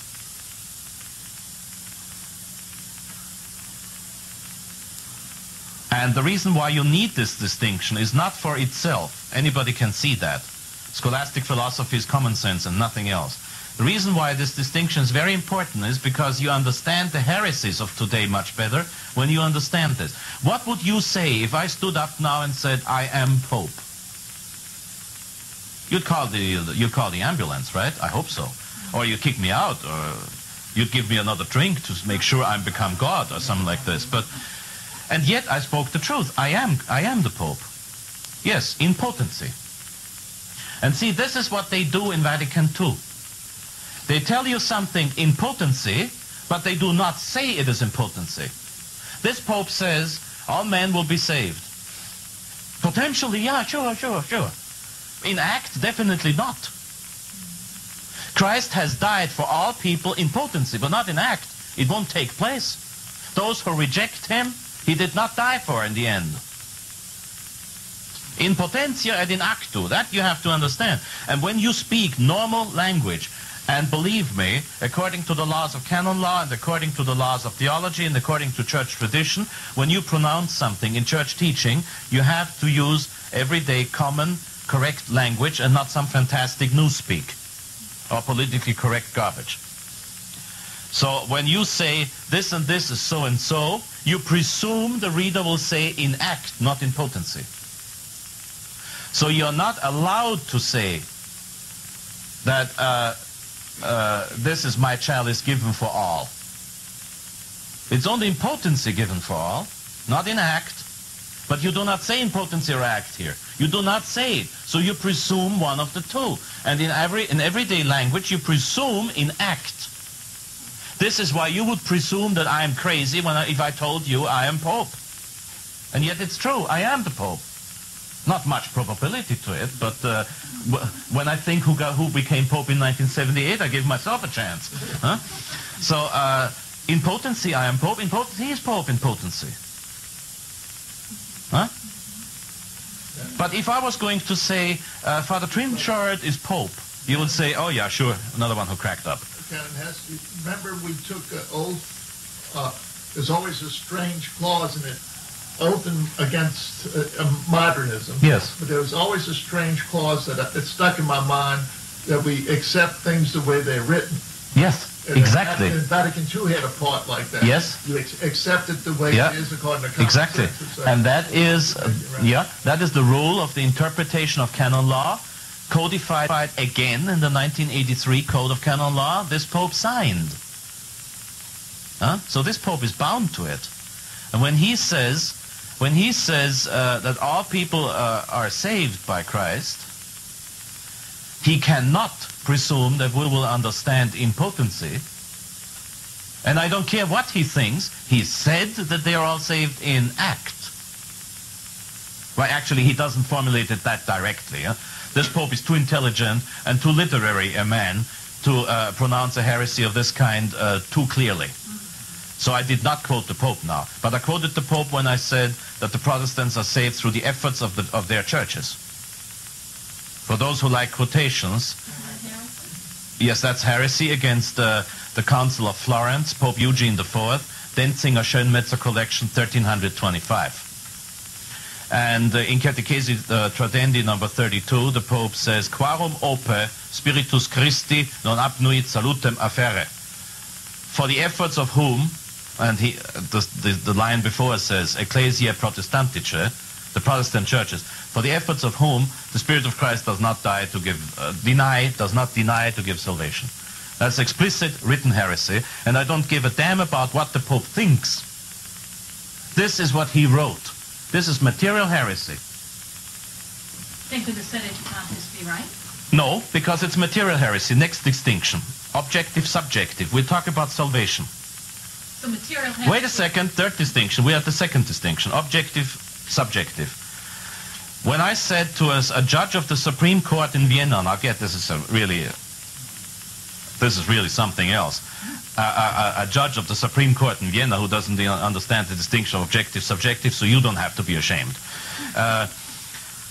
When I quoted Pope Eugene IV, he said, "Are you trying to tell me that all and every single Protestant will go to hell?" And I said, "Your Honor, if you are not able to distinguish subjective and objective, then you should not talk." He was deeply offended, got up and left, and so I had all the peace and the time to explain to those who stayed that we do not have the slightest idea what happens to a Protestant when he kicks the bucket. We don't know. But objectively speaking, he has no chance to be saved. Pope Eugene IV said, whoever is not in union with the Roman Pontiff, may he even think of shedding his blood for Christ, he cannot be saved.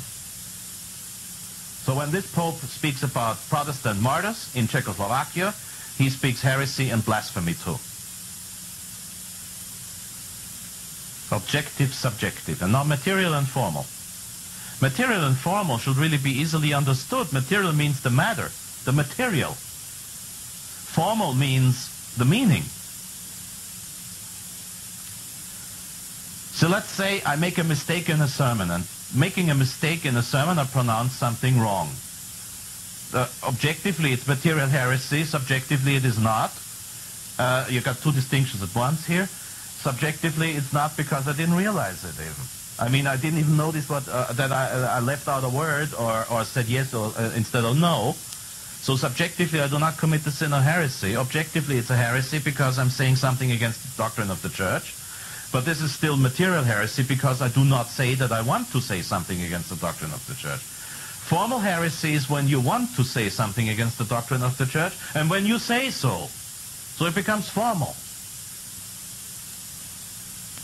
The only way to speak formal heresy is to tell everybody present, the Council of Trent taught that Christ is really present on the altar, but I say he is not. Now that's formal heresy. But if some idiot or warped mind, like John Paul II, say he is a warped mind, then I can prove it. When he says a Protestant can be saved through the efforts of the Protestant churches, and at the same time he claims to be in perfect union with the tradition of the Church, then I would say he's ignorant and maybe a crackpot, and definitely a material heretic, but this is not formal heresy. If he said, I don't care what Pope Eugene IV said, but I tell you that a Protestant can be saved, okay, we got him down. In that case, he most probably would cease to be Pope, I say. Right? But this is not the case. So you have to remember those three distinctions. That's the last thing I'm going to say tonight. Material, formal, objective, subjective, and act and potency. Now, maybe you have to bring in juridical. In other words, with the sede vacantes, who's going to make a decision in the external forum? And that's obvious. That's right, yeah. If this Pope said, I don't care what Pope Eugene IV said, or the Council of Trent, I say something else, then who will judge where the formal heresy starts?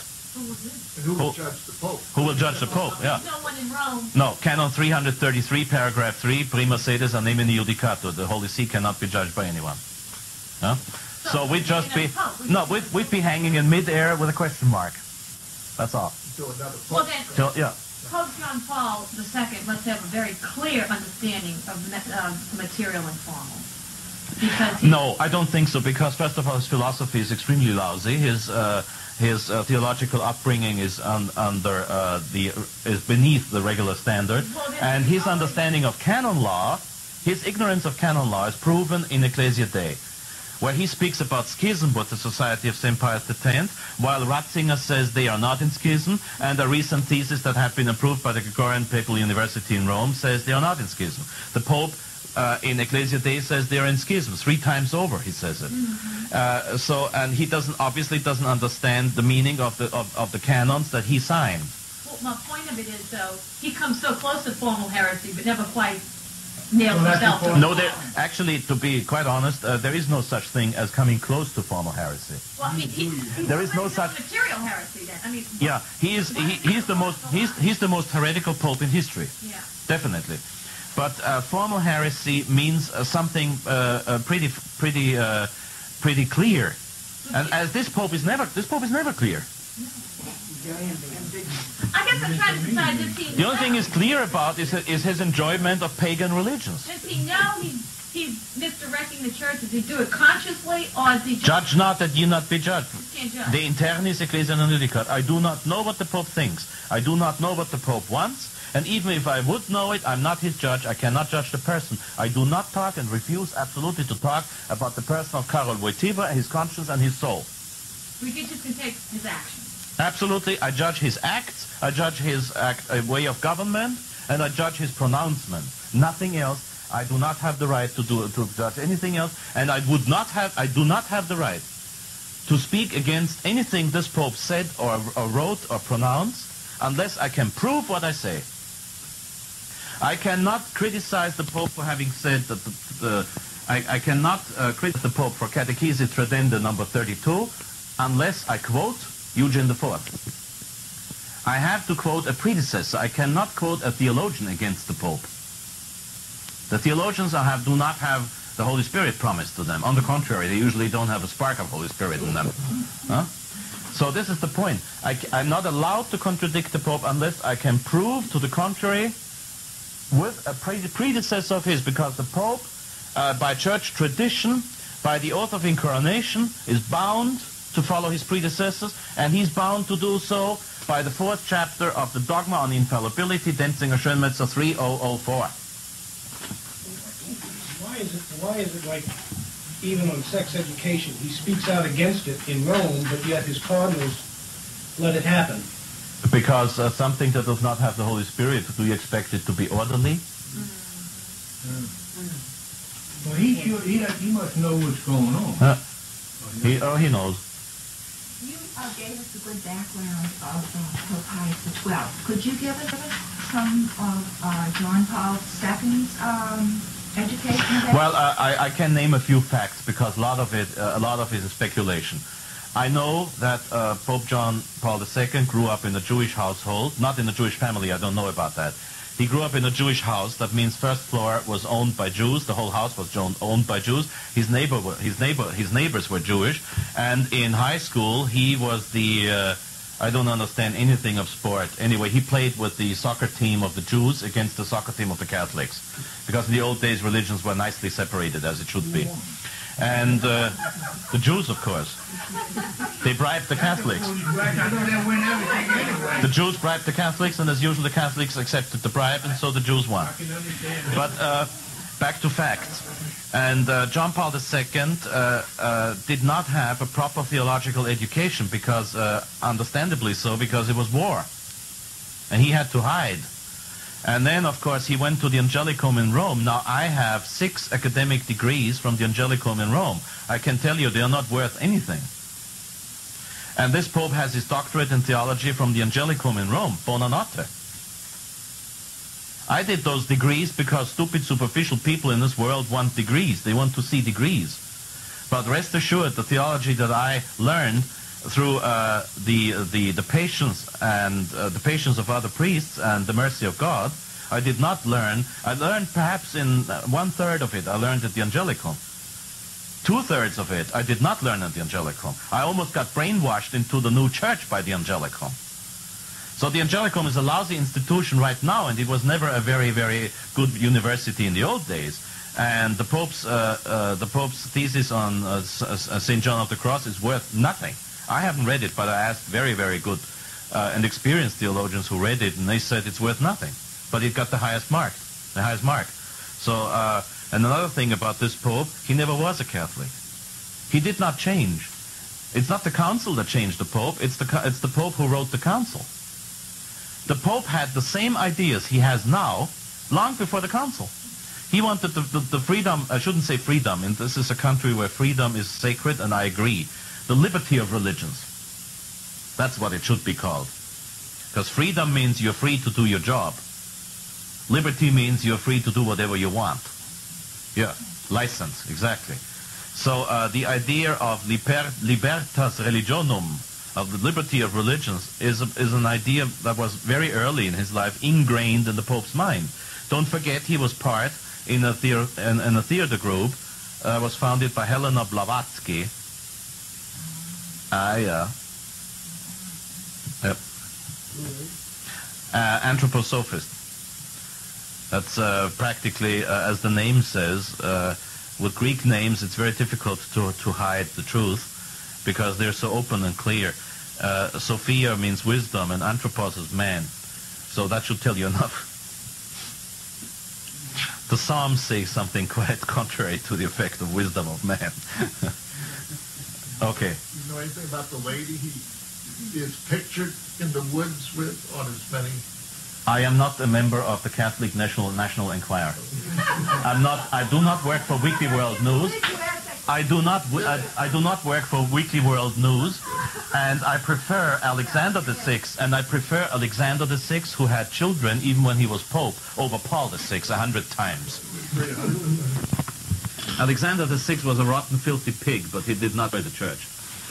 I have a question and a comment. Go ahead.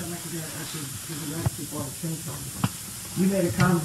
Well, it's for both of you, but you made a comment about things being translated as written, based on Vatican II or something like that. Right. And that reflects on something or other I noticed every time we read something from the old Catholic traditional writings or any of the popes and encyclicals compared to, say, John the 23rd or on to Vatican II and the current pope, in that almost every writing that we read, they get to the point within the first paragraph. And any average person like us can understand exactly what they mean. But when we read any of the new Catholic stuff, it's so ambiguous you can't read it without constantly going to the dictionary, constantly trying to make some sense of it, and then having to become your own theologian because you don't understand what they mean. That's the bad side of it. The good side of it is that the simple people will not bother read it and will be less distracted from the Catholic faith. Yeah. If you understand it, then you better. Yeah. It's like, if you want to read language like this, I recommend the book Politically Correct Bedtime Stories, but not this Pope's encyclical. The Politically Correct Bedtime Stories is a good book. This Pope's encyclicals are trash. Now the question is... Very dangerous trash. There's been talk about Pope John the 23rd when he was elected. Yeah. And they asked if he knew what he would call himself. He was already prepared. National Enquirer again. Well, yeah, but the fact that there was already... How would you know? How would you know? How would you know what his reasons are? Any cardinal who speaks about what happened in the conclave is excommunicated. Do you think that a cardinal who doesn't care about being excommunicated or not would necessarily tell you the truth? When Cardinal Koenig of Vienna, the old Archbishop of Vienna, was asked on TV if he was a candidate at the last conclave, he nodded. Broke the vow of conclave once. A few minutes later, he was asked if he was one of those who promoted Karl Wojtyła. He nodded again. So within 1 minute, Prince of the Holy Roman Church, Cardinal Franz Cardinal Koenig, Archbishop of the Archdiocese of Vienna, Austria, was excommunicated twice. Do you think that a man like this, highly intelligent, is interested in telling you the truth? No, he will tell you whatever he thinks is useful. And I cannot be accused of slander if I say that, because I'm not saying he lied. I'm just saying, how would you trust a man who is not interested in the fact if he's excommunicated or not? He broke the vow of silence. He broke the seal of the conclave. So if anybody tells me John the 23rd said the following, blah, blah, blah, blah, blah, blah, the moment he got elected, I will say, as a matter of fact, I will go to the next supermarket and get the National Enquirer, because at least it's funnier. Huh? The Weekly World News is a lot more entertaining than those liars are. Okay, on that note, I think... Well, one last question off the record. Yeah. What is it that you would recommend that we look towards for leadership and guidance in these times where the church leadership is certainly very difficult to trust? But the camera is still running? I hope so. Yes. Good. Subscribe to the Angelus, and if you find sometimes local problems with the Society of St. Pius X, forgive them. They're humans. A century ago, not everything was beautiful, beautiful, beautiful in the Catholic Church. But the ones to look for spiritual guidance, the ones you can trust, the Society of St. Pius X, and the only paper in this country that I would recommend to everybody under all circumstances is the Angelus. Amen to that. Amen.